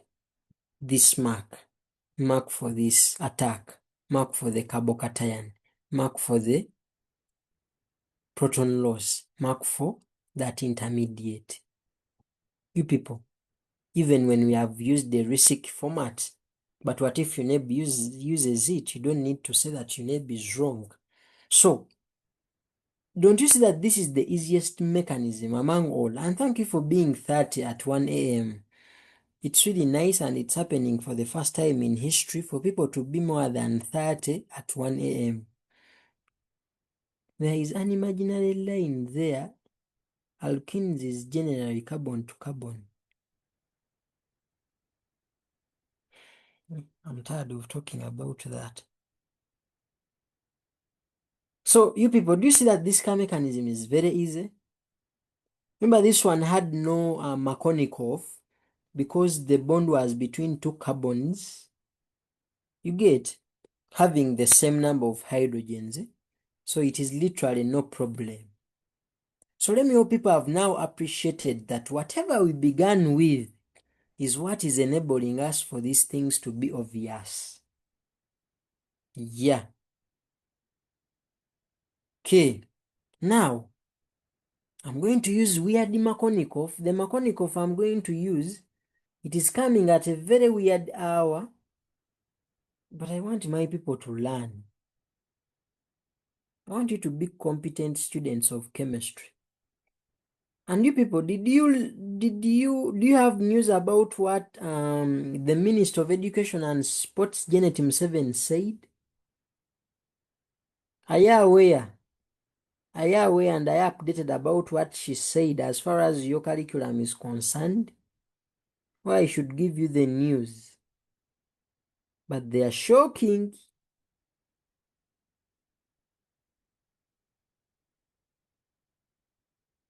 Are you aware or you're not?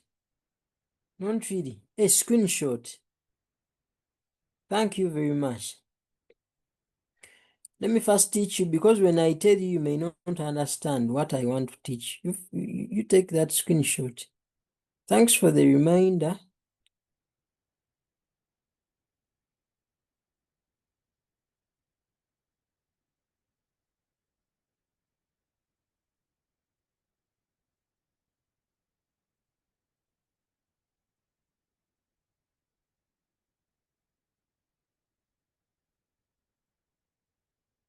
Okay. Hey, you people, I want us to use this one for Markovnikov. Hey, I want us to use that one. For Markovnikov and see what is really going to happen. Who can tell me?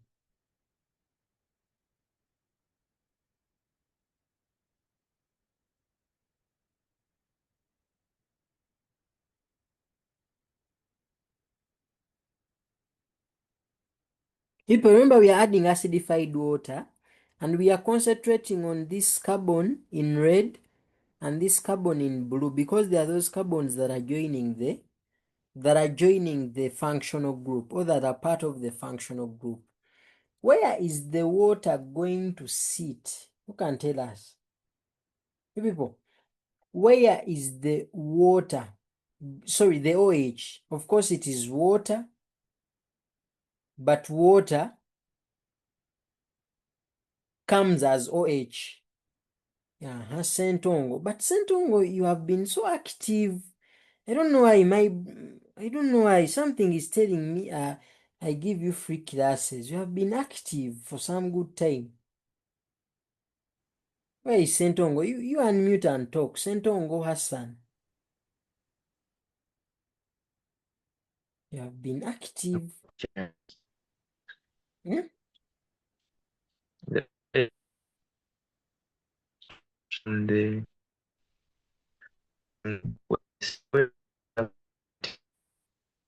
I'm not getting you.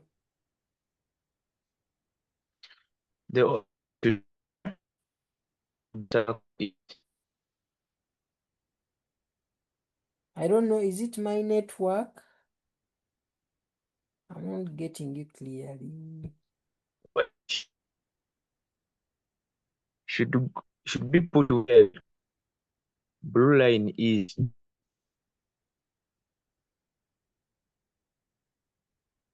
What have you said? The OH should be put where the blue line is.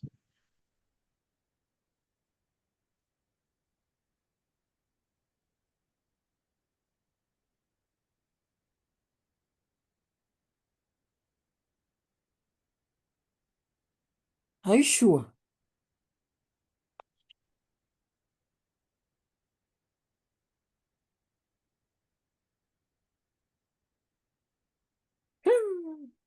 Yes. All of you are saying Iburu.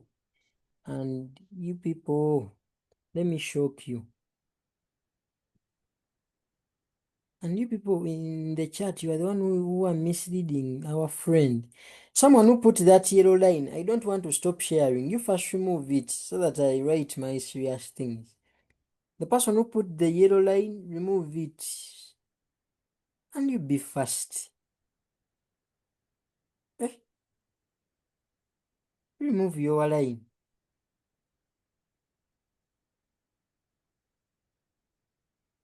Okay, let me help you.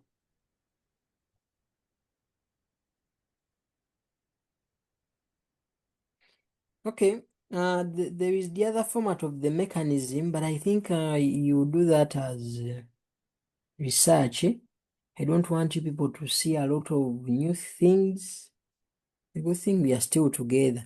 And I told you I need someone who has a book where you keep all assignments and research work I leave, so that in the future as we are discussing, that work gets back and we do the needful.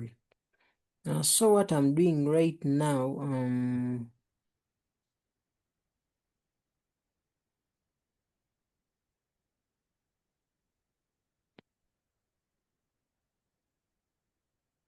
if you're not easy, why am I saying you're not easy?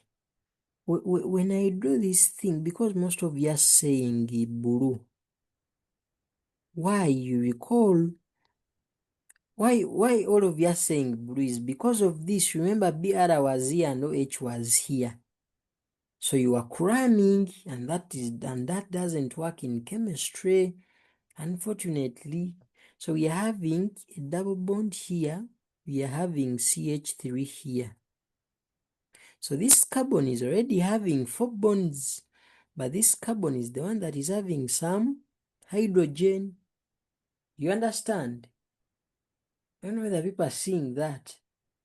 So do you realize that this carbon in red has no hydrogen at all?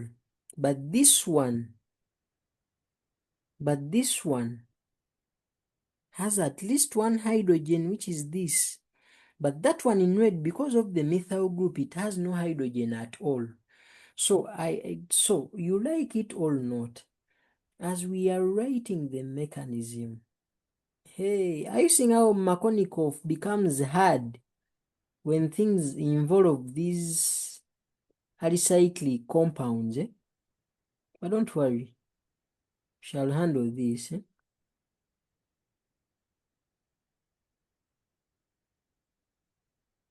We are in the struggle together. So this is CH3. This is like that. Are you seeing that? We begin attack H plus. H plus is alone. Hey,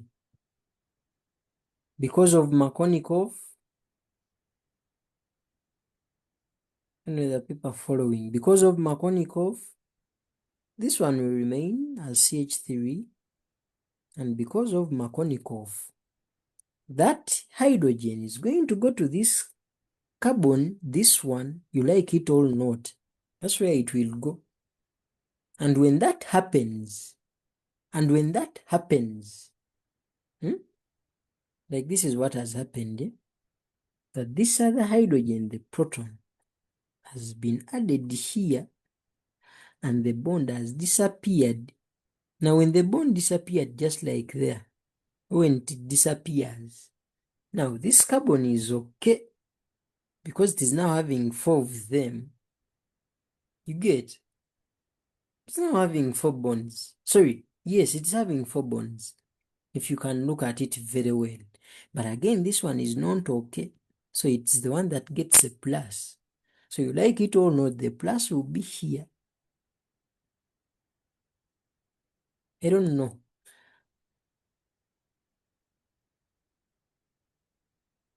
You people, is that okay?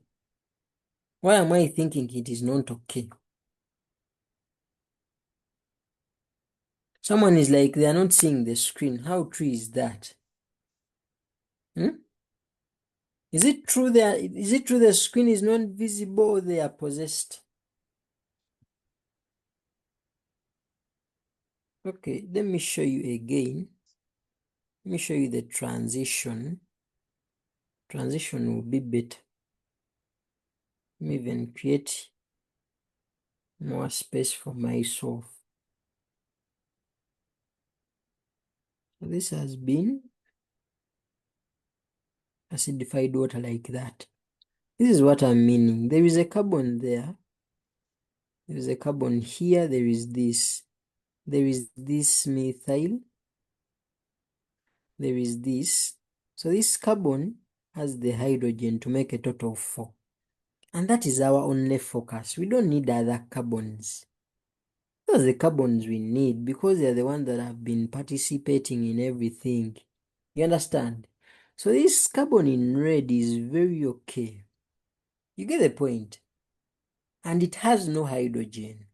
Why doesn't it? Because of the methyl group. The methyl group already substituted it, so it has no hydrogen at all. I don't know whether you're now getting. Now remember, this hydrogen is supposed to go to the carbon with more hydrogen. So this one has no hydrogen, but this one at least has 1 hydrogen. So you like it or not, the hydrogen will have to go to this carbon. You get it? And when it goes to that carbon, remember the double bond disappears. So the CH3 will remain. Even this one will remain with the hydrogen that has been there before. And remember, it's getting another hydrogen. Which hydrogen? This one that they are attacking. This one, they are attacking first in the mechanism. You get? Now, when you look at this carbon in black, it's now having 4 bonds, so it is okay. But now, after losing this bond, our carbon that was in red here is now not okay, because it has been left with 3. So the plus will sit there. Are we together? Are we together, or I re-explain?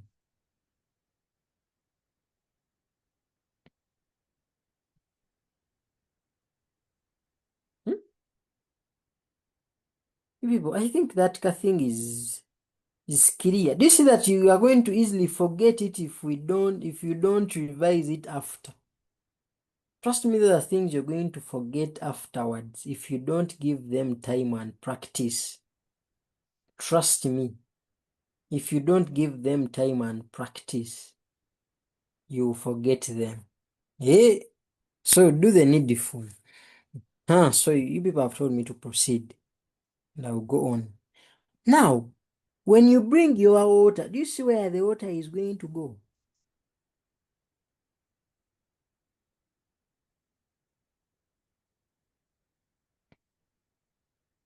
So I'll put my water here. So as this water is coming, it can even first do that. It can first scare. It can first scare the hexagon. But that is too much. Those are too many curves. Let me see which. Anyway, let us not do a lot of designing and cosmetics. Let's just do that. That is the carbon that we are supposed to attack. That's why I prefer my lone pairs to be here so that I draw a very good arrow. But you can put them anywhere. That is my favorite arrow, like that. So are you seeing where the OH sits? Most of you are saying blue, blue, blue, blue, blue. Most of you. And I was disappointed. But it was understandable. It is not something very obvious.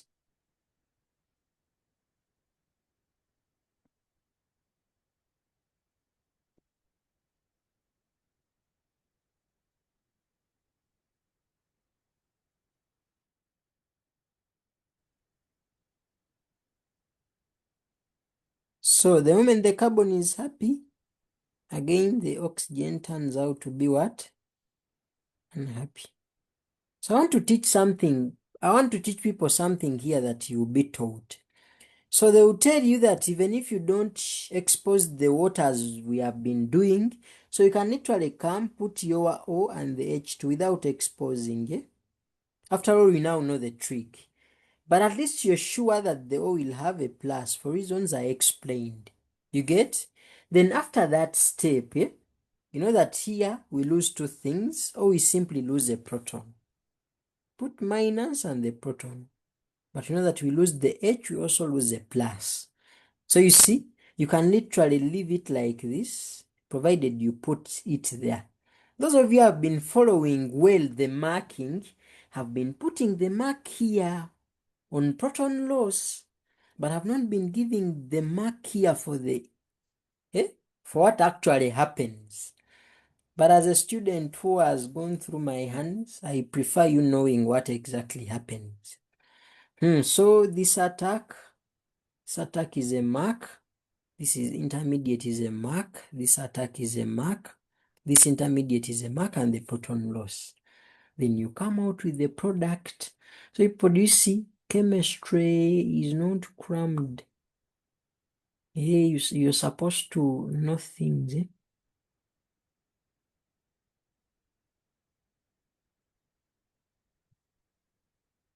Supposed to know things. And that's how the mechanism looks like. See? One has been worked on. So is the whole mechanism okay? Because now according to the syllabus book, what is supposed to be next is the research work and assignment. So assure me that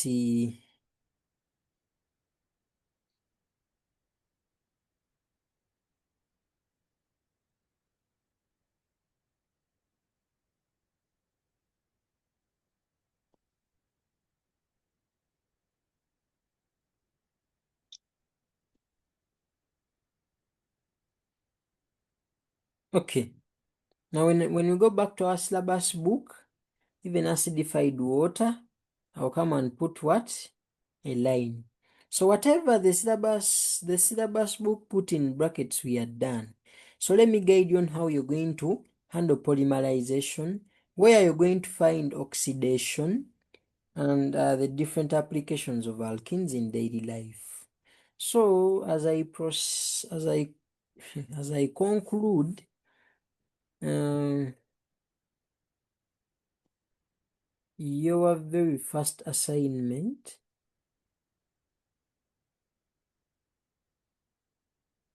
Are you seeing this? Remember I told you they can be written like this. On top, in case they label steps. That one, then two they put water and warm. After all, I taught you how mechanisms run. I taught you the cheat code, and it's going to be the same throughout.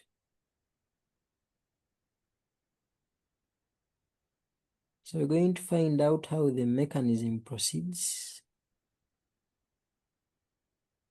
Find out how the mechanism.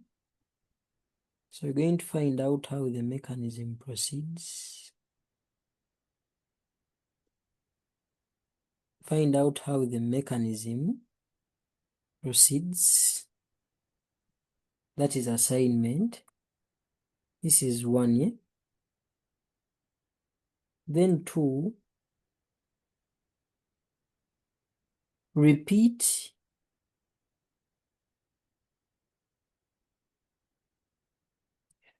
my own mechanisms first. You understand? I want to teach how mechanisms are practiced. Eh? That's why I didn't want to put mechanisms under each. I want to teach you the technique of how mechanisms are revised. So you stay on and learn the technique for good. Repeat how my own mechanisms were written or outlined. You see, before you do an assignment of a mechanism, first try out the very mechanism the teacher wrote or the teacher outlined. You get? After doing that, after you repeating all what the teacher outlined or wrote, you now deal with the assignment. But what is the assignment? The assignment, after trying out what the teacher wrote or outlined, and then change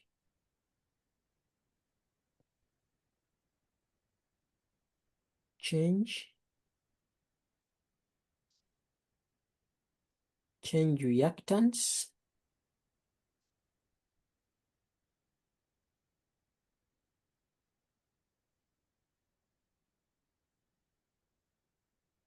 but maintain reagents stroke conditions. You understand? You change reactants, but you're supposed to maintain. What do I mean by changing reactants? If at all, in my example, I tried this. Now you'd be like, what if it is this? What am I writing? What if it is this? You get? You'd be like, what if it is that very thing, but it is having CH3 here? You understand? You'd be like, what if it is propene? Remember in the first lesson, I taught you, we introduced the topic and you know how to generate isomers. Understand? And I also taught you for the benzene ring. You'd be like, what if there is a benzene ring somewhere and you are having these two? It is CH2, then here down it is CH3. Like that. Such things, eh? In the first lesson, we introduced alkenes. We saw so many structures of alkenes. So when you try out mine and it is ethene, you go to but 1 in, but 2 in, yeah? X3 in, and others. Eh? So I will just put etc. You try with X3 in. Such things. Eh? You just try out others like that. That's how they revise mechanisms. But you first try out those ones I've done. You can even decide to switch. So yeah, you say or switch. This switch part, I'm going to just explain it verbally. Someone who just looks at it may not get it. What do I mean? You can get the alkene I used on acidified water. You take it to bromine water. You get that of bromine water, take it to hydrogen. You get that of hydrogen, you take it to chlorine in carbon tetrachloride. You get that of chlorine in carbon tetrachloride, bring it in acidified water. Such things, it's what I mean. Then 3, I want you to make research.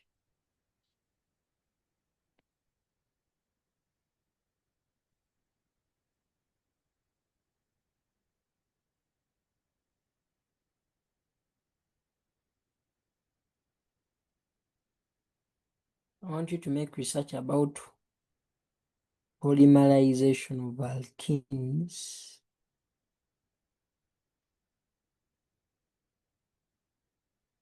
and make a report.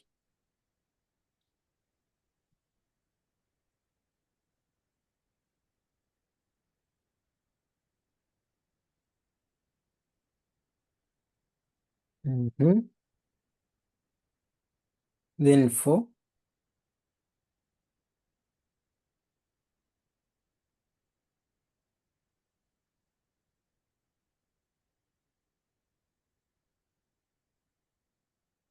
I want you to make a write-up on applications of alkenes in daily life. You people, most of you are aware, you were taught alkenes, and alkenes are, they taught you maybe for a week. But you people, let's be sincere. Learning things for a week and then learning them for 2 long nights that are consecutive, which is better? People just want lessons of 2 hours and are too many. For me, I just want 1 lesson and it is here. This is holiday and we are supposed to do a lot of things to conquer the coming term. So don't complain about long hours of classes. You just bear. It's just 2 years. Give in your all, you pass, do other things. Make a write-up on applications of alkenes in daily life. And someone has not asked for screenshot.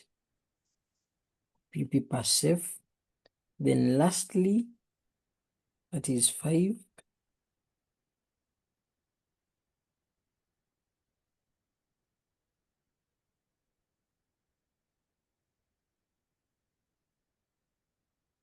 About identity of functional group, about identity of functional group, about identity of functional group, about identity of functional group, and that potassium manganate 7 that I've been talking about.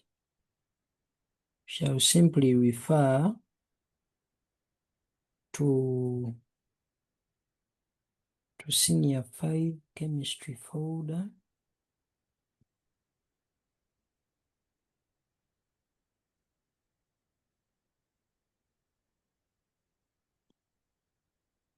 Under facilitation.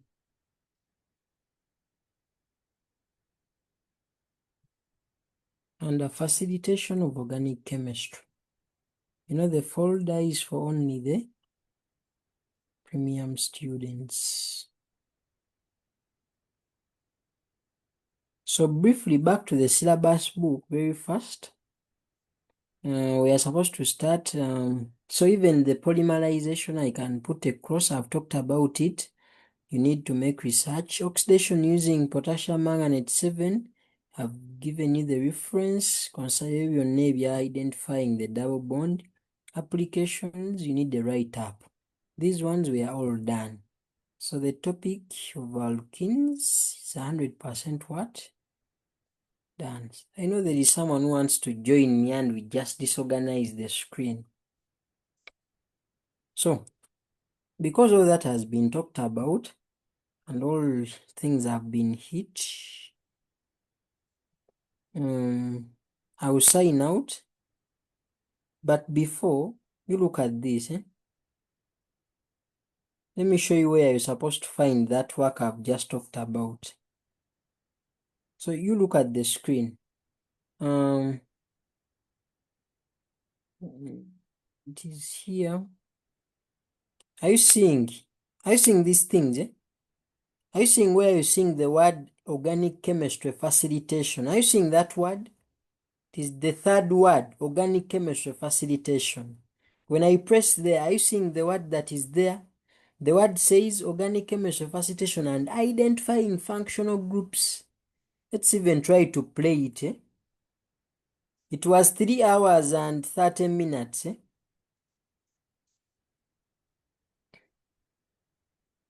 me see where I talked about. Are you seeing it was a organic chemistry facilitation by Tutor Poe sometime back? Let me look for the part I want. I want the part of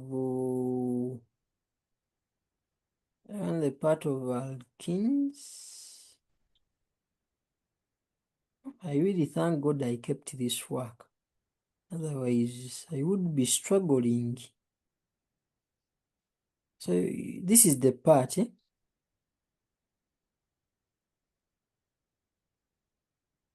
We are going to have reagents. You see?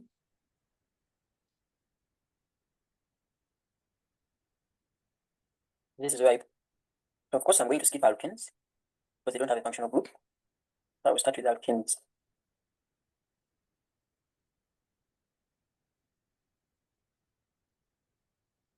See how to identify the functional group in alkenes, and that is the functional group.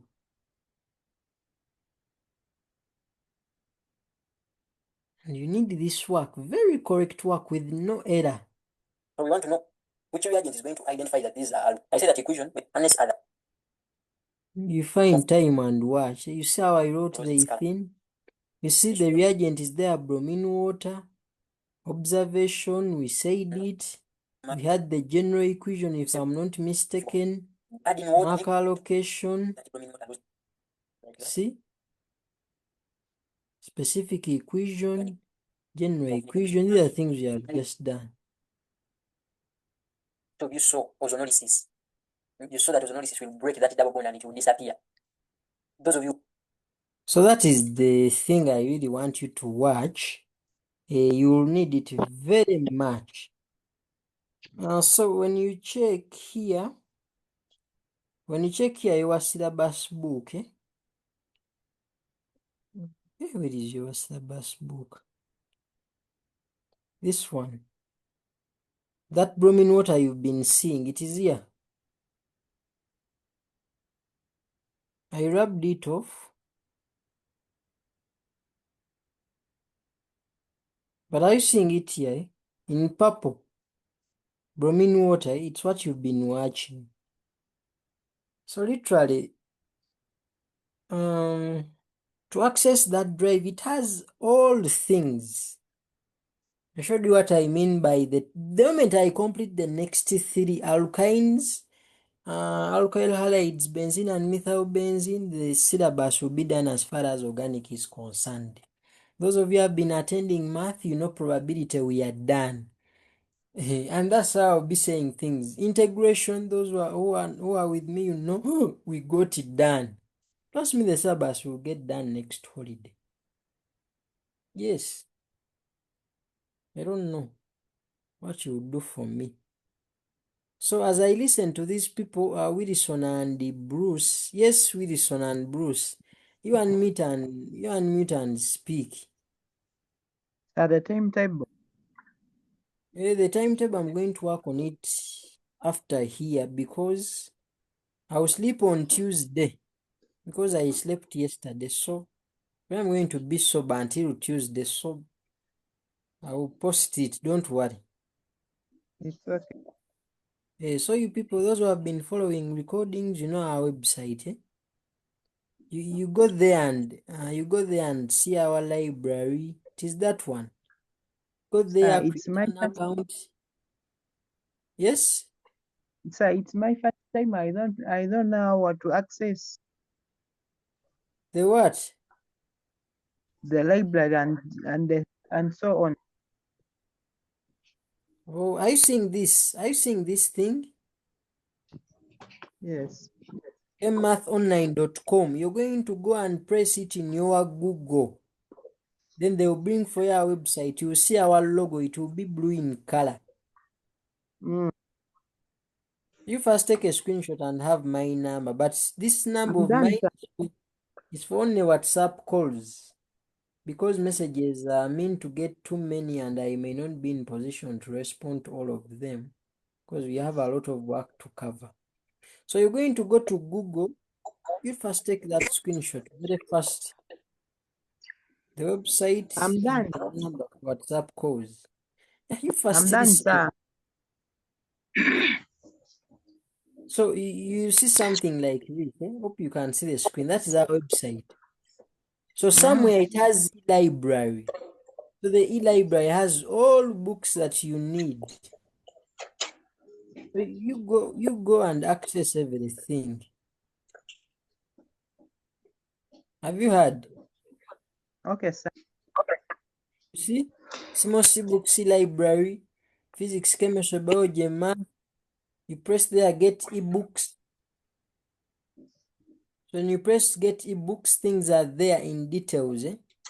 We have ebooks. Ebooks means electronic books, so they are not hard copies, or what you people primitively call soft copies. So you can see here, biology ebooks, we have biology textbooks. You can see their functional approach. Chemistry ebooks, you can see chemistry textbooks. You have those of organic, physics, and inorganic. Chemistry assignments, we have them there. They are 4 scenario-based. Math ebooks, math textbooks, you can see those of pure and applied. Math assignments, you can see them, they are there. Scenario-based physics textbooks, you can see Roger, Monica, Stanley, Conan, Parker. All of them are there. So you go to the website, create an account, access everything. You get? Okay, sir. Then concerning the drive, it is me who is supposed to give you access because it is paid for. Each subject is 25,000, meaning chemistry and math, it is 50K. 50K per holiday. You put the man on that number. Then we study. Is that hard? Okay. No, Okay. Yes, Wilson, you speak. So thank you so much, sir. So like even me, I'm new in the system, so I would like to know how if I want to go in the group and join the group. Even I wanted to talk to you to see how I will take this whole day, how I can access the learning, how I can learn for the holiday. I don't know which plan are you having against me in such. I'm going to share the timetable because we always have these classes, so we are very serious. Because like it's Just like know you are in the right place, yes. then I haven't joined the group because like now the announce I You just call got me the now. Have you seen my WhatsApp number? You give me WhatsApp call. Don't send a message. You call me right now on WhatsApp. I add you in all the groups. I also thank give you the links to share to your other friends in other schools. you so much. Okay. Where is this girl? There is a girl I told not to sleep before I share the. She's even off. You see? You see women. Yes, Jonathan.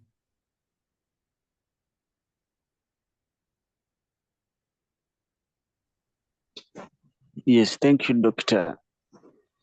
Doctor, to my side, I appreciate your commitment, your generosity, and all what you are doing for us. But there is something, Doctor, you forgot to comment about when you were when we were discussing the hydrohalogenation of alkenes. The There is anti-Markovnikov. Yeah, the Markovnikov, Anti-Markovnikov. the hydrohalogenation of alkenes using hydrogen chloride and hydrogen iodide. I talked about them. Oh, okay, maybe I did not pick you well. But We have that mechanism. We did HCl and HBr. What we never tried out was HI. But remember, I gave you HI as an example of the hydrogen halide. So I expect someone to do it on their own because I've taught you the trick of dealing with those different mechanisms. You understand? Yes, doctor. So one thing, actually, let me add it here. Making research about anti-Markovnikov too. Okay. But since you know Markovnikov, Mm. anti-Markovnikov becomes very easy. Okay. Yeah, but you revisit that work very well. I talked about that. Okay, doctor. We used HCl and HBr. We never used the HI. Doctor, I was talking about the one in the presence of a peroxide where you are using. That is the anti-Markovnikov. Yeah, I have got you, doctor. In presence of such a thing, ROOR, isn't it? Yes, doctor. That is anti-Markovnikov. That is your research. It's not part of your syllabus book, but you can make research. Oh, okay. Okay, doctor. Because Thank in the previous book it was clear, but in this book it is not. But it is very easy because it is the exact opposite. Yes. But people can make research. Yes, the other one was Markovnikov's rule. Then this one is against it. After all, now we have it under research, so we are safe. So take that screenshot and take the last one. We call it an evening. And thanks for attending. Thanks for the endurance. How can someone call me when I'm still in a meeting? And they have also been part.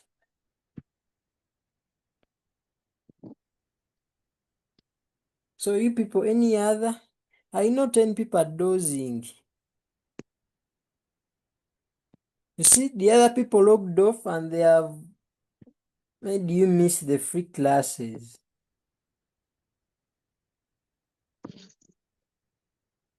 Okay, I think I can stop share and I can save some books here. Thank you, Doctor, for the lesson. Doctor, thank you for the lesson. May God bless you with $1 million. Those are the prayers I want. Doctor, don't forget our timetable. Don't tell me such nonsense. You be like Pauline. May God bless you with $1 million. The moment you say million shillings, even if you pay 100,000, I will not let you in. So I want 10 students to type the word $1 million in the chat. Then you go. You just put $1 million, amen, $1 million, amen. I want 10 students. Say $1 million, amen, $1 million, amen. You people, you had it. That is one. As people who are from receiving a free lesson, you are supposed to comply. $1 million, amen, $1 million, amen. Others. Those are 5, those are 7. Those are 8. Even those who are copying and pasting other people's comments, you had it. Those are 9.